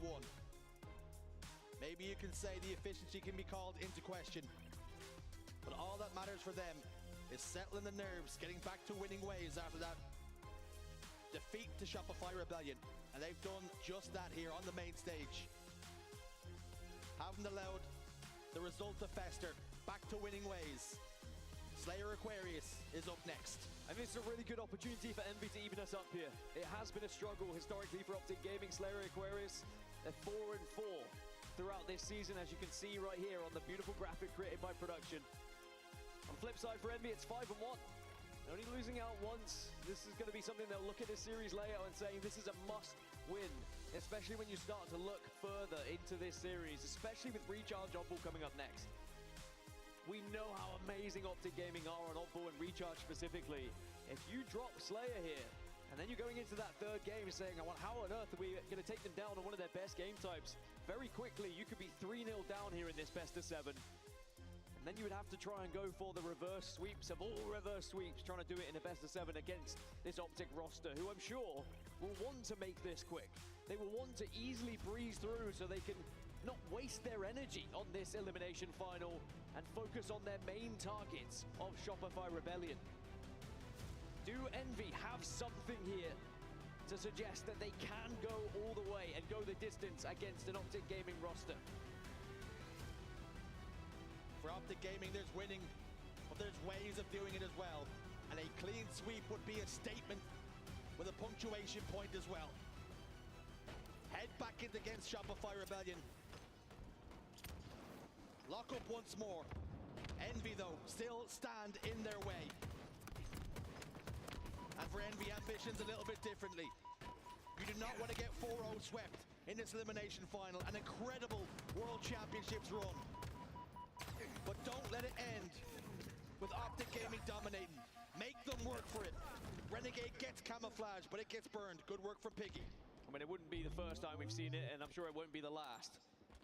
Time and time again, we see teams getting to this position, but then falling to that squad that drops down from the winner's final. And what can be a very one-sided affair, but we know what Envy are capable of once they get going. They need to brush aside that game one. They gave it a good effort. It was close. But now on a map where they should be the favorites for, they need to prove why. And it's about confidence. It's about getting into these engagements, not fearing the names you're going up against as well. And they have an 8-6 lead to kick us off. Wonderful start from Piggy as well. 5-1-1. Precision with 3 assists. And they start to collapse on the OpTic Gaming hold. Legend back base. They trade damage. Formal's going to venture out now. He'll be met by Precision. Bound goes down. Formal settles for a trade elsewhere. The kills favoring Envy. At least they were for now. Renegade top middle. Receives a lot of damage, but that's a beautiful nade from top middle just to clear Piggy out. And it's OpTic Gaming who now hold map control. A complete flip of the script. Although Envy collapsed and the kills were starting to favor them, we're all tied up. I would be worried if Envy lose this one. Especially when we know how good Envy are at Aquarius, because their ability to work together just with pure bandit skill has been incredible so far this tournament. And on a map where it is truly down to really just teamwork, don't have to rely on individual ability as much, and Envy seem to really flourish in these scenarios. You rip away the sniper rifle, you take away the shock rifle ability. And of course, we know the heat wave's not being used either. And it means that these cross angles that Envy find, the anchor positions they like to find themselves in, they can be so powerful. Whereas OpTic Gaming, maybe because they know how powerful they are as individuals, they might just get caught out a few times trying to move around the map. As I say that, Formal on his own just punches his way through the map. So important for Envy not to alter the strategy, not to change the recipe. Remember what got you success and got you a ticket to the dance in the first place. This has been such a strong map mode combination for them. We're all tied up at the moment, but Formal's got the camouflage. And he can have a heavy influence in what way these next few seconds are going to pan out. Formal does eventually push in, and he's greeted by Bound as well as they work together in tandem to get the kills. And now it's 21-21. Jackson going to be the next target, and Formal just constantly calling out to the rest of the team about where those players are. And he's not the only one calling out. Of course, Envy, I'm sure, will be calling out where that camouflage is, and maybe it's a good time to jump into a listening with Envy and just see how those comms are. Reset, new fight. New car one. They might hit our gen. Yeah, one's our brick. One's our brick. One's our brick. Top 10 going. Yeah, it's 3-3. Top flag trim. Flag trims. I got spawn flag. One's fridge. Yeah, spawn blue flag. I'm trying to help you, Piggy. Trying to get out fridge. Alright, that. Good. Yeah, let's get out. Top B. I'm trying to help Ethan. Keep moving, guys. Yeah, P2 legend. Carthay, watch out, Renegade. Hurry up. I can help you out. You guys P2, I think. You guys P. P2. Nice. P2. There's a guy P2. Fight top P. Yeah, we have numbers. Formal's here too. Pop the base. Formal's here too. On there, P jump. The heavy yellow P. Two bottom P. Top P right now. Playing there. Play fridge with me. He's at bottom P door. He's holding the P door. Other guys two guys. Nice. Let's go. Play top car. P2. Yeah, gonna be car probably. Yeah, maybe a lifeline then from the double kill from Jackson and the scream across the main stage, but it's still a 5-kill difference. Make it 4 as I say that. Descendant gets 1, it's traded out by Legend. A 5-kill lead is big though here for OpTic Gaming. And how many times did I say against Luminon, Envy, they're a team who love structure, they love that slow kind of pace of play, but when you think about slow pace of play, historically it was always OpTic Gaming that really pioneered that style. Now I know this is a different look OpTic Gaming, but at the same time, they'll be more than happy to take their time and have a little bit of structure about their games because that gives them extra time to plan, and they are one of the best teams in doing so. There was a very interesting comment during that listening from Envy. Somebody said, keep moving, which means they're starting to recognize that we're maybe playing even slower than we intend to, because the weight of the moment is only getting heavier and heavier, and the more space you give up to OpTic Gaming, the more they'll make you pay. But Envy now starting to turn the screw. It's a 1-kill game. Descendant has the camouflage. 2 members of OpTic Gaming inside of the base. Renegade's down to no shields. Precision's going to try and close the distance and apply the finishing touches to that kill, but Renegade, Bound, they combine. And now Descendant is forced into an uncomfortable position. He has got to push forward the full shield players. Bound shuts him down. I was going to say, so frustrating as the camo player to see your teammates fall, but then to go down yourself. Find yourself 4 kills behind and you have to build once again. And OpTic Gaming can play this slow. They can force Envy to start making those mistakes, to get them into those uncomfortable positions that you were just talking about. Still up by 4. Every single time these kills are being traded out as OpTic get closer to victory here in what I would consider a must-win for Envy. The rest of the series layout, there are some big maps and modes for OpTic Gaming that they love, that they flourish.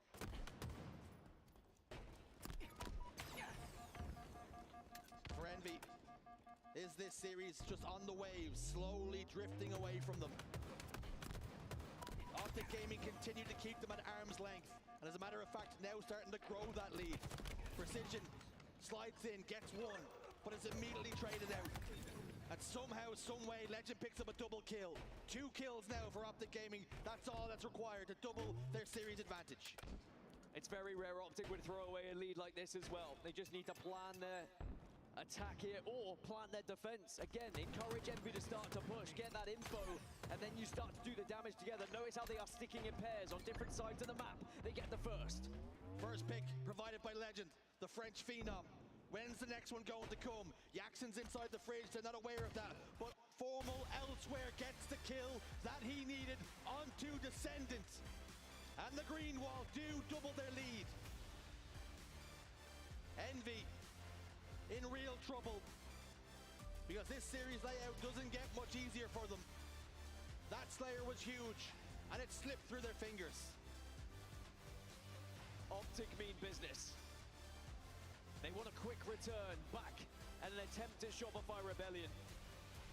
One thing I noted after they lost that series against Shopify, it was Renegade's reaction, it was his body language, it was frustration. They know they can do better, OpTic Gaming. They know they lost some games where they feel like they probably should have won. A few mistakes here or there, a few heroics here or there from Shopify. And sadly for Envy, they're going to go up against an OpTic Gaming who are just a little bit peed off after that matchup in the winners bracket. But with it being a best of 7, there is still time for Envy. And even though, as you've alluded to, as we've both been mentioning, the series layout doesn't really get better in terms of statistics. Once you get past map 3, maybe there's hope. And if, by some miracle, Envy can steal Op or recharge away from OpTic Gaming, that would change the entire narrative here of this series layout. But with what we've seen so far, it's very easy to start to think that OpTic Gaming might just run away with this one, especially when you look at those numbers. Looking at those numbers, Envy, a mixed bag, 3-2. Make no mistake about it, it's a 6-0 record for OpTic Gaming.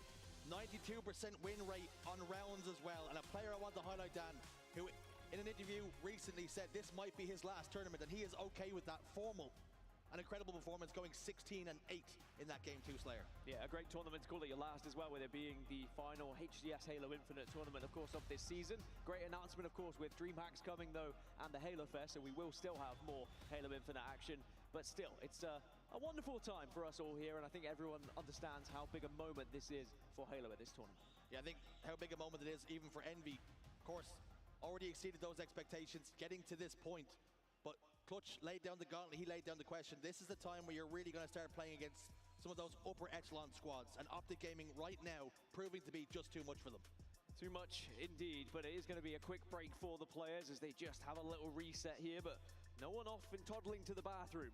This is usually when players start to disappear, but both teams bums in seats, and they are more than happy to stay focused and start to think about how this next one's going to go. But with OpTic Gaming not losing it thus far this entire season, you would be crazy to bet against them at this point. But maybe Envy can pull off that miracle. And like I said, it does change everything. The whole pace of everything changes. It would be a big head scratcher if Envy suddenly were able to pull out a victory here. And with OpTic Gaming being such heavy favorites in this third map, who was the player you look at, Dan, on the oddball, on recharge? Who was the one that is finding those little pockets of space that's really getting success? Who is the player you're looking at to make the difference? I mean, it's Renegade. He is unbelievable all tournament long. He has been all season long, all game long in Halo Infinite. He is the MVP for a reason, and we've seen him dominate this map single-handedly time and time again. And if he does get going, it will be close to curtain call for this Envy roster. But it's not easy to shut him down. And already he starts us off with one, and he's done damage to secure the second, and it's all for dead for Envy as OpTic Gaming lay waste to the entire squad, and now we'll start to set up with this ball. The perfect opening. 4 dead for Envy, and OpTic Gaming keep all 4 guns on the map. Complete map control now, shock rifle to play with. And they can set up. Precision will back Renegade down off the bat ledge. And Bound now just closing the space and helping Renegade in case the push comes across the bridge. He's quite happy with what he sees, but Precision overstayed his welcome as far as Renegade is concerned. No longer a problem, no longer a concern. 1, 2, easy as you like. You're just walking into Renegade and a warpath that he always lays down. It is so simple, or he makes it look simple, should I say, as he finds another. The shock rifle in particular looks disgusting in his hands. And at the moment, he's 6-0. Remember, we saw a killing frenzy, almost a running riot from him yesterday on this map with the shock rifle, and perhaps he's going to try and do something similar for us here. Renegade almost playing with his food there with Precision. Thought about the shot, waited, pops the shields. What a start from the Demon. And Envy just haven't had a response. 46 seconds already amassed for the green wall. Descendant, bottom elevator. Problem is, he's isolated, and the push is coming from gold pipes. Descendant is now aware of that, drops the ball. Bound closes the distance. Descendant down to no shields, no longer a problem. Renegade puts another one in the grave. Putting bodies in the ground. That's what Renegade does best. Enemy halfway to victory. And he All knows right, he's I on got for a Getting frenzy going. again, by the way. We are good to go. We saw it yesterday. Once he got that frenzy, he started to play in a different way as he was looking to try and make it that one step further. He's not playing as aggressive. He's putting himself in slightly safer positions, and here's the frenzy waiting for him. Does chase it. Does secure it. It's another kill. Yo. Inside a triple. What up, brother? Just, you know, trying to get through this event right now. And he is Yeah. running the show. Got fucking smoked by Shopify, but That's hard. we needed to send him to loser's bracket. So we had that safe zone of the double elim at the end. But we've seen him do it again. We've seen him do it the first fucking That's major. that's all we've done. Yeah, we've never made a clean fucking run all the way through. No. See what we got, though.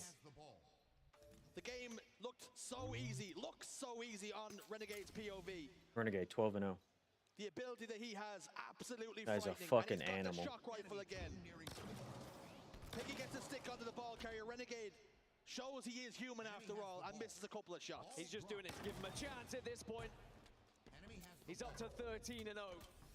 This is an elimination final, by the way. At the very end, the culmination of this tournament, and Renegade is still able to play with this much freedom. Yaxon is next target. Yaxon deleted. Piggy's next. It's a running riot. Oh my god. An absolute massacre. 15-0 running fucking riot. After 15 kills. What are you playing? Playing Envy. Oh, I thought. Gaming 15 seconds away from claiming the No, maybe I'm just behind because I'm watching Scum stream. Where you at? 81, 36, 37, 38, 39. And that's how comfortable, that's how Oh yeah, we're 81, 44. Playing Envy right now, yeah. Yeah. I might be behind. I have to refresh. Game clock is 249, 248, 247. All the meanwhile, though, Yeah, it's like this one's a couple seconds. I'm watching it off fucking Halo. Oh well. and for good reason with how he's been playing. Also, I'm streaming, so I definitely will have a bit of a delay. Still need 18 more points. Oh yeah, yeah. Kept in it. He's worth the price of admission alone. Welcome everybody to the Renegade Show. 17-2 for Renegades, fucking insane. But he'll be back. Make no mistake about it. Jackson gets put in the dirt by Bound. But in the background, amongst all those kills that Renegade is getting, Envy have got a few points on the board, and they're closing in on that lead. But Formal has the camouflage and a kill to boot. Yeah, it might have been a good thing that Renegade died, to be honest, because it just meant that OpTic could probably play around actually getting the objective done as well. Now Formal will just have a little touch, a little tickle of that ball. Doesn't need to use it though, instead will pass it off. 3 dead for Envy, and this might be the final moments of this round. You saw the stats earlier. It was what, 92% win rate of rounds? It's very rare they even lose one round, as now they put themselves one up. Come on, let's go, boys. An incredible first round where we got to see Renegade on a running riot. And if you're Envy, you see that in the kill feed, what are you supposed to do? It's so easy to get deflated when you see the other team just being able to run around with such freedom. He just shot his own teammate. Love to see that. Dead for Envy. The freest camouflage you're likely to see. Picky try as he might off spawn from long haul to stop Formal having the influence he's going to have. Descendant with a nade that seemed to come from nowhere. And there he is again. Renegade with a shock rifle. But this time Jackson ensures he's not going to have the influence, at least for now. OpTic Gaming already securing 10 points off that hot start. But Envy are trying to keep this one scrappy. It was Renegade who got the first 10 points. I think he felt bad from the previous round and said, all right, I'll do some objective work. But then, oh, there's another shock rifle that falls into my hands once more. If you look at it, it's almost calculated. He's got 21 seconds of ball time, making sure that he's not the least ball time on his team. I got 21 seconds, Formal has 20, I can drop it now. A Renegade somehow finds the shock rifle again. He's almost drawn to it. Descendant steps out a little bit too far. Precision, watch yourself. The form that Renegade's in. All good, all good. Brave man to take him on 1v1, but Precision comes out on top. Now can we see someone from Envy do something similar? Can they have that moment where they can lead the charge for the team and get them back into this game? Precision has hit so many good shots already this tournament, does connect with the body. Same again onto Legend, but not being a headshot can hurt you. It's not quite the same as a body shot with a sniper rifle. It doesn't do the same damage. Now OpTic will get a few down from Envy and get ball control yet again here. They are behind at the moment, but they will probably take the lead in the next few. You know, ambitions is to hold that ball over towards blue. Give them the option to play it if they can. It's long haul, and Legend is making the move now. Precision steps out, and he swings at Bound, but his arm's not big enough. 2 men in the respawn screen, a piece now. It's 2v2 on the map.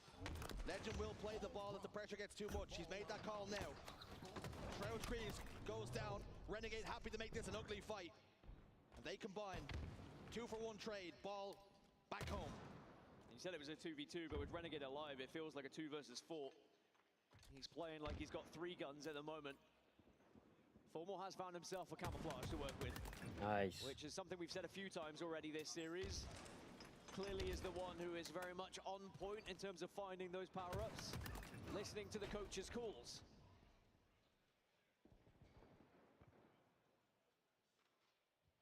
Gold pipes control now for Formal. The Shock rifle has now just popped up. Grabs the ball, tosses it towards his team. Grabs the shock rifle. This one he will not be tossing towards his team. This one's for him to play with. He wants to have some fun now. Already seeing the success that Renegade has had. Jackson takes some shots to the body. Like you say, it doesn't quite have the same impact as a sniper rifle does. You've got to hit the face to see real success. Oh, and Formal with a grenade. Gets two. Might not be done just yet. Piggy forced to put it in reverse. And Formal can just wait. Piggy knows he has to go this way. Waiting and biding his time. And Formal does not hit the shot. And Piggy opens us up with a double kill. Shock rifle now in his hand. But 61 points for OpTic Gaming. Envy have got to get something cooking and quick. And when you do see shock rifle shots missed, you realize just how special that running riot was from Renegade in the first round. Piggy can't connect with one either. Renegade says, See, yes, we need to fucking do that teamwork when we're playing against fucking Shopify. I think he's only got one shot Where we left start in the getting into a game. gunfight, like we need the fucking second guy there and start cleaning up. Precision holds strong, but somehow I feel like every time we Renegade play still gets that Shopify, we're trade. trying to just do 1v2s, 1v3 fights, and that whole team's fucking grouped up together. Yeah, they're playing at 100 mile an hour. Yeah. All the time. Over towards blue, so even if OpTic can break, the likelihood is it's going to be a play ball. So realistically, OpTic will probably try and keep one person up towards glass so they can recover it when it does get sent back home. Just to remind people, on this map mode combination, OpTic Gaming have a 92% round win rate.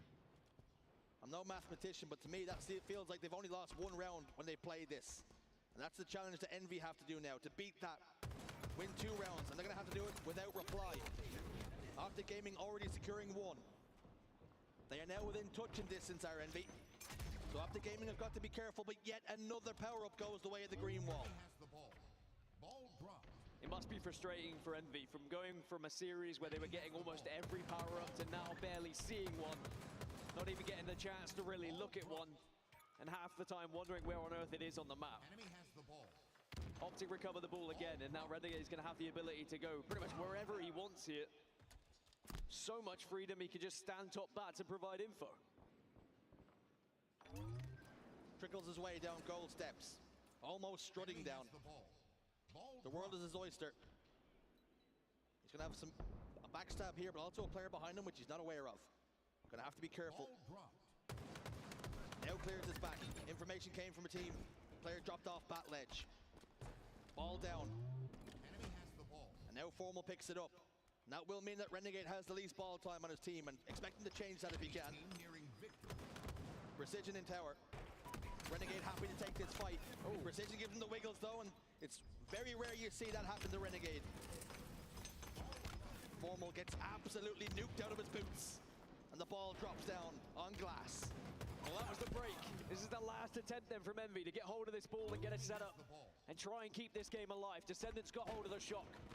Need to see something magical, something memorable, something that will just give a little bit of energy to this squad, to this roster. Sadly, he's just eating nade after nade, and he can't connect with that shot either. And Renegade is just going to be more than happy to scoop that one up. 10 more points required for OpTic. Piggy in trouble. Renegade has the ball. And unfortunate for him, no matter how long he holds it, he will be the least ball time on his team, but he will not care one bit about that. OpTic Gaming complete the round. There we go. Gaming take the map. One more map. And are one way from a grand We're right back in against Shopify. Now we're getting fucking hot. Sadly, the way it looked like it was going to go, as soon as you saw that series layout, as soon as you saw that this was going to be map 3. And you have to wonder for Envy, is there anything left in the tank? They've given so much this tournament to Double get to 4-0s. this point. Let's get it. That's, yeah, just run in there, 4-0, and just fucking let it happen. Let's take home the fucking ring. Is heavily supported by this crowd here at the Halo World Championship as well. So did you see that there are certain orgs and teams that are backing HCS next year? No, I didn't see that. So HCS is going to continue into 2026.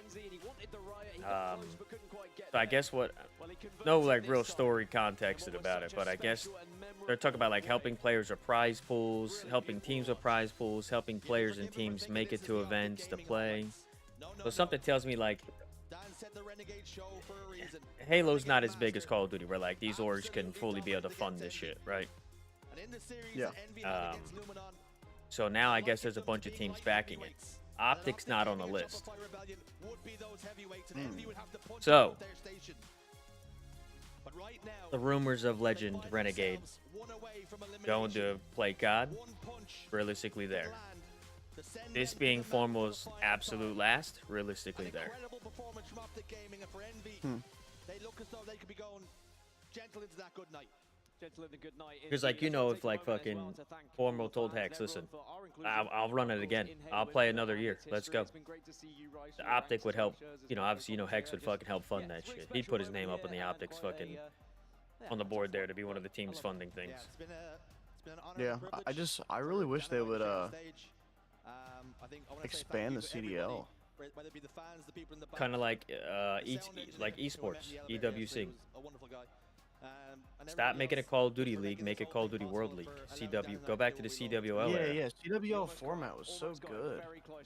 Where you travel, like, it sucks that you travel to another country, the jet lag, the sleep, but like that's how events are played out. Yeah, it's got to be across like a ton of events across the country, and like we go back to EU. Yep. I mean, have EWC. Look at the Challengers team coming in playing CDL fucking players and CDL teams. Like they showed up, they showed out. They didn't finish that great, but like you still had X amount of teams still wanting to participate in this. King of the Hill is where we land. And OpTic Gaming, even though King of the Hill has been rough for them, I think they do it with pool play. I think they take the Halo pool play, throw it into Call of Duty with all these teams, and run it out that way. OpTic Gaming have given them very little scraps they've been feeding off and have not been able to find success. And again, Envy find themselves down by 3 members, Descendant scrambling to try and survive. And that's what Envy have been doing all series long, scrambling, trying to survive. And OpTic what I do know is the more OpTic plays, the hotter they get. Legend does grab that camo. Legend also absolutely dumps on Precision. And now it means he's got that freedom to just roam around the map, position himself. He does get smelled out here. But still scoring our OpTic Gaming. And you have to wonder, you know, what do Envy have left? It's so deflating to be in a situation like this. And as I said, it is not the first time it's happened for a team. It won't be the last. We will see it forever in Halo history as we move forward, even in Halo Infinite and future Halo titles. Okay, Matt. So okay, Formal. So deep, you get to a point where you didn't even think you could make it, but then you just come up against what feels like a team that cannot be taken down, a team that is so set out on gaining that position back in the grand finals once more. And OpTic Gaming just feels like they are bullying Envy at this point. I've likened it to a boxing match, and forgive me, because this just looks like Envy are ready to throw in the towel. So much progress already made on his second hill. OpTic Gaming are in cruise control. 2 members of Envy yet to register a kill. Precision, 5 deaths without reply. Descendant, 0 and 3. OpTic Gaming double their lead and are already just 2 away from a clean sweep in this best of 7. Still a couple of zeros on that side of Envy, yet to even register a kill, which I think it says everything you need to know about this game. And it does feel more like a victory lap for OpTic Gaming right now than an Envy comeback. And as much as I'd like to be optimistic for Envy, as much as I'd like to give them a chance here, it looks like OpTic Gaming are far too strong in this moment. Just finish that shit out, OpTic. Let's go. To grab it. Perhaps that could be the lifeline. No, never mind. Ripped away from them. Legend steps inside the hill. And he clears out Descendant. Precision down to no shields. Giving Precision a fucking donut. We don't want to keep harping on it, but you know he's starting to worry, he's starting to be concerned, and he'll start to play differently as a result of this, Dan. This is incredible to watch from OpTic's side. They have been flawless so far in this game. And it was something that had been highlighted before this tournament. King of the Hill, maybe a little bit of a weakness for the Green Wall. But what a chance it is to practice here. Because it feels like that. It feels like a practice game for them, ahead of what will be a much anticipated grand final at this point, between the two teams who deserve to be there. Bound has the sniper rifle now. And even though Envy are scoring, Bound is starting to be soaring. Heading towards that hill and happy to take on anyone that ends up in his sight lines. There's another. It's a killing spree for him. You want we gotta get this? So comfortable it would seem. Nice. Trying to hit trick shots. Piggy desperately trying to stay alive, but there's two members of OpTic Gaming coming close to him, and he's also going to fall. Sniper rifle in the hands of the Frenchman. Body shot good. Bandit second shot finds the face. That's a kill. Let's hope Sarah, nice. OpTic Gaming so comfortable in this, and it's going to do their confidence the world of good. And this is the kind of response that we needed to see if they were going to match up against Shopify Rebellion and make sure the result goes a different way. Oh, absolutely. The confidence builder they would have needed. And it's not wasted. That is beautiful. Right. They're going to probably get it done in 4 at this point as they find that. Shut him out here, huh? Yeah, just 4-0 it, 4-0 it. Just cannot keep up with 4-0 for the 4-0. I love it. Isn't that big fucking confidence boost going in to play Shopify? But a second best round of 7? Plus the hands are hot. Yep. Bound is fucking we just don't want him to be fatigued. No. Because this will be, and then with the grand finals reset, this will be four matches in a row. Listen, do what they did in the first. Do what they did in the first major. Run them 4-0, and fucking hand it to them. It's been clinical. I just gotta play nuisance. Just gotta buy time. Flawless, phenomenal. Keep using buzzwords. All to describe what OpTic Gaming have been putting down. The show they put on. And Envy continued to struggle, because you even feel after they get 3 dead, it's only a matter of time. OpTic Gaming spawn back up and retake control. And I'm sure even in the minds of Envy, they probably know the inevitable at this point as well, but they are still giving it a bloody good effort. They have their feet in the hill. They get temporarily removed, but they will take the fight to Renegade. Jackson, though, will be the last to fall, and it's going to be more hill time, you'd imagine, now for OpTic Gaming. Bound to be the one to step in alongside Formal. Piggy tries off spawn to push, but he does push alone, but he kind of had to. They're running out of time, Envy. As OpTic Gaming just need a few more seconds in this hill. Just a couple more ticks then for the green wall. And Envy continue to throw numbers at it, continue to try and invest, but they're running out of time. Let's go. And they're running out of control. Formal steps inside. Clean it, yep, there it is. 4-0. Let's go. Let's go. Grand finals, let's go, baby. Come on. Turn me fucked up. Turn me fucked up. Shopify Rebellion versus OpTic Gaming. The grand final that was very much deserved in this tournament. Expected by some. I give it to Envy though. They put up a fight to make it here. To see FaZe not make it and fucking Space Station? That's crazy. Again, a huge congratulations for Envy, which what has been an unbelievable tournament run, a top 3 finish. But they came up against a green wall that looked unstoppable. COD champs, EWC champs, and Halo Worlds, yeah. The trifecta, come on. How good Shopify Rebellion have looked thus far. Can OpTic find an extra gear now? Can we see performances like we just saw from Renegade in a grand final? Can we see the likes of Formal, the likes of Legend and Bound step up to the plate and also show what they're truly made of? Because every single member of OpTic is going to have to be at their very best if they want to take down Shopify in this grand final. There are levels to this game, and OpTic Gaming have been found wanting at the last 2 majors. Walshy said he fancies this team as the best individually skilled team on the planet. But the problem is we have not seen all 4 players find their final form at the right time. Shopify Rebellion in these last 2 majors have had their number. But still time to change that at the World Championships. And it does feel like a full circle moment for me. Apparently trying to get some shit off my neck. World Championship, Envy versus OpTic. That was my first World Championship, and now we're here at the last Halo Infinite World Championship, which has been an incredible one. But Who's going to take it? That's the real question. I know there is a lot of OpTic fans Damn, in Denver the building, fucking but Shopify blowing out the at moment with how Cowboys. they look shows, 27 it looks to 10. like Really? maybe, just Love to maybe, see it. they are one step ahead of everyone else in this tournament. Marvin Mims doing anything? I don't know. I just pulled up the stats real quick in the meantime.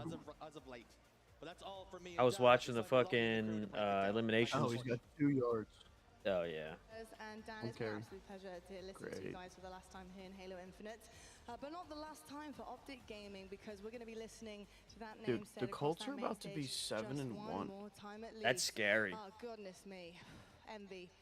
They just That's didn't have enough in the ridiculous. tank there. Yeah, I think we saw an yeah. OpTic Gaming that knew they had to hit Do they play anybody in the rest of their schedule? Really, that was Let the me series look. to swing it into gear for them, Clutch. It was just really difficult to watch, I think, if you're an MV fan here, because OpTic Gaming, they were coming out strong because they know that they need to push it to the limits. And They MV, play the unfortunately, Steelers, the they will have Falcons, failed to feel it. Chiefs, Texans. Those are their next 4 games. December, they play Jaguars, they play Seahawks, Niners, Jaguars again, and then Texans.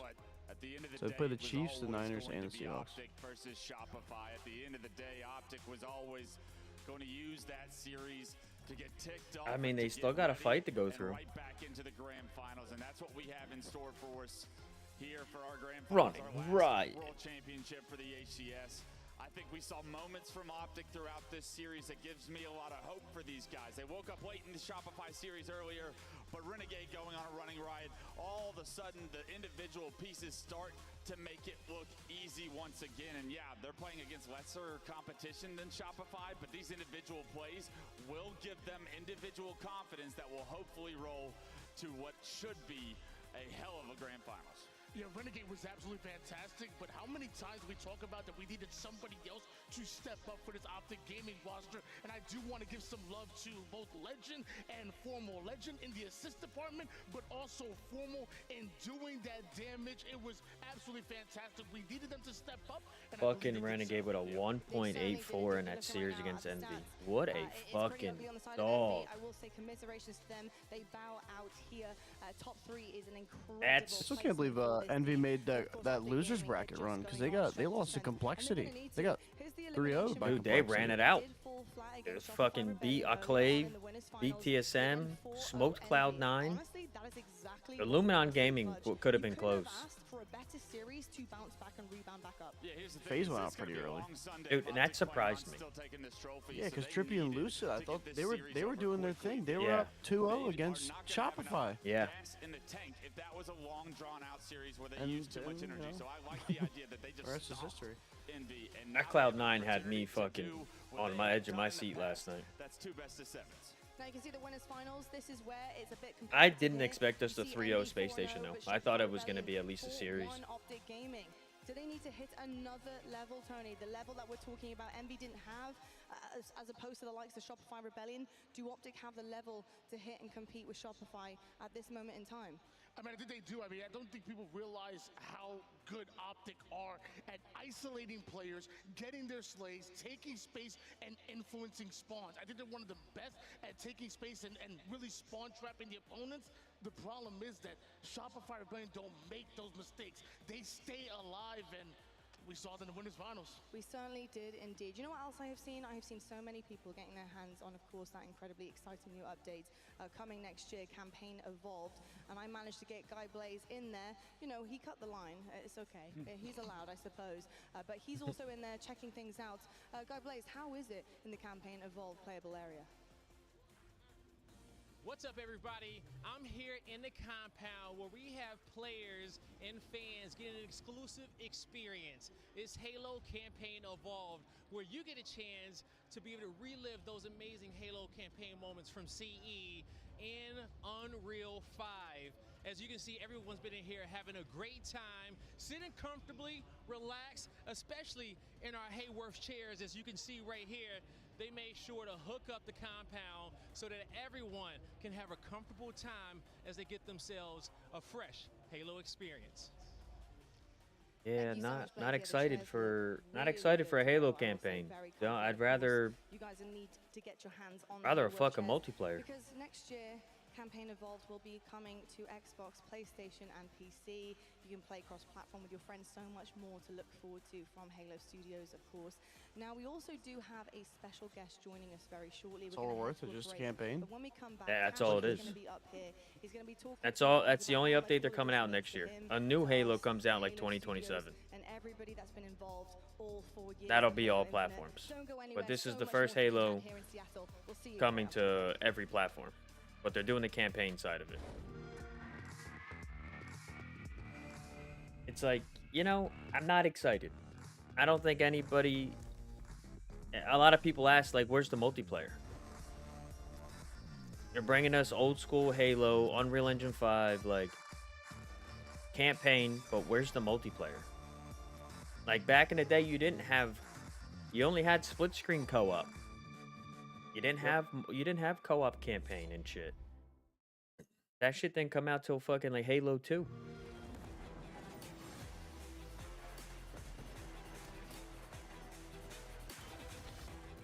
These things are tough. Yeah, isn't there supposed to be 4 of us? Where's the orange guy? Hello? Still waiting. What I will do is, though, I'm throwing the old fucking scumper jumper fucking watch party once this game begins. I already got it up, brother. I'm putting my name... I'm putting myself in the... I don't even know. I'm putting myself in there. Let me see if I can get a seat in the house, the old scumper jumper here. Where am I going to sit? Yo, Scump, move somebody over. Let me get in this bitch. And built my own Put me in, coach. Empire. You all and then watching some incredible Halo. So get an extra chair, Riley. Yeah, throw me up in that shit. OpTic. And I hope you guys are having a great Sunday too. All right. So I'll be right back. Thank you guys so much again. You guys are literally the best. Your Shout out turn. to the Follow Green that up. All right, Maniac. I'm covering your face up. Severix with the 5.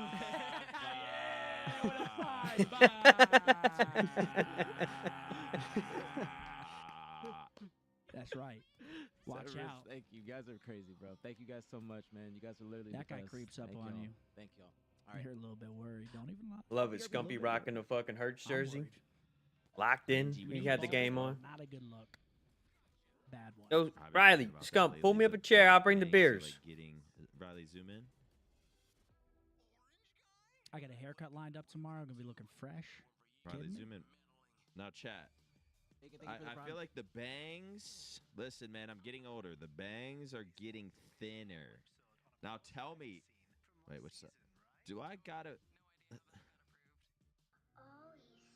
Am I worried? No, you're good. You're good, I think. See, they're gonna say you GG. can't spam holy shit. Nah, but then you see you're setting yourself up. They're not gonna be nice to you. What do you think? Yo, you look good. They're not gonna say that. They never do. I'm looking. Someone will. You can't ask if it looks good. They will never say it looks good. Well, I know motherfuckers are balding in the chat. I just want an honest opinion. Am I fucking balding or not? Yo, those Xbox chairs though, they look comfortable. I think it looks fine. Personally, once they keep showcasing all through the event and shit. I just feel like it's thin Yeah. a little. Them shits look comfortable. That's not good. I mean, But they're you're probably getting a like little bit fucking older, you know? $300. Is there balding in your family at all? Not too bad. Then you should be straight. I just wish I had your hair, man. That's right. Luscious locks. Now, what about me? You? Nah, you got lucky as shit with those fucking genetics in You're every good, single way. Yeah, You're so I'm good. doing Besides the dude, shrimp. forget about it. But shrimp's- besides that, you're good, bro. Shrimp's not great, but forget I've about been it. stretching it like Laffy Taffy, trying to get a few You wanna know what inches, that seeing chair if it, cost? You know, can do anything. What? Fucking work. 2 G's, brother. When it's cold, No especially. way. Oh, Yep, boy. they could sit there. I used to be scared of getting pants in school. Jeez. Yeah? Yep.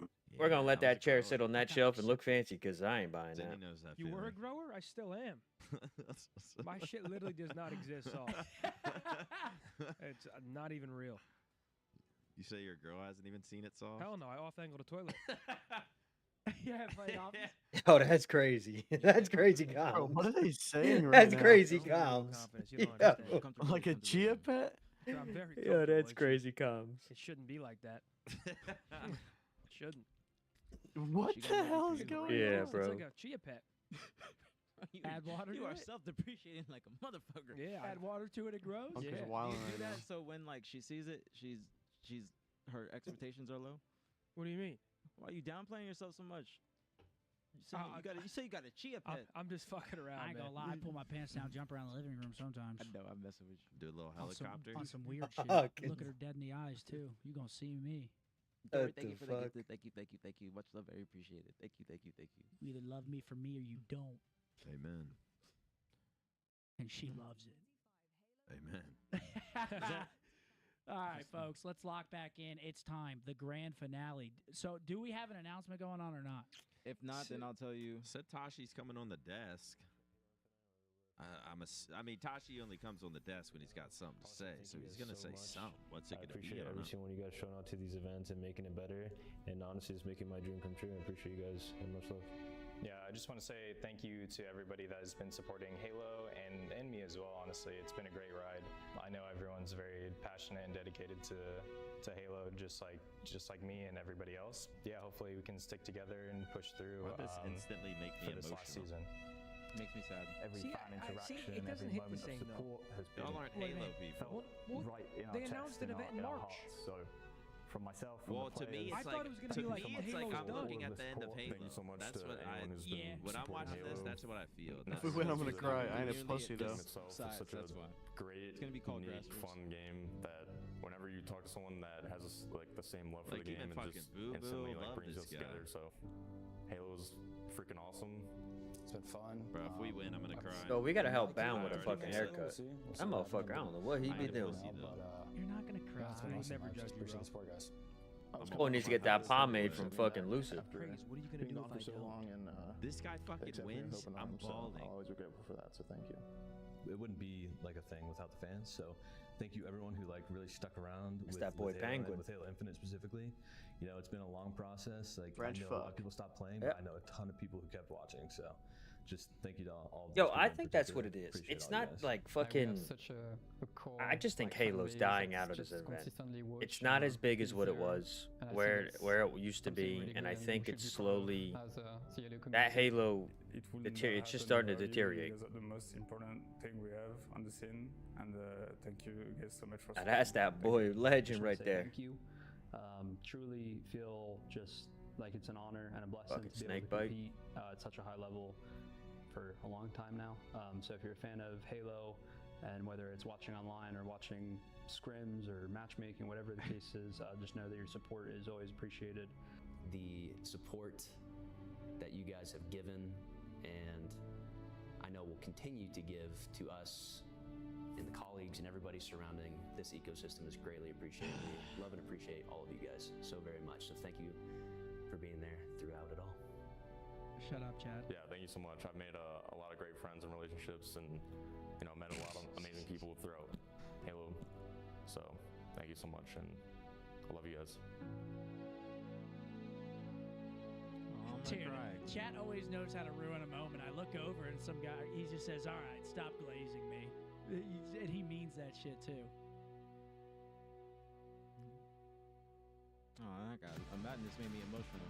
Seattle And here we go. A lot to these players. The So final does that potential trophy on the main series. stage, and they're doing it for you. gonna cry.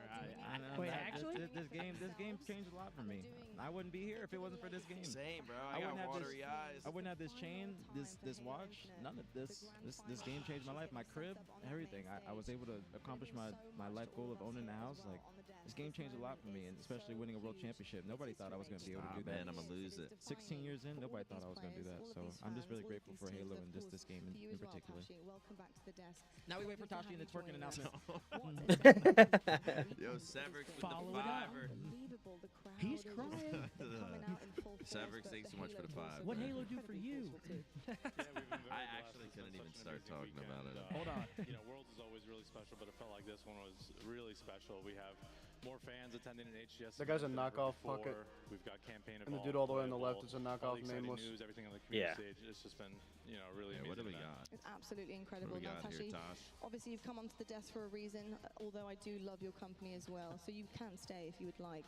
But what kind of message have you got for us here today, just before this grand finals? Yeah, I just wanted to take a minute to, with the community, kind of recognize the moment that we're in, as well as what this kind of era of esports, Halo esports, has really meant for everybody involved. You know, I've been watching and being part of the Halo community since the Halo 2 days. I used to watch, you know, in 2005. My first event was in 2006. And, you know, I've just seen us as a community and myself even just kind of go game to game. And as time goes on, you look back and you feel like, oh, I miss the old times and whatnot. But we're in kind of what I think is, you know, really the second golden era of Halo esports. And I want to make sure this whole community kind of recognizes and appreciates just how amazing it's been these last 4 years and for everybody. And so I have a few thank yous and man. There you go, that's powerful. So I have a few thank yous I want to kind of make sure I show some love to. First starts with all of our talent, you know, here on the broadcast, all of our casters. You know, we trust you guys to represent the game and the community to the, you know, utmost of your ability, not only professionally, but as like APG, what you drinking in that cup, brother? I especially want to show some love to you, Lottie. Thank you. You have been our fearless leader on the desk here for so many years now. We're so blessed to have you up here. Look like me, a vodka Red Bull out there. I'm grabbing the fucking beer while they yap this shit away. That's all I fucking drink now. Dude, vodka Red Bulls are the shit. Yo, grape vodka and Red Bull? It's been incredible to see you grow as a professional, and to me, you're one of the best in the entire industry. So thank you very much. Lottie, Oh, stop it, you guys. Save it for the main stage, will you? Come on. I also want to show some love to Esports Engine. They're our operating partners who are operating this event, all of our World Championships. We built the program alongside them back in 2019, 2020, leading up to Infinite. We could not have done it without their support and their partnership along the way. You know, all of the amazing moments, how great this broadcast is, how great this event is, we couldn't have done it without them. So want to make sure I show some love to them as well. Also want to show some love to my team, the HCS team. Yes. You know, we're a small and mighty team. The guys work really hard behind the scenes, and you know, it takes an army really to kind of put this all on with all of our partners, but it starts with the HCS team back at the studio. So I'm just really proud of the guys and how they continue to run things day in, day out. So big thank you to them. Also want to show some love to the whole studio. You know, the game is developed by 343 Industries, carried forward as Halo Studios. A lot of love put into this game, a lot of effort, a lot of heart. And it's an incredible game. It's given us so many moments and, you know, a lot to look back fondly on for HCS. Also want to show some love to all of our partners. The teams have really stepped up for Halo Esports, so want to show them some love. A lot of community partners, folks like LVT, European Halo League, just really doing a lot of amazing work for the whole community. So big shout out to all of them as well. Next, I want to show some love to the amateur players. Right? We always have an open bracket, all of our majors and whatnot. Even folks grinding down the FFA, you know, this is where the superstars of today are made. You know, they grind it out in the open bracket. That is absolutely the lifeblood of Halo Esports. You know, there was all this talk of like franchising as esports when we were coming up with Halo Infinite. Water, please. From my perspective, it's hell no. We're not getting rid of the open bracket. That's part of the DNA. So, amen. I don't care about your franchise pro leagues. Like, we're not getting rid of that. Say it louder for the back, Kathy. Also want to show some love to the pro players, both who have maybe retired since the start of the Halo Infinite season, or for those who are still grinding, or even those who turned pros. You have absolutely dazzled us with the incredible plays. I don't think I've ever seen Halo play to the level that you all have played and shown. You carry yourselves so well. Always signing, you know, autographs for fans. I saw the line for Shopify was like around the block. There was like hundreds of people. So thank you to the pros being, you know, super professional media day, and yeah, just being great ambassadors for the sport. And last but not least, I want to show some love to all the fans. Everyone watching here in attendance, everyone watching online. Yeah. Come on. Let's get this shit started in here. Yeah, nothing but love to all of you. You know, I'll say leading into Halo Infinite, you know, everyone doubted this community. People didn't think that, you know, we could show up this big, that we can get the viewership that we got. All the players, all the fans here, everyone kind of doubted everybody in here. And you guys showed up, and you showed your love, you showed your support online and in person. So we appreciate you very much. And HCS will be back soon enough, don't you worry. But thank you everybody for being here. And we've made a little video going into the grand finals, but thank you everybody. We'll see you soon. Hey, shout out Tashi. Tashi always showed us love. Mr. monster backpack. Thank you for the 50 G-Wall. Thank you for the 5-bomb backpack. You were insane for that 50 bomb. Thank you so much. Wait, you got a 50 bomb? Yeah, I didn't want to interrupt. Thank you so hell much. yeah. Thank you, backpack. Thank you, bro. Thank you guys so much for the love. I know I'm emotional. I'm sorry. Don't make fun of me. I'm sorry, but thank you so much, guys. Thank you so much. I did not cap. That's what I'll tell you what the announcement might be. They probably said it yesterday. I'll tell you what's happening. Hopefully they put some at the end of this. Yeah, I'm double monstering. Little teaser. I'm getting turned for this. Just had a chewy bar, got a monster. I want to eat, but I can't.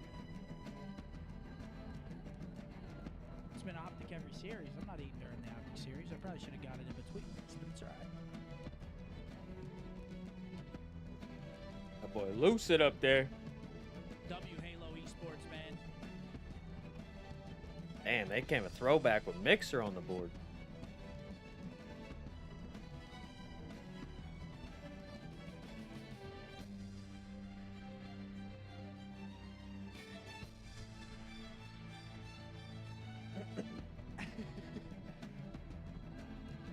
APG out there crying. Energy drinks? No, I haven't.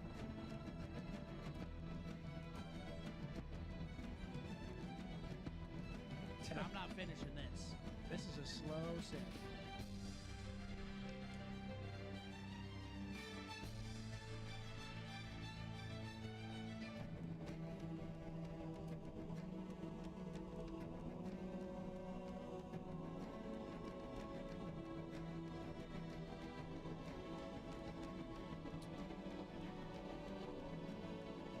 What's up, Cloud? Thanks so much for the gift. Almost 1,200 in the channel. That's Renegade's dad. Hey. Me in the Scuff House?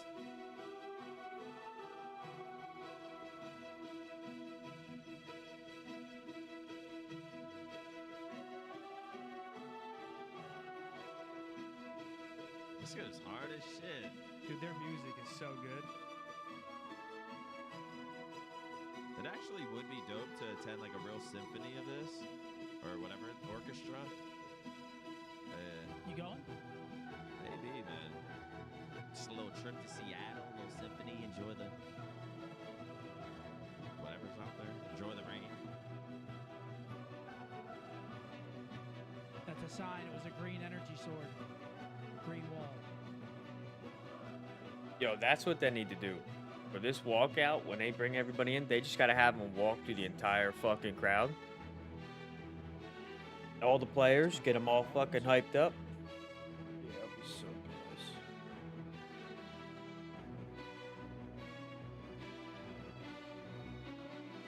Giving that like big ass like fucking boost to hear the crowd before they put the headphones on and get locked the fuck in.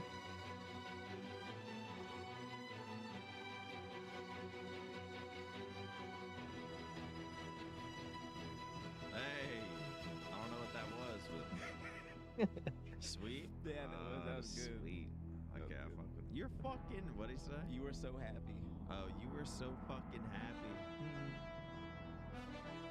That boy Launchbox. If I was in the back watching this, I'm ready to fucking play. Oh, you're ready oh to my go, goodness, baby. bro. This should get me hyped. This is a fire-ass video. That ass OpTic wins this, I'm buying like $200 of fucking merch. I don't even give a fuck. I'm buying a sweatshirt, buying a fucking hat, t-shirt, condoms, whatever the fuck they're gonna sell on there. Dude, I would absolutely buy some condoms that said H4F on them. Yeah, right? I'll open them up, says fucking MVP on a green wall. Yeah. Dude. They fucking glow in the dark, bright green. Oh, yeah. Has fucking Wallace on there. Oh, shit.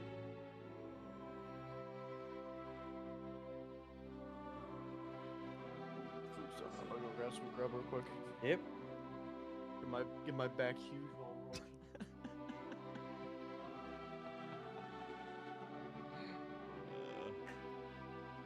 Brad, you losing that?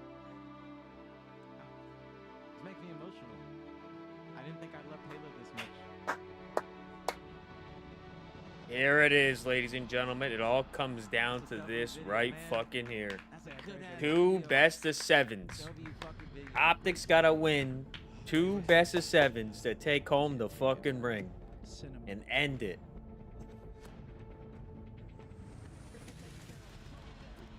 Oh, and they throw a montage out there? This shit's fire. That's a fucking stick by Cycle.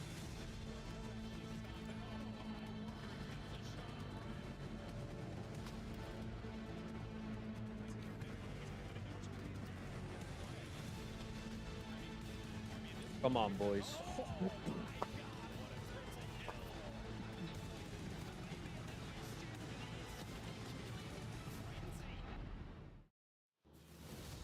Yeah, that was awesome. Look at that crowd. There's no way we can't use that. That's insane.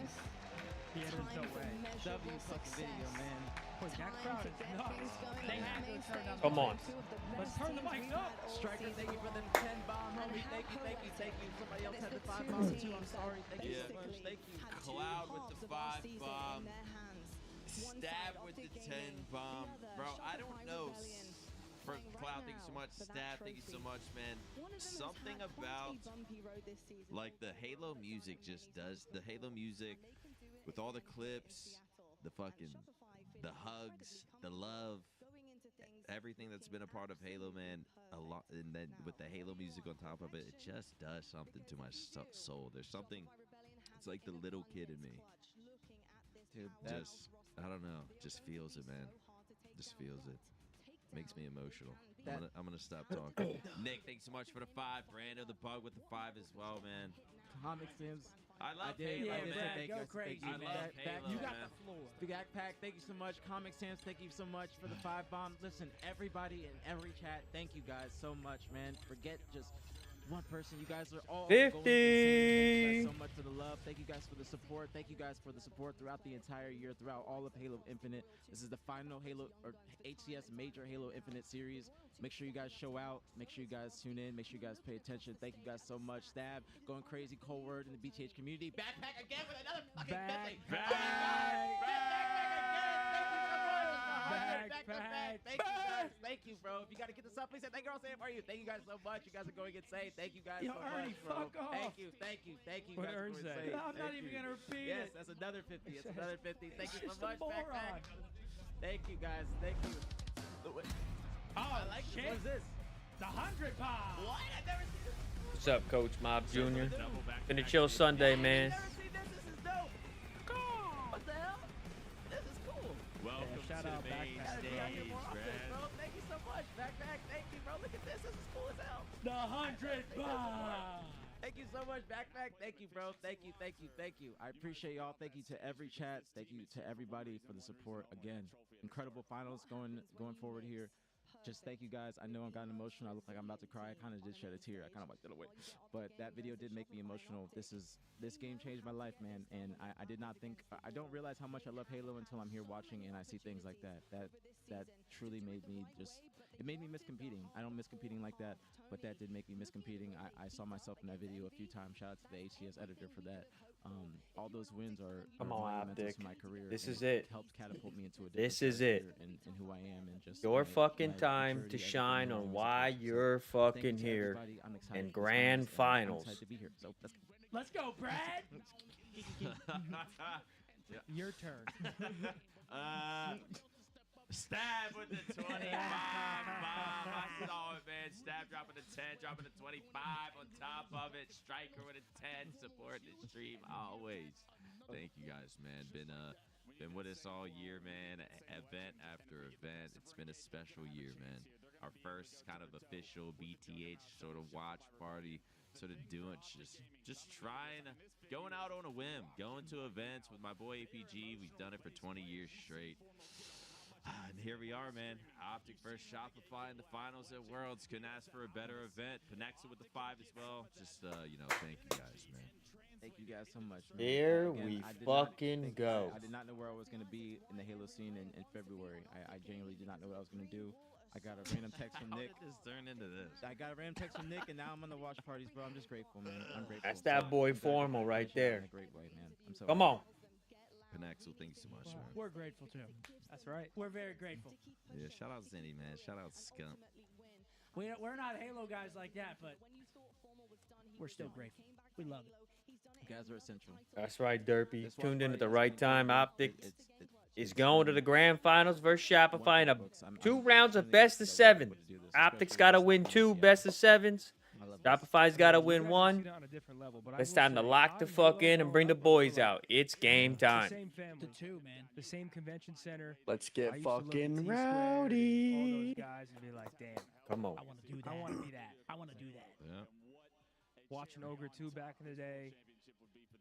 Wait, anonymous, whoever you are, thank you for the 25. Thank you. D-Lock, thank you for the That's Hex. I did think that was him. You think that's Hector? Yeah. Maybe not give him that. Maybe not give him that. When I got let go from OpTic, I Hector, got like 100 gifted from an anonymous. Hector likes the attention. Hector would go anonymous. You kidding me? No, He loves it. he wants his name. Yeah, he's not going anon. But then he might feel like he has to share it amongst them. Thank you so much. It Anonymous. all Thank you. culminates to this final series for the ring. We got to beat them twice, 2 best of 7s. It'll be a reset. They have to beat us once. Shopify. All right, let me get a piss out. 23 years from Mr. Adam. Good idea, Maniac. Let's go take a fucking piss, brother, and I can take your seat. Putting on a show for all you fine folks, making sure the players are comfortable. They do a good job. They do great work. Shouts out, Mr. Adam AP. That's right. Essential. It's only right, man. We get to see the boys in a grand final in Seattle against a red-hot Shopify. Maps and modes coming up. We've got Aqua, CTF, Recharge Slayer, Live Fire Stronghold, Lattice Oddball, Origin Slayer, Recharge King of the Hill, Street Slayer. A lot of camo maps. Yeah, that's true. Pretty much all camo maps, right? Would you say Aqua and then Aqua, Recharge, Live Fire, Lattice. No Lattice. No Is there? power-ups. Yeah, there's Oh, no I'm power getting up. huge right now. Origin, cheesesteaks. no power up. Just a lot of power Recharge, weapons. Streets. Yeah. All camos. 5 camos, 2 no power ups. So we got to stay on top of it. Yeah, no Is that? overshields. Would you say that's like one of the biggest things for this series for us is just making sure we control camo? Massive. It's controlling camo and also controlling the sniper. Like, even if they get the weapon, what you'll probably see Frosty or any of them do, if they get the weapon, they'll immediately waste the ammo because they're in finals and they don't want OpTic to get it at all. We need to do the same exact thing. Keep any and all weapons or equipment, too. The Quantum, how we mentioned before, how that was impactful. Any of those things. Repulse, smoke, all of that has to be kept out of their hands. The coaches are going to make sure they're keeping track of that as well. I think of Shopify kind of like Atlanta FaZe in Call of Duty. Like, I feel like you need to be going at them. Like kind of like a pan that smacks you in the face. Like, you can't let Shopify run the map. Yeah, like, you need to meet them in the middle, and it needs to be a battle through and through. Once they start feeling like they can do whatever they want, it's going to snowball. You got to make them feel like you're pressing the issue to throw them off their game. They're like, oh, shit, they're flying at us now? Yeah. Then it makes them be like, oh, shit, what do we have to do? What do we have to switch up in our gameplay? Exactly. That's a great comparison to FaZe. Dirty Dragon with 20 gifted to APG. Dirty Dragon, that's legendary. Thank you. Appreciate y'all. Thank you so much for the support. You got to get this opportunity to say thank you all. Say for you. Thank you so much. Hey, special shouts to the Box Lunch over on the YouTube as well. Box Lunch, good to see you, brother, with $100 super chat. No message on it, but that's a legend, the Box Lunch. That's a good. Thank you, Box. That's a good set the tone for the event or for the series. Oh yeah, Box we're lunch, locked. Box lunch, and then lunchbox. We're so. What is he doing in Halo? Come on, boys. Here we go. Thank you so much, Miss. Thank you. Gotta come out hot, man. None of this slow start. We gotta hit them in the mouth. Let them know we're here to play. It's time to play the game. But now it's time to settle the beef. Only one can come out on top, and only one can win. I feel like if we're gonna win this first series, it's gonna go the distance. Yeah. And then second series, who knows? But first series, I feel like we're gonna have to beat them in like 6 or 7. Yeah, we win the first series. The second series, I think we'll go to game 7. Coming to the stage is gonna be the green 6 or 7. Green. We're hit. 6-7. Come on, gentlemen. We got this off here. Wife just told me she wants me to put my fucking dick in her ass. The boys taking the stage. Told her OpTic's got to win. Come on. That's what I'm talking about. Balance got the hoodie Come on on, like boys. Me. That's what I need to see. Balance got the hoodie on like me. That's what I like. That's what I like. Matt's locked. Optic whites are clean, baby. He's ready. He's ready. That's what I like to see. Come on, twin. H4F, bring ball. Come on, let's ball. Yo, this crowd is nuts too, bro. I'm currently in the midst of putting an ice pack on my neck on and off to get a hickey off. Oh yeah. Like 5-10 minutes ago. They should be showing that. Gotta love that shit. Because this girl I was with last night was a fucking freakazoid, dude. Oh yeah. They're out there doing that shit. Marking the territory. I'm like, you can't be doing that. I'm single, baby. Yep. Both sides too. I might have to put band-aids on for work tomorrow. He said band-aids. That's crazy. Yeah, here we fucking go, man. One final series. Hopefully 2 best of 7s. I say green. You say green. Green. Green. I think every cat's stabbing it right now. I mean, let's fucking go. Come on. We should say it one more time. This is Champs Grand Finals. Green. There you go. Green. D-Like, thank you for the 5, guys. Thank you for the energy. Thank you guys for the sub, everything. We're going to have an incredible series. Sorry, Maniac. I'm taking over your face, though. Good luck, Dad. Come on. Wait, we got to do air dab. Air dab. We're a goddamn team. We in it, baby. We in there. We on the Scump Watch party. Here they are, man. Looking dapper. All set, bravo. Nah, this is hype, though. You could tell. This is the final, man. This is what we've been watching all year. All 4 years, all weekend. Here we go. Chad, if you got an OpTic mode, I want to see it right now. Give us a bang. I mean, I just want to see unmatched energy here right now. I want to see nothing but greens in the chat. Oh yeah, Hector's there. That's why he's not coming into chat. Hector's at the event, isn't he? Yeah. He's probably Yo, locked what's a in good right date now. night like food spot in like I don't know Bethlehem? if he made it out. Oh shit. What you trying to do? Just go have a nice dinner. I hope he did. Like, are you just looking for like you want a good dinner, or you want like a pick and eat kind of thing? Have some drinks.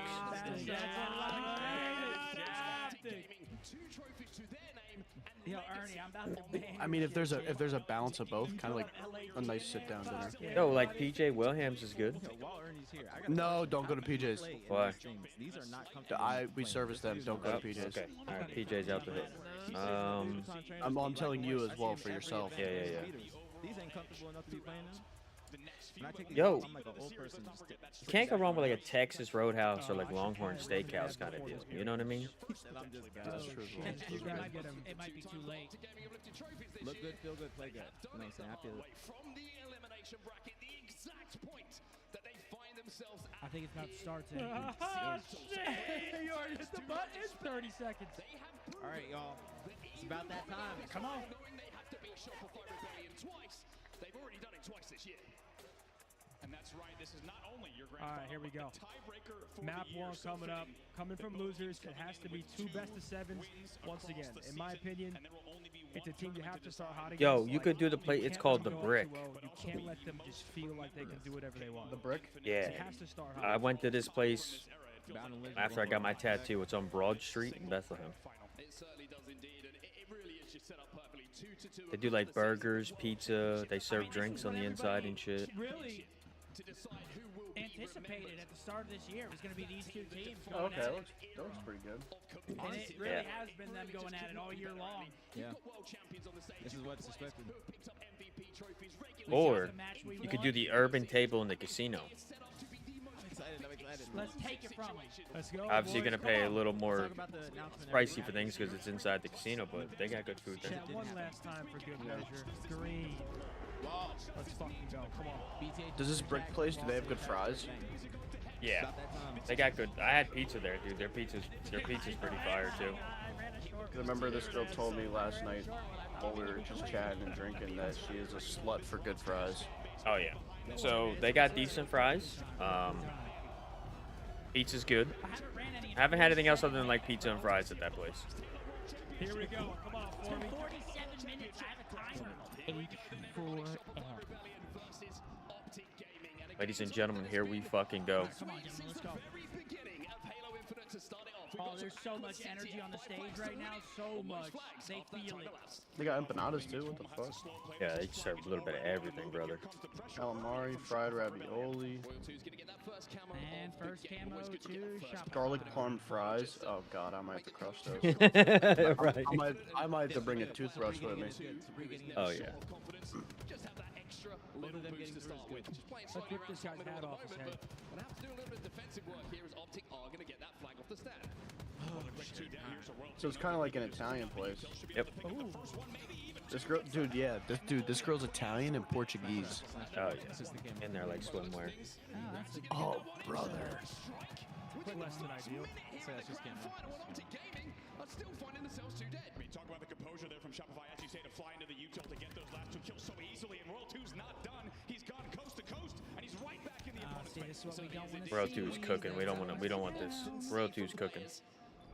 Knowing that the respawners from OpTic Gaming are going to be coming into the map fresh with 2 grenades in their hands. Great shots coming in from Royal 2. How many times has that been said throughout the years? That's a killing spree to kick things off. Imagine starting your grand final with a killing spree, 5-0 here. They'll take down 2 yet again, and No so far flag it's been though, all but that's Shopify 3 dead. Rebellion control off the opening. This is what Shopify likes, so they Looking for another overslay. flag to get moving as well. Renegade is Is a it long 3 way on away this map from or where that 5, flag Brad? has already made its way forward. Royal 2's going to cut him down, and he was the shots closest are so player on the clean. map to last shot, who's already Damn, they're already about to cap 2 flags. Wait. I don't think anybody else is. Someone's there. He ran into Here we go. 3 dead, 3 dead. Really well done. Under 2 minutes of Too play low to get though. that second flag in as well. I don't like that. Matt's gotta get hot. Yeah. big job to stay alive, but Legend's trying to hunt him down, but I thought for a second Legend Thank you, missed him, Jordan. but he finds that kill. So does Renegade. Renegade's fucking hitting the struggle bus real quick. Come on, put that You in. can cap it. You can cap it. There you go. 3 dead, 3 dead. Run it. Come on, run. I'm a little Need that, behind, need that. but come on, boys. There we go. However, OpTic Gaming doing We gotta find Royal 2. See, I like this. Yeah. Somebody's thinking mad. Camera's coming up. Hold map control. Get that shit.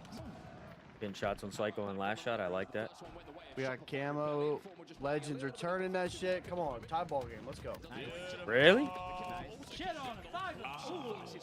I'm behind, brother. This guy or Jen. You might have to go to the radio broadcast. No, it's still slow. It's because I'm streaming. Unless you want to hit a refresh if you've been watching this for a while, hit a little refresh. Fuck, I'm just double. I'm fucking 2xing it. Yeah, that's even better.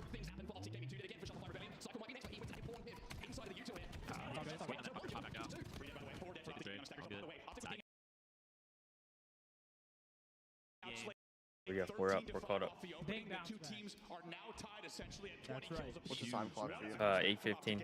Really impressive stuff. Okay, so I'm The way like, Shopify started, kind of worried me for a second. Yeah, right. Yeah, I'm gonna. Yeah, I'm gonna. How many? I'm at 8:03, 8:02. Oh, okay. A couple seconds. That's fine. It's better than like 5 fucking minutes. Yeah, no, that is. Fucking behind. You were still in the Envy series. Yeah, I might have been.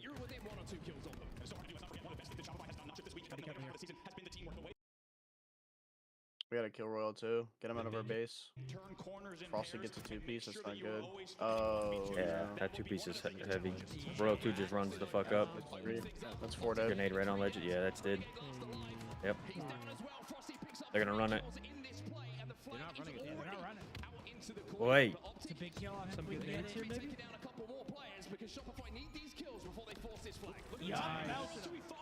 Let's go. Come on.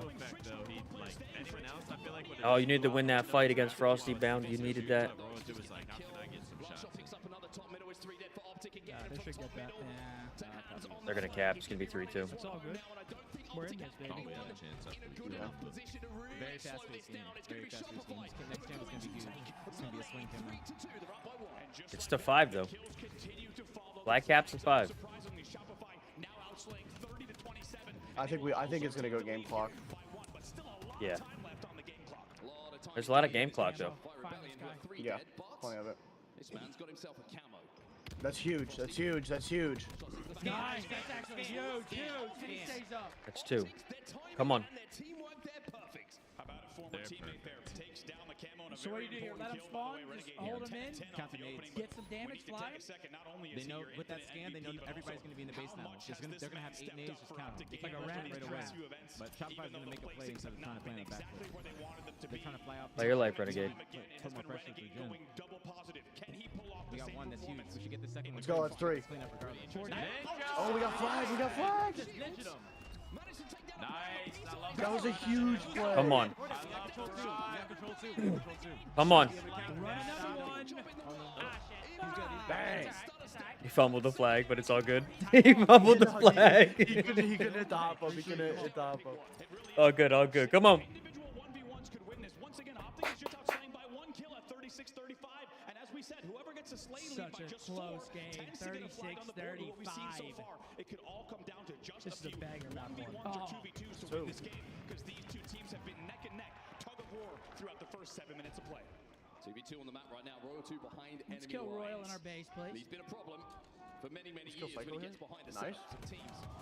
Renegade's going to have to rotate back. I think he recognizes the danger here. As Come on. He gets that flag moving. He throws it out. Causes a dilemma. Do we go for the kills here? Renegade has to decide kills or Royal 2 just wants kills.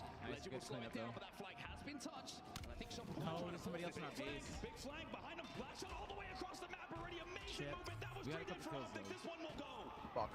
Fumbled it. Start step again. But this time, Come on. Gotta believe. Gotta believe. I mean, we're going back and forth with the flag caps. ahead for the majority of this game. OpTic have been fighting to tie the game up time and time again. They might do it again. But if the next flag goes the way of Shopify Rebellion, this game We is gotta try no win. We gotta try no win for the map. To be honest, we're trying to fight back too much. No. Last shot's got this one 50% of the way. That's not one. It's a nice try. Nice try. From the respawn It's a screen, back last for shot the jumps war. up. The middle of war. Strike first. Campbell's weren't too impactful, but I think it's just us going back to the base too much. Not instead of owning, trying to flip it on them. We just kind of played into their game. Time and time again, we say it. You give Shopify. All right, map 2 is very important here, I think. Massive. It's even more important this series than it was in the winter finals. It was a good effort though, 3-3, and then they just back to back this man. Yeah, I mean, I think that's more of a. It may not seem like it, but I kind of view that map as like somewhat of like a positive because it started off 2 of them. I thought it was going to get ugly. It was like a scrappy map. I agree. Yeah. So I don't think that's like a deflating map one. It's not a deflating That's like we were right there. Let's fucking go, map 2. We do need this map too, though. Do need this map too. Recharge? Hey, we gotta get the camera. I feel like we win this map too. It's like let's fucking go. Like let's fucking do this. If we lose the map too, it's like it's like we're in a bad spot. Like even in their heads, even in the players' heads. Like it's not over till it's over, but you feel it. Yeah, you feel it. You feel it for sure. Kills from a distance, but when he gets behind you, one of the most difficult kills in the history of Halo. Just seems to have this internal timer that knows exactly when he can fight, exactly when he should survive, and exactly when the help is coming. That final moment from Royal 2 was peak Royal 2. I mean, he's hard enough to kill when you're looking at him. Recharge Slayer, camo, shock rifle, Renegade, please. What I don't want Shopify to do is play extremely aggressive off the rip to the point where we're not watching the angles or they just throw numbers at one lane. I can see Shopify, if they're spawning C plat, they just throw 3 bottom mid, 1 tower, and it just throws us off guard because one person will go mango straight trying to go for the camo. They're up 1-0-2. It's like in their heads that if we get a good break, we just pile it on them. Yeah. They might try to do some risky shit. Yes, that's how Shopify plays, especially Frosty in particular. Frosty is going to try and just keep on making shit happen. Yeah.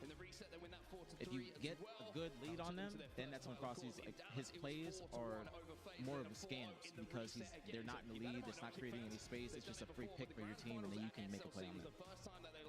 Makes sense. Come on, man. Need the Slayers. Rebellion, that was the first chip that they got for this season. So OpTic, we keep Well, kind of hinting at Live Fire Stronghold, that's a good map for us, right? bracket, but it's going to be a long, I feel like that's good for them, too. I think Lattice oddball Oh, good. it's hard to say what game types are good for us or not at this point, especially after that winners finals live fire ball game 1. I think it's just going to be more so about our composure, our confidence, our comms too. How you said our comms were good, Nick, in that moment, you could tell that they were good by what we were looking at and what we were picking up extremely fast. But we got to make sure we keep picking that up and get better every single series. About what they need to do in this this Slayer because Or my every single goodness, game. has this ever been a focused game type for them? We got faith. Don't even worry about it. Their last series against Shopify. All we need is this map. Tie it up. Go into the 2 OBJ modes. Just gotta tie it up. We gotta win this Slayer. This is a must-win Slayer. I was a bad boy. I'm big time out. All right, come on. Big map 2 here. Oh, wait, it's starting. That's what happened to me. Well, I was like, I don't have my ads off, so it's gonna. I just don't want to play the game. I manually run them to stop the automatic ones from going off at the wrong time. Yeah. Player recharge. Renegade needs that fucking shock rifle and go crazy. Alright, come on, boys. We got Aaron Create in the chat. He loves him some Halo. To be the man who lights the fire here under OpTic. Let's not forget, as we said, Shopify taking both Slayers in the winners final over OpTic Gaming. OpTic will need to find a way to dig deep to take this Slayer and get back into the series. If not, Shopify's going up 2-0. What's the strat here? Boom, they just sent camo. Oh my god, he got I think we burned it though. I think we burned it though. I mean, at this point, I'll fucking take dying with it. He did pop it? Hey, it's better than getting it. You can kind of tell by the way his body looks when he dies. Bro, these guys just start off hot every map. It's because they put pressure. They throw numbers at one side. Like they threw two in tower, one bottom mid. John. That's so much damage. Yeah, that's huge. What? Wait, what does he have? A super beatdown on? He wasn't weak, was he? Yeah, he was a little weak. Maybe I think that guy shot once and killed him. Yes, maybe he got kept weak. There we go. From OpTic Gaming, they were trailing 3-1, but they slowly came down very nicely. Now we're tied up 4-4. This is who you want with it. Renegade with the shock in hand. We've been there before. Let's see what this Yeah, this is his takeover arsenal. Just needs the camo. Yeah, he needs him to be distracted. Yup. I think he got a chain on that. Yeah, he did. Oh, give him that beat down. Trade though, he's on B. Nice. Yup, beautiful. 3 dead. Come on. This is where they gotta collapse. This is where they gotta stagger him. This is a must-win Slayer right here. Must win. Keep going. Keep going. Keep going. Keep it going. I think they're back. They're trying to play it slower now. Land Slayer. Yeah, Land Slayer. World Slayer. Yeah, World's Final Slayer. Oh, he would have hit that headshot on Frost. It'd been disgusting. Nice. There it is on cycle. Come on. We should. Get healthy, go. I don't know if we can. I don't know if we can right now. Now we should. Now. Let's see how much Shopify wants to slow. Or they're trying to His keep him. shock rifle's not even fair. This is enough of a margin where they need They spawned. See, that's what I didn't want. They already spawned in long orange 3. I did not want that. They got too much space off the spawn. But they slow that push down, and you can tell Shopify knows they need to be careful here. If they have a few more pushes, Nice. They're scamming. Come on, They're honestly boys. scamming. This is good. This is fantastic. doubling the score of Shopify off the first opening moments. Renegade knows exactly where Hit this. Stay alive. Stay alive. Nice. This is what we like to see. They're playing good right now. Forcing them out. That's a headshot. That's cheese. Yeah, that's a headshot, buddy. Double team. Double team. Walk him down. Pressure is coming in as they're going to take now a 14-9 lead. Let's get into a listen with OpTic Gaming. I like that.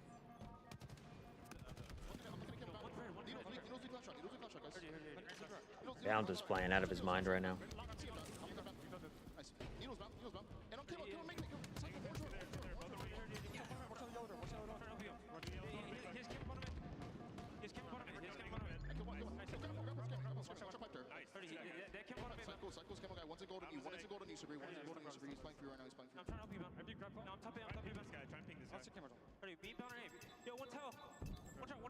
What the? Is he just trying to pin camo? Maybe. I'll tell you after this one.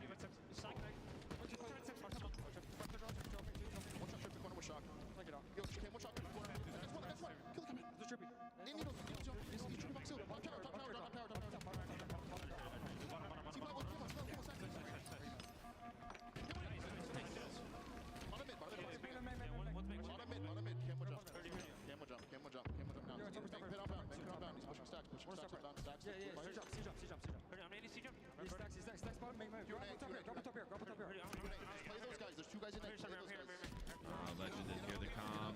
He said he grappled top BR and Legend didn't hear him.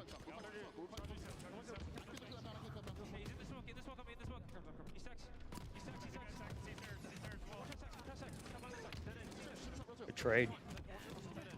Still up 3 though. Calm sounds great though. Yeah, they sound much more calm, much more concise.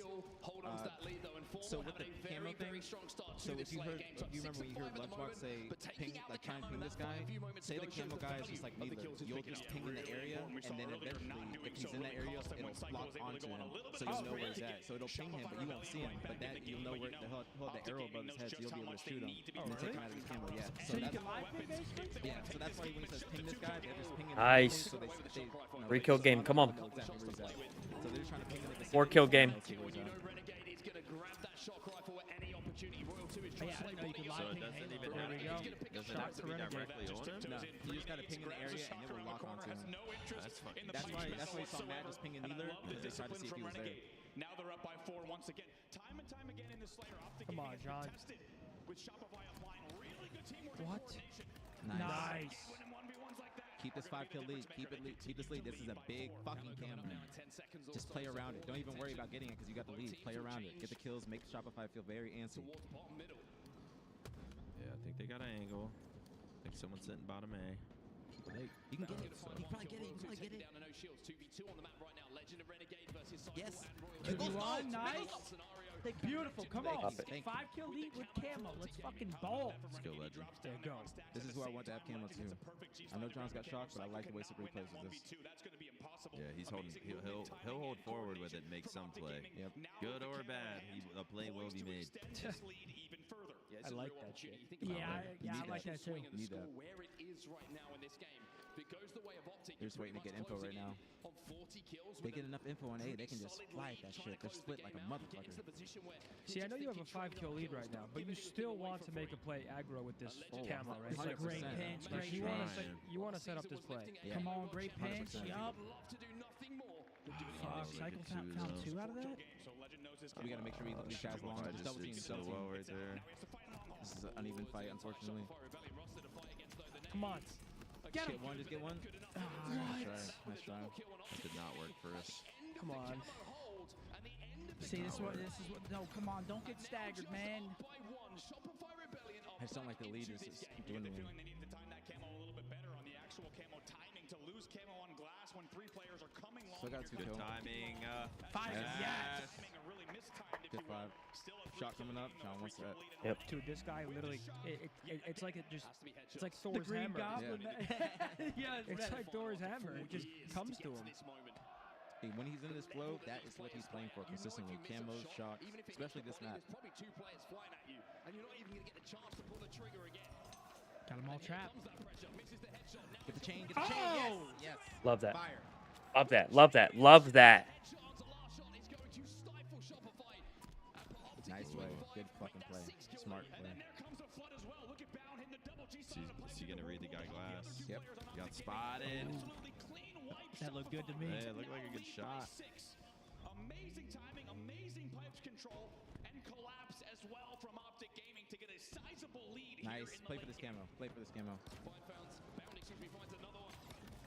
Oh! Fucking jiggle peaks. I love them. Now we get in the crowd. That's what I'm talking about. Oh, here he goes. This is it. 10-kill lead, yup. Give him the arsenal. Give him the takeover arsenal. I think he's out of shock, though, but that's all right. 5 kills.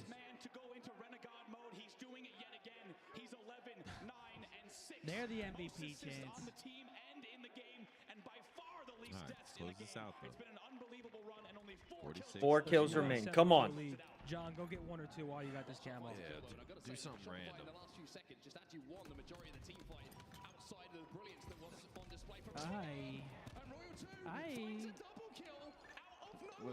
By 4. Up by 4. Up by 4.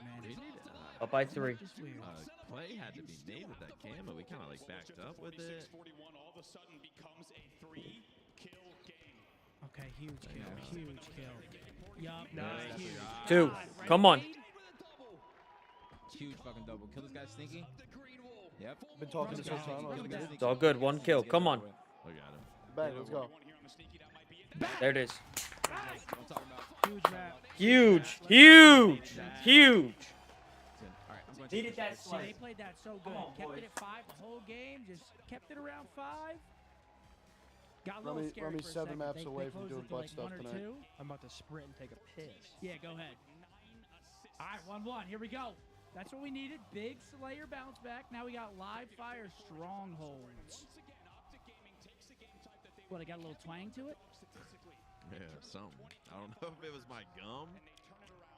Something was weird in my mouth, but fuck it, man. Pause. Yo, we got huge map too.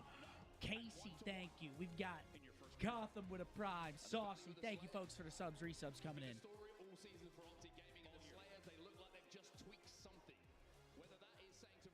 Better camo control that map though. Yeah. Feels like they were setting up for it. Obviously, John with the shock. I mean, it went about how it should. It didn't. I mean, how many did Shopify even get? I think one. Yeah. I think they good, got one. Good camo control. You know, we got the lead, kept the lead, made plays when needed, applied pressure. I don't know. I feel like we're so timid with our camo, though. It's just... Yeah. Like, I'd rather us make a dumbass play with it than kind of just sit around and, same. like, waste it. Yeah, same. At least get, like, even if we go 2 for 2, just reset the map, basically. I agree. Because there were 2 camo plays right there where we just really didn't do anything with it. All right, here we go. Record, 6-1 versus 8-3. Throw it out the window, Wait, man. what's the next? What's Live Fire Strongholds? Yep, then Lattice Oddball. That Origin Slayer scares me though. Origin Slayer doesn't. I'm not too worried about that. No? I don't think so. Oh shit, they've been running us in strongholds. Hey, but the one at Worlds was only a 4-point game. The one at Charlotte, not so much. Nah, that was bad. Last 6 strongholds for OpTic? Damn. Hey, it doesn't matter who did what, when, who's been winning at what game type. It's all about who's playing better when it matters the most on the main stage. Look at them, man. They're out of it. We got a little momentum. We're gonna go into this a little hot. You think they're out of it? They're done. They gave up. 1-1. They're already done with this shit. The 1-1, and they have to lose two series. Where's Brad going? Oh, see, he timed that. That was so strategic. He's like, I'm gonna wait a couple minutes, let them get back, and then I'm gonna get up to make them wait a little bit. It's a game, bro. Sick game he's playing, but gosh, it's a good one. Kind of respectable though. It's a good one. Oh, dude, wait, hold on. What was that? That was a lingering smell of fish. What the hell? Was wondering what happened. Someone had salmon on this day. I don't know. I like live fire though. My favorite map to watch. It's probably mine too. I don't get bored of it. Hey, Chad, how about them Cowboys, huh? Awful. What's the score? They got 44-17, demolished. Yeah, they got annihilated. They got clobbered. Is it their defense though? Their defense is just horrible. Yeah, they have one of the worst Ds in the league. The Broncos are also as gross. How about them cheating Eagles? You ain't cheating, you ain't trying. That's how it goes, right? Yep. Shout out Monster. Just kidding. He's probably in here too. He is. 100% he's in here. Nah, we're gonna get Monster on a fly cast, and he's. It's gonna just be me and him. Dim lights. And he's gonna be wearing a mask with a fucking robotic voice. You know what? For the content, you can tell him he can stay at my crib for the week, since that's what he wants. Okay. I got an extra room. Chat, you can try to roast me all you want. It's nothing I haven't heard before. Keep them coming. Just gotta make sure he showers though. Can't be in my crib. Jonathan Taylor MVP, bro. He is actually a glitch. Yeah, I'm playing against him in our other league, and it's not going well. He is a glitch. It's not going well for me. The jumpster with the resub. Thank you so much. Fist bumps are out. I'll trade him for Jeremiah Smith though in my dynasty league. 2027. The Ohio State guy? That guy's gross. All right, 1-1. Big map here. Huge map. Honestly, I think at this point we need to kind of get a 2-cap off the rip and then just hold it for a bit before we try and push the 3-cap and just cause some control chaos. I think we got to slow the game down to our pace and then speed it up to our pace rather than just playing at Shopify's consistent fast pace.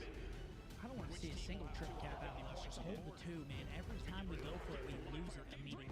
You know how people say land slayer and whatnot? There's land strongholds as well, where you just hold the 2, break the other team down, wind the time down. Great start. Fuck him up. Nice. Come on, my God. Yep. Hold the 2. We're here. But Hold that 2. Hold that 2. I think they're going for the 3. Don't go for the 3. Go for the 3. Make them spawn fucking. I don't like that though. He's by himself. I don't think he's going for it. I think he's just pushing through, which I do like. That's a body. Fuck with him mentally. Hop in it. Hop out. Nice. 2 dead again. 2 dead for Shopify as well. Eyes on the camo. Yeah, finally a hot As start out of OpTic Gaming will be us. scoring with the BC Camo's hold. up. Is Looks that like big Formos for making a me? play towards that Getting it? camo, and Wait, was it? maybe they're just trying to bait it out. Camo's I think up. it's still up. Away Still from up. B, use it as He a like weapon. walked by it Stop them though. scoring essentially in this situation. Wait. They can't find any targets, and Shopify Did he walk by it? Yeah. I was so confused too. Renegade found a target, everyone. Camel's still up. They laugh and they love that one. I don't like that Shopify was able to cap B while this camel's up because they had to make a decision whether to go for the camo or go for B. I'm confused, bro. Camo's still up. Yeah, that shit was we up don't have before either, we which is the fucking problem. didn't go for it. I mean, maybe he was trying to help instead, but Somebody have it now? Frosty's going to be peeking. Who's got it now? Frosty did grab that camo or not, but Royalty. Nice. Good help. We got A though. We got A. Good rotation. I think that's a camo guy right there. Does Frosty win this? That would be wild. Nice try. kill Gets camo help though. in the end. That should be traded out. Yep, Even 2. if he had camo, that will be traded out. So in the end, Shopify keeping things interesting and starting to flip C as well. 1v1 for C here. Looks like Cycle's going to at least convert it here for Shopify Rebellion, but OpTic See, I elsewhere like that rotating play out of towards bounds. B. Royalty Leaves is him. trying to get in a position to Unfortunately, no stop it. trade, but Being not over converted challenge. does exactly that. It's the Doesn't work nade out. that comes in from Frosty that cleans OpTic out of the back of B, and now Shopify Rebellion are holding B and C and will be pretty close to going into a lead here. What a bounce back and what what the incredible hell? game management. Oh. If he He's done it somehow before. stayed on, I would have lost my shit. Clay. He's done it before. You can do it on the other side. I don't know if you can do it on that side. That was a crazy play he made one time in that online tournament. Find a way and kill 3 dead again for OpTic Gaming. They find a way to get right back in. This triple cap was in effect as well. Oh, And no. Shopify just Shopify showing will do the just trick trap. how fantastic they could look, even when they're playing from a disadvantage, to get control back of the map. Yeah, how quickly did they get across the map to just get the reset as well? Start split, spawning bound was all on his own at tower, trying to buy time for a teammate to get into position to put a few shots into the pushing Shopify That's pretty Rebellion terrible. Flip players. the Wasn't map. able to do so. Cycle cleans him out. A very simple kill. This could be good for us. Fighting for camo. This could be good, but it could be bad, bro. Did Mac get it? Did Mac get it? No. Burn it. Just Pop burn it, Just yeah. burn it. Killing spree for him, and He's going to be full camo though. He's going to get shields back too. Oh, He'll win this battle. Yes.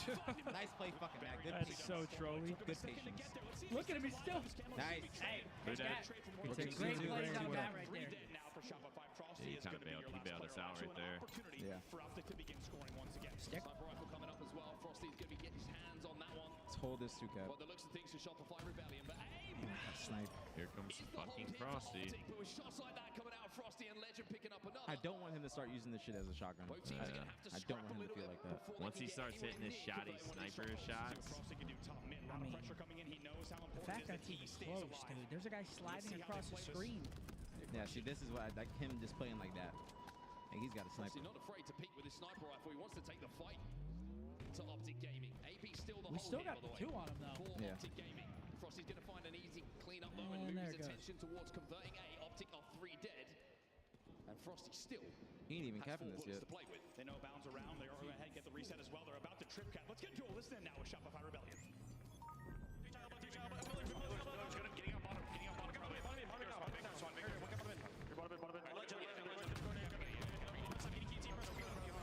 huge fucking miss.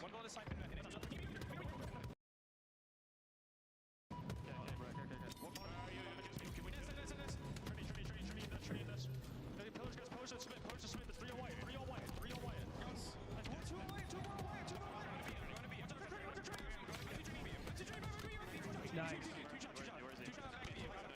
Yes, it's so much damage.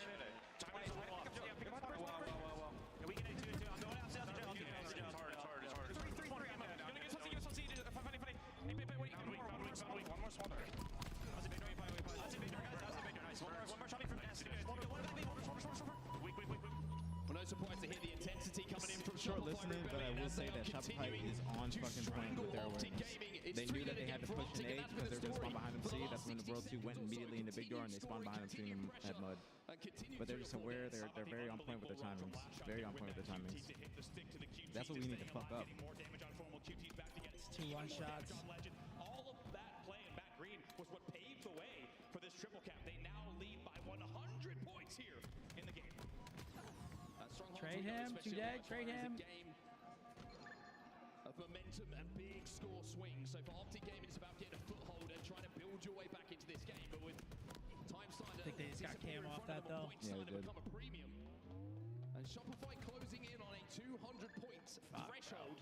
OpTic have to pick up some kills. They're They just have so to soon, but good Larshot at with his being camo fast. is gonna be able to Yeah. collapse onto these players They at pick back up green. everything instantly. He's got the helmet. He knows it with Frosty as well. So clean. Makes Like, it look there's so very, easy very few because holes in the their hard gameplay. work had already been done on the camo grab. By the way, Shopify currently Dude, Shopify is just so fucking good. and the trip cap still in They're insane, bro. It's crazy. Former tried to do everything right though, but unfortunately by staying alive and holding that corner, Larshot just saw him peeking out for a second. It's an easy pick, it's an easy kill, and now Larshot makes the difficult ones look easy as well. Camo still in effect, triple cap still in effect as B is finally flipped here by OpTic. This whole time, Larshot was the last player alive this entire time, and they can't get rid of him. Something miraculous? Still alive. A rabbit in the hat? Don't know. Don't know. It's tough, man. A&B is going to be the hold as Larshot Ethan, as last player alive for so long, still trades his life. 4 dead for OpTic Gaming, and look how much time it took there. All it took, last shot staying alive window is devastating for OpTic Gaming. It might not look like it because they're keeping 2 players A and they're scoring during that, but last shot knows if he stays alive long enough to then We're trade putting us in the trip again. He's gonna jump on him C.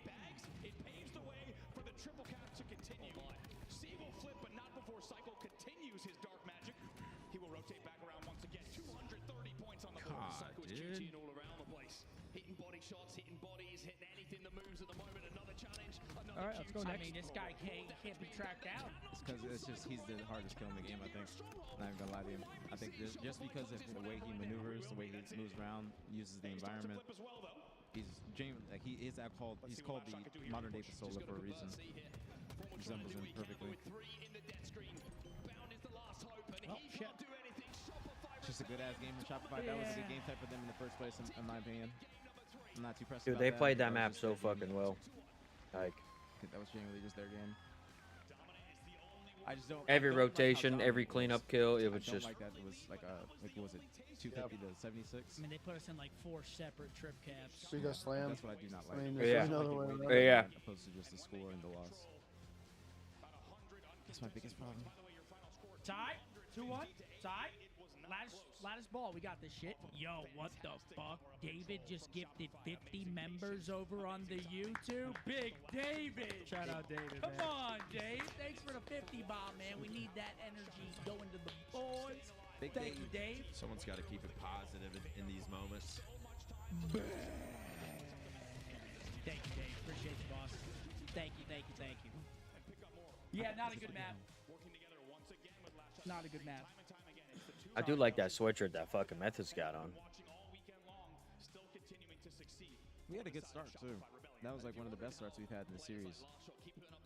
Yeah, it was a bit of a weird one though, because wasn't Camo up forever? That's kind where of it lost got track of witsy. it. I think that was our chance to kind of like blow the game wide open, but it was just up for so long. And when the thing was, the camo was up. We had C and B. They are spawning at A. We pushed in A. I think it was too aggressive of a push. I think we should have probably just stay put A plat, wait for teammates to come and be in reinforcements. Like hold them in the 2, get the camo. Yes, Then exactly. play the 3. Because when we have the 2 and the camo's coming up, you force Shopify to have to make the decision. All right, are we going to play for the camo? That fight is going to be extended, and then we're going to get more time on C and B. But Shopify got to go to B, cap it while the camo was still up, and we didn't get the camo. If Shopify's capping B, we need to be getting the camo. Something needs to be done on either side. We have to be productive on either side. But they were able to get both things, and then we just got converged on. Just got focus one. All right, 2-1 series, Trying to 2-1 do series. Too much. That's why I don't like us going for the trip cap against these guys, because it's already hard enough to track them down. Now you throw a trip cap into it. Now his comms are hectic as shit. We're not getting camo. 100% agree. But all right, lattice oddball. Hey, Toss-up Ballistic, map welcome here? back, What are we bro. thinking about this Thank one? I think it's a toss-up map, but I do think that OpTic has been one of the most improved teams on Lattice. They have been looking great, especially on this game type. Like, forget the stats, they have been playing great. They've been 100-0ing teams. Oddball is also their best game mode. I think that if they want to bounce back in the series and take this first series, this is the game mode they had to win. They beat them in Lattice last time. Another 50. Let me guess. Yes, it's from Big Dave coming Let's back go, to the Dave. well with another Bro. 50. Shout Come out on, David, Dave. Yo, David, thank you very much for the generosity, man. You do not have to do that, but welcome into the new members over there on the YouTube from Big Dave. Let's Here go, we David. All right, come on, boys. Thank you, Dave. Yo, Cloud, thank you for the subs, man. Almost at 1,200 in the channel. Is it safe to say this is must-win Do or map? die, Yeah, I think. this is more of a must-win than This game is 2. the I know most it's because must-win. like we're down to 1, but this game mode also, and just the way that Shopify is playing, this is needed to kind of slow that momentum and get us back in. Well, the scary part about it is if they go up 3-1 here and then it's an Origin Slayer next map, Yeah, like that's the biggest concern. that's scary. That's the biggest concern. Wow, with another gift at 1,200 in the channel. Shout out, Cloud. Oh shit. Riley. No. Cloud, thank you so much, man. And they get MVP 2 in off the break. channel, huh? Sniper for Frosty. And we'll see what Shopify can do with your first hold of the game. All right, a must win, but Shopify starting off hot. Frosty with the sniper. Ball in their hands. There we go. They've been doing it for quite some time together, and OpTic at the moment are finding out what it feels We like need to a be in lag the death out screen. right now. Barely been on the map. OpTic outslated 6 Momentum destroyer. Get him. Almost the only one with a kill so far. He's going to add another God. one. In the end, it's traded out. So Still the only annoying. player on OpTic with any kills. Usually that's not a big deal, but it is when the other team has I think the most annoying part about Shopify is like when there's one, there's fucking 2 of them every time. He's doing a little heavy lifting here as last shot will connect with the body. More shots going to Legend. 2 shields broken, survivability is there, and you just know what the damage output is coming in from last shot. It's not usually too long Oh, after he lost they him. turn those damage numbers into kills. Shopify Rebellion. Formal versus Royal 2. Still he gets got out there, but traded. trading with Renegade here. A little bit scrappy though. Shopify Rebellion finally under a bit of pressure, and OpTic have picked up a couple of kills. I was wondering if they might try to play this just because they want a little bit of space. Right now, it's a 1v2 on the map for just a second. Bound's going to grab that on ball, knowing that last shot is last alive. But look at the pressure. How difficult it is, even when you're up shield to get to player like last shot. Still manages to take yours down. Nice. Come on, boys. To 2. drop that ball and take a little second. You think we just want to keep it here? Don't try to wrap it. Just keep it right here. Yeah, because you have like an opportunity to play it, but they do push you. Where do you play it at when you're right here? Right there to the right of where John's at. Like on the bridge? Yeah, just off the bridge, because that's the only place that's off the map. Yeah, That's I the only was place gonna say, to this play map it. doesn't really seem like it has a play area. They somehow find a But they're rotating it the opposite way. So this is interesting. They gotta make sure they get these kills. And they break the setup, and now we essentially have a tie game here. Okay, take that. Thought he got a ghost. Yeah, I thought so too. Cycle finds another one onto Bound, so Shopify winning the trade. Nice.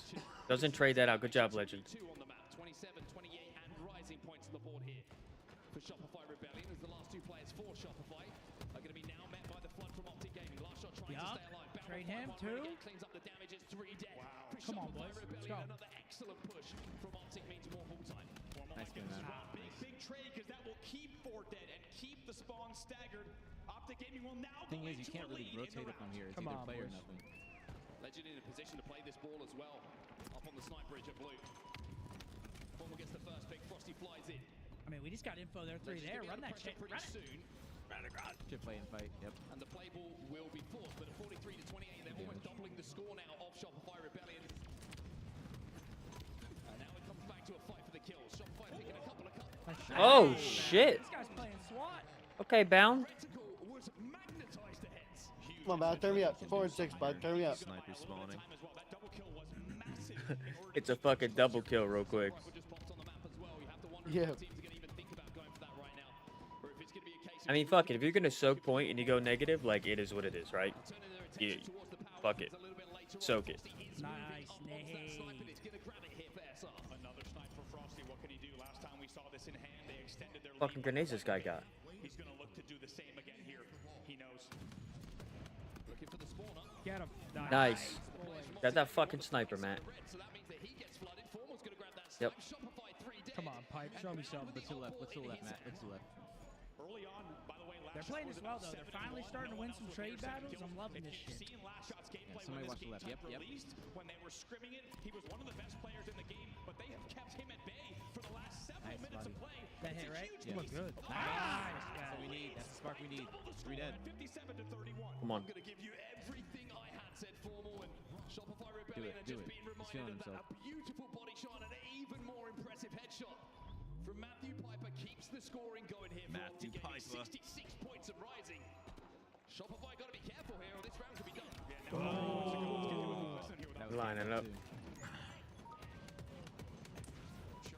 Oh.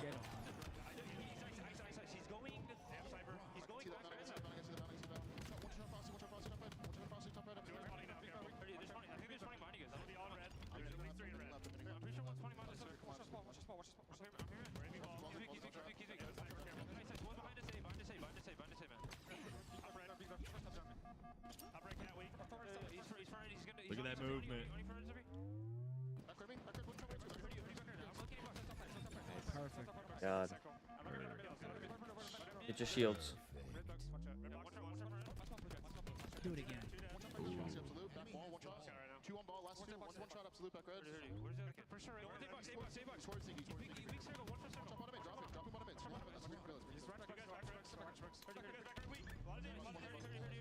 I like this. Take our time, do some damage.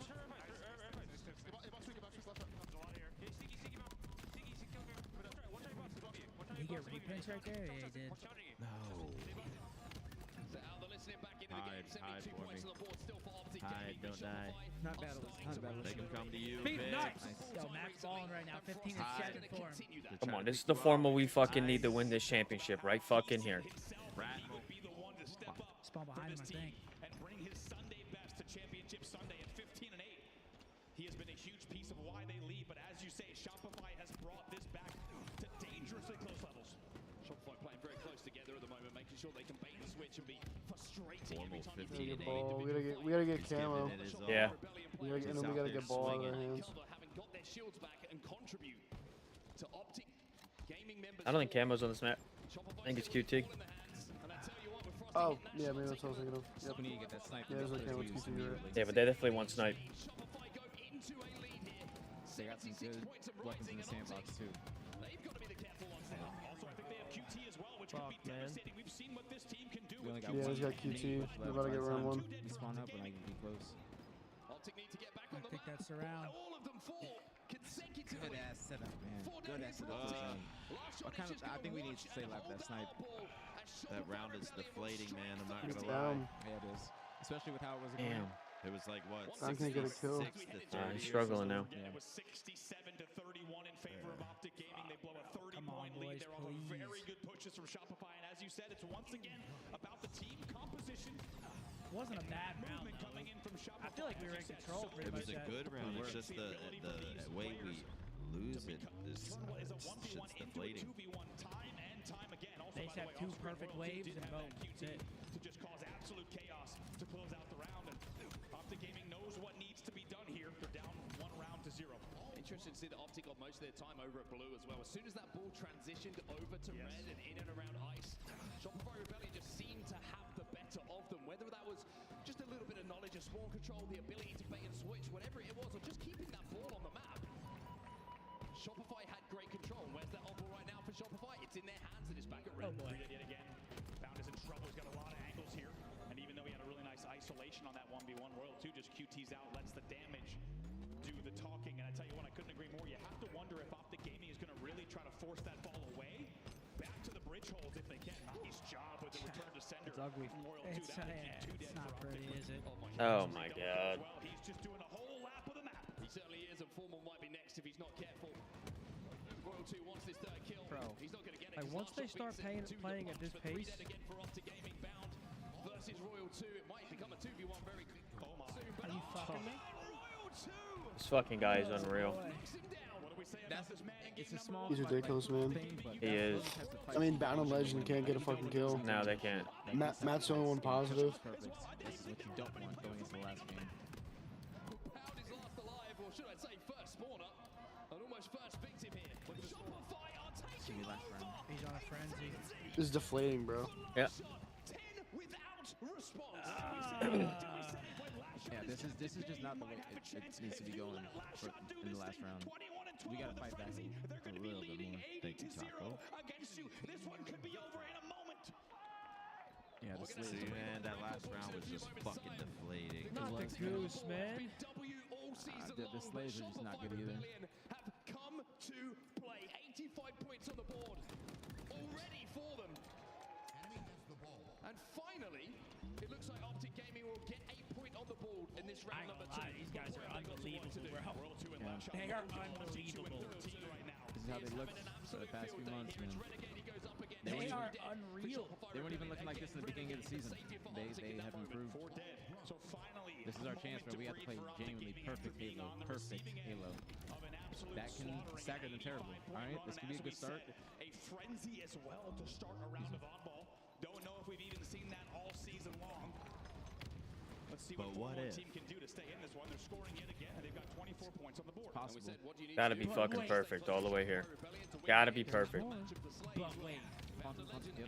I can street it out. It's fine. Down gets one. Need that. Need Bound to get the set pick one. Nope. Fuck. And as you say, compare that to the numbers you're seeing on Shopify Rebellion. Two very different stories, but somehow OpTic Gaming has gotten better. No, that's it. Casters are kind of saying what they're saying. Like, we need every player, bro. That was actual bullshit. That was actual bullshit. We heard the beatdown. And this is going to be a GG. 3 dead for OpTic. 3-1. Fuck. We are talking about Shopify Rebellion being up Down 3-1. in your Halo World Championship Grand Finals. Yo, boys, hit the locker room. Bro, Fucking regroup real quick. What I'm worried about is the start. The Shopify start that they pull out on LAN. If y'all don't know, teams in Halo, they'll the same in the beginning of like S&D rounds and in Call of Duty, they'll bring out different starts. Shopify start on Origin is extremely good. They push elbow. They play for rockets and then they try and use the rockets to play for snipe afterwards. Most teams try and just do both at the same time and take both a little bit slow, but Shopify is going to be trying to just run it down on rocket side. So that's what I'm mainly concerned about.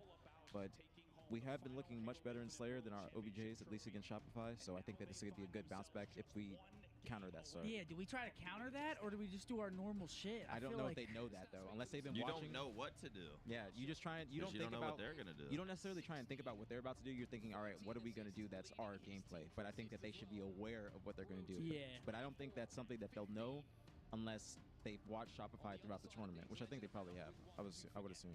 So the way I saw them play against that one team yesterday on Origin, that was an incredible start. Like that's some shit that if I was playing against, I'd be like, damn, that was pretty good. Like it's hard to come back from because Origin's the most snowbally map in this game. Do I think that OpTic can do it? Yeah, of course. They got the resilience. Do I think they need to step it up in Slays? Yeah, tremendously. You can't have your two like headbutters going neck 10. Unfortunately, they got to be making plays. Listen, man, if you're a casual or you haven't been in tune for this season in the last few events / months of Halo, I mean, this SR team, these guys are fucking good. Yeah, it's not even on some like what's OpTic doing, OpTic's playing like shit, OpTic's bad, bro. SR has been insane. Yeah, they have. They've improved. They figured out what they needed to do in mid-season, and they started to just get. They started to hit a new peak at the right time. Like they kind of destroy everyone. Yeah. And then the only hope is OpTic to beat them. Only, literally, the only hope. And OpTic knows that too. They know that as well. So it's not people that think that's OpTic's doing this and that. It's just genuinely Shopify playing damn near perfect Halo. Like they have a great composition, and genuinely at the start of the season, before the first event or first online tournament, nobody or very few people were expecting Shopify to be this dominant. People were thinking the previous SSG iteration was going to be the team in the finals with this new OpTic team. But Shopify has been consistent throughout the season, and they're showing it, man. They're showing it. Thank you, Tony. They just gotta really slay hard, bro. They gotta slay hard. It's just the way that they're playing their lives, bro. The number one key to winning a tournament is playing your life, in my opinion. Like if you just make yourself the hardest kill. It's just tough, bro. We still got some tournament left. Maybe I'll talk after, but Scump keeps leaving. Listen, man, and I know this is tough to believe, but Scump is a human, and sometimes he has to piss. Yeah. Chat, should we open that laptop sitting on his chair right there? Peep the dashboard?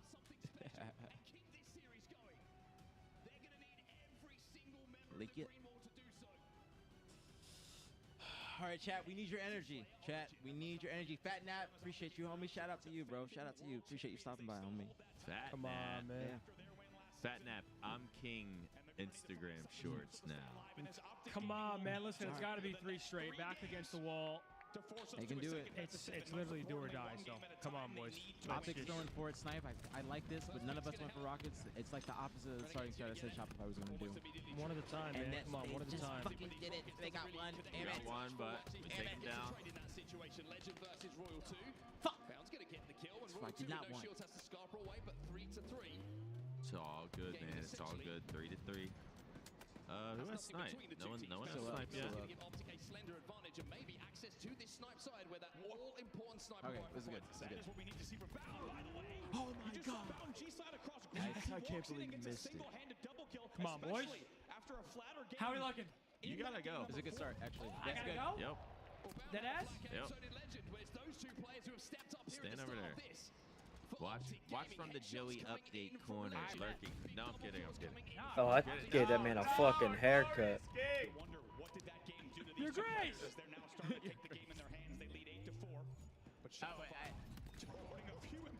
Oh, he's watching over here.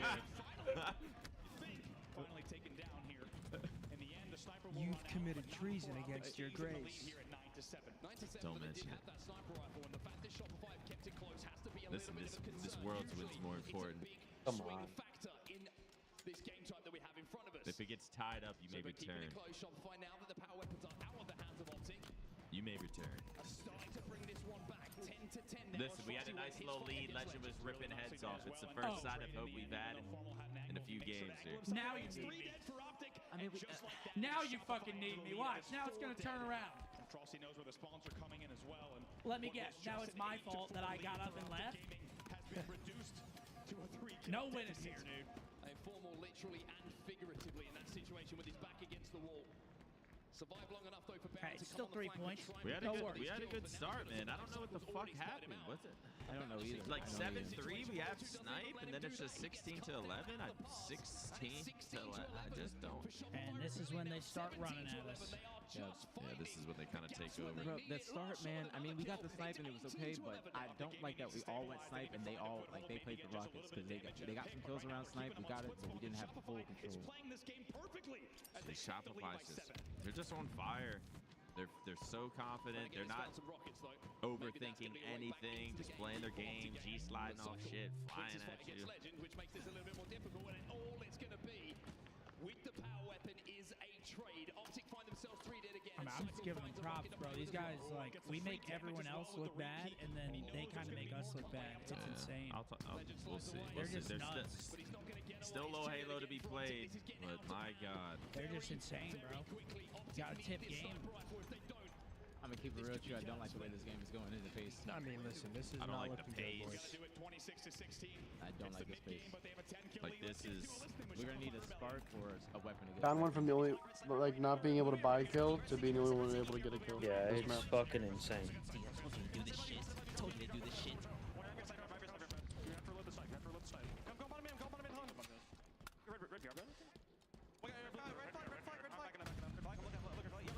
We just can't fucking beat shop, dude. No.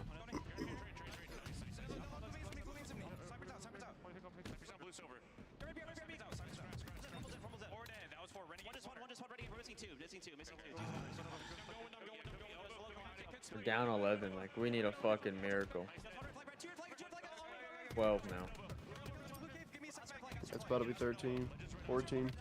Yeah. Fuck, brother. 15. 16. Oh no, 15 now. We got one. Cycle and Shopify are taking OpTic. Cycle 13 and 3, bro. Like. Interesting to see. They were like, we're winning the game without a sniper rifle, even though we've got it. Now it's 15. 14. 16. 15. Like, what the fuck? Yeah, there's a triple. Might as well give him the over. I mean, unless we can just pull a rabbit out of the hat, it's. I don't know about this map. It's over, bro. This map is impossible damn near. Maybe if it was like Streets or Recharge, but this map, it's just 17. It's 18, over. Yeah, it's over, brother. Heartbreaking, man. 19. This squad is just so fucking good. 20.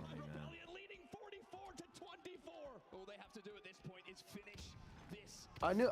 I mean, we're just going out sad, dude. Yeah. 20-1. Congrats to them, dude. They are. They're just different. Psycho's about to drop a fucking 20 piece with 4 deaths. These guys look unreal. And you saw him years ago with one of the most historic and meteoric rises for a young gun in the Halo Championship Series, and he's now 4 kills away. Alongside last shot from hoisting the trophy, 46-27 here. Unless we get literally the greatest regroup of all time. It has been an absolute steam train of a No performance. steak, at least. No steak, please. Damn. They have run over OpTic Gaming in this game type, and with 1 kill to go. GG's, man. There it is. Fuck. He might be the GOAT. That guy right there. Yeah, they just solidified their legacy. That guy, Royal 2, might be the greatest Halo player of all time. He just solidified his legacy along with Frosty. GG's in the chat. Those guys are Fuck. different, man. They deserve it. They're actually. That's their 3rd event win of the year, right? Yeah. They won 2. Yeah, they won back to back, and we won back to back. They just won back to back, and now Worlds. Actually nuts to watch. Like that's No, we insane. didn't win an event this year. Phase 1 too. Nothing you can do. No, we won GG's 2. Shopify, man. GG's to Shopify. We didn't win 20s. We won like the lands. The end of the Oh, season. Or whatever like the the hit a new form. like the hit peak at 25 right Ks. time. Yeah, people don't understand how good this Shopify team We didn't win a became, single man. major this year.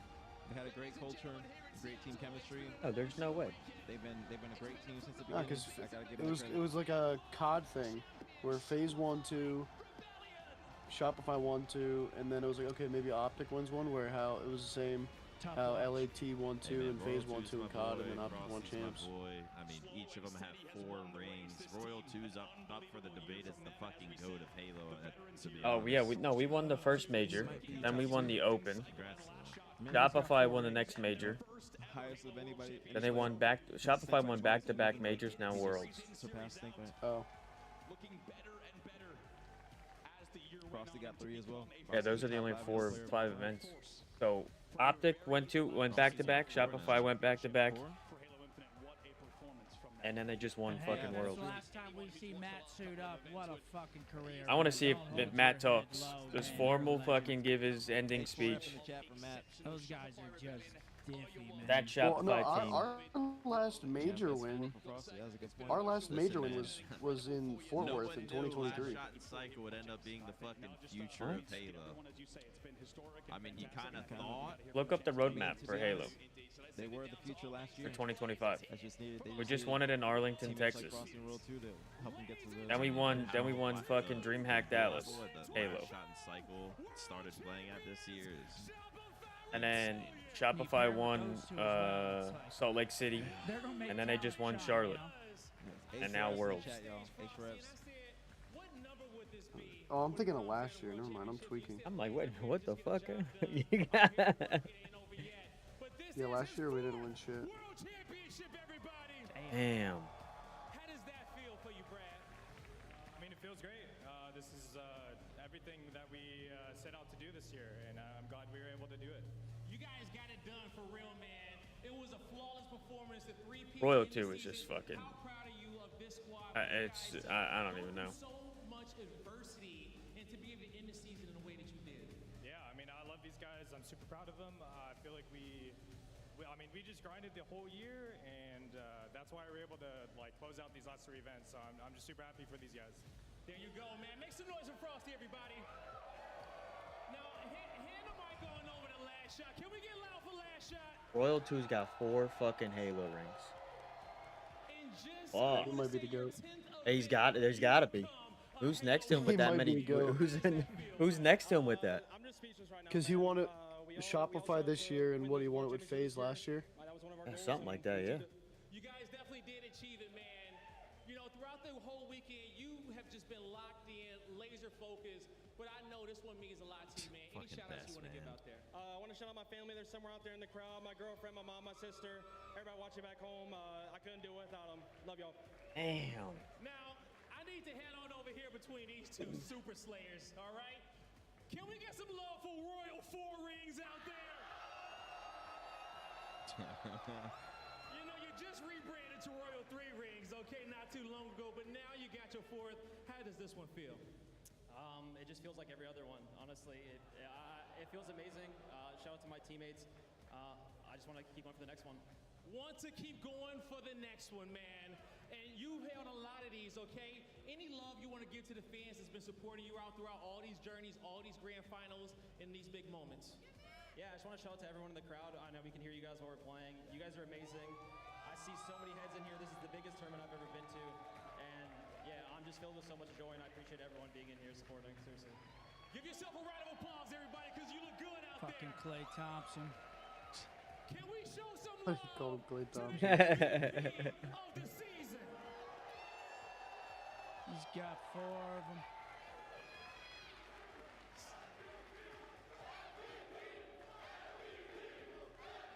Every time somebody gets announced MVP of the season, they win Worlds. Psycho, you used to dream of times like this, and now you are a Halo World Champion.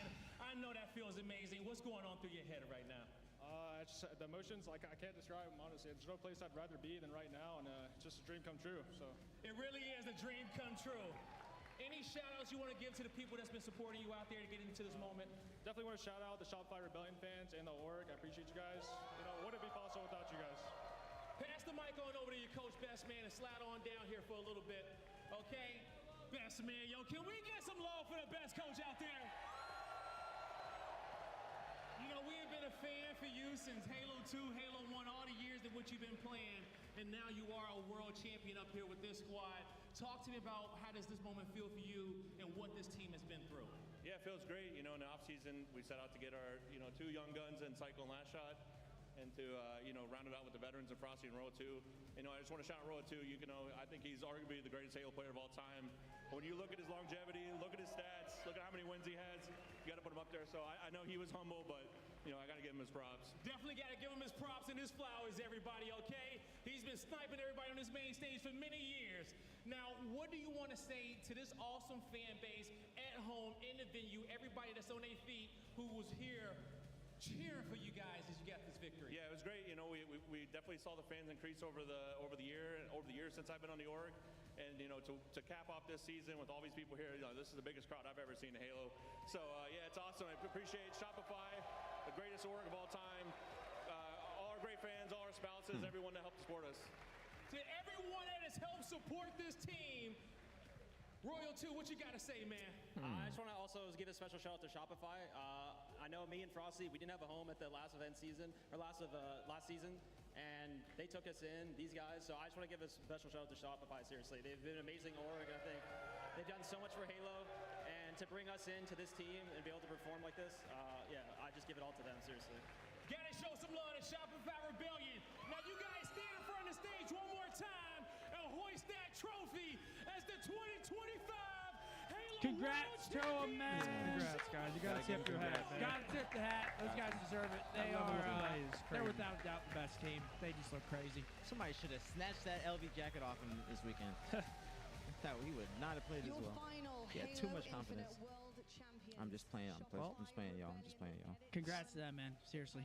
It's a sad ending, but yeah, it is what it is. They did their thing, man. They did their thing. thing. And going into the tournament, you knew that Shopify was going to be an extreme threat, more so than the first 2 events. You knew that you had to come correct, and unfortunately, we just fell flat a little bit. I think that oddball loss, I think that was just the dagger. I think if we got that oddball round, then we'd be in a different series right now. Yeah, probably still be playing, maybe. Yeah. Yeah, going down 3-1 into that Origin, I was, they got that snowball rolling. Yeah, and it got large, and they won. So congrats to them. Again, shouts out to our team, man. They fought. Just fuck. It's tough, man. I don't know what else to say. These guys look dominant. Yeah, man. Obviously, you look at the team the OpTic Halo team that we formed in the beginning of this year. You looked at it and you were like, how is anyone gonna beat this team? Then you see the Shopify team formed, and I don't think anyone was looking at them like they're.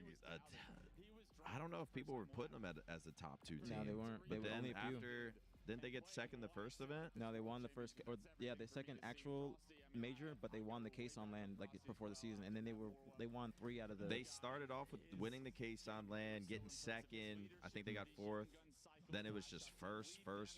I mean, it turned into Shopify was the team to beat. I know, like OpTic, everyone was looking at OpTic as number 1, and if they didn't win, it was a disappointment. But, bro, I mean, just from scrims to cups to 5Ks to tournaments, everything. Shopify was just on a. They were the best team. Yeah. I didn't want to say it all season because obviously I'm rooting for OpTic.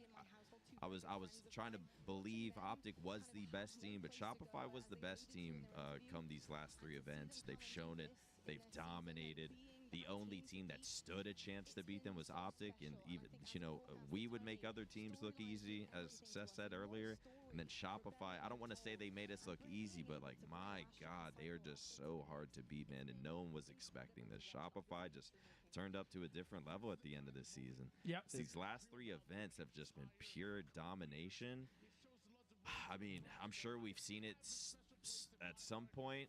Maybe OpTic in the first season of Halo Infinite, and maybe some other teams, or OpTic and / CLG in Halo 5, but we don't see a team this dominant this often. So I knew it was going to be tough to beat. Shopify was the team to beat. Unfortunately, we don't get it done, but it sucks. But dude, that's a tough team. Thing is, bro, that throughout the entire season, even since the online tournaments, the stark differences in play style, like they had a core. Like, they both had a core fundamental way that they would play, like control chaos, always trying to push. But Shopify had a lot more teamwork throughout the season, in my opinion, and I think that OpTic kind of relied more on star power, those renegade plays, getting the takeover arsenal, getting into that mode. I don't think that our wins should have to require Renegade to do that, if that makes sense. Yeah, no, bro. Just looking at their gameplay, every single one of them was such a hard kill. Yes. They get more damage per life. They probably have the top 4, like, damage per life. Just finessing. They're just so good at playing together. Like they genuinely were a better team, and OpTic, I think, were coming into this as better individual players. But Shopify put it together and had their teamwork on point, and honestly, they just played correct. And they figured out how to play in year 4, especially with the most competition. And you got to tip your hat at it, especially Cycle and Last Shot. I got to give a shout out to both of them, both young players. Last Shot was an FFA World Champion a couple years ago and turned into a pro player who won a World Championship this year. So he's an FFA World Champion and a 4v4 World Champion, along with Cycle, who's an AP student in college as well, going to school. Along with Last Shot, he's playing Collegiate Halo. They're both in school and competing. Frosty and World 2, 2 of the greatest of all time, both in top 5 now. Frosty went from top 10 to top 5. World 2 is now in the top 2, in my opinion. They are undisputed legends, and got to tip my hat at it. Incredible Halo play throughout the weekend. And again, shout out to OpTic, Formal. You did your thing. If this is your last event, you have an incredible, incredible career, twin, and you did your thing. Don't ever hold your head low.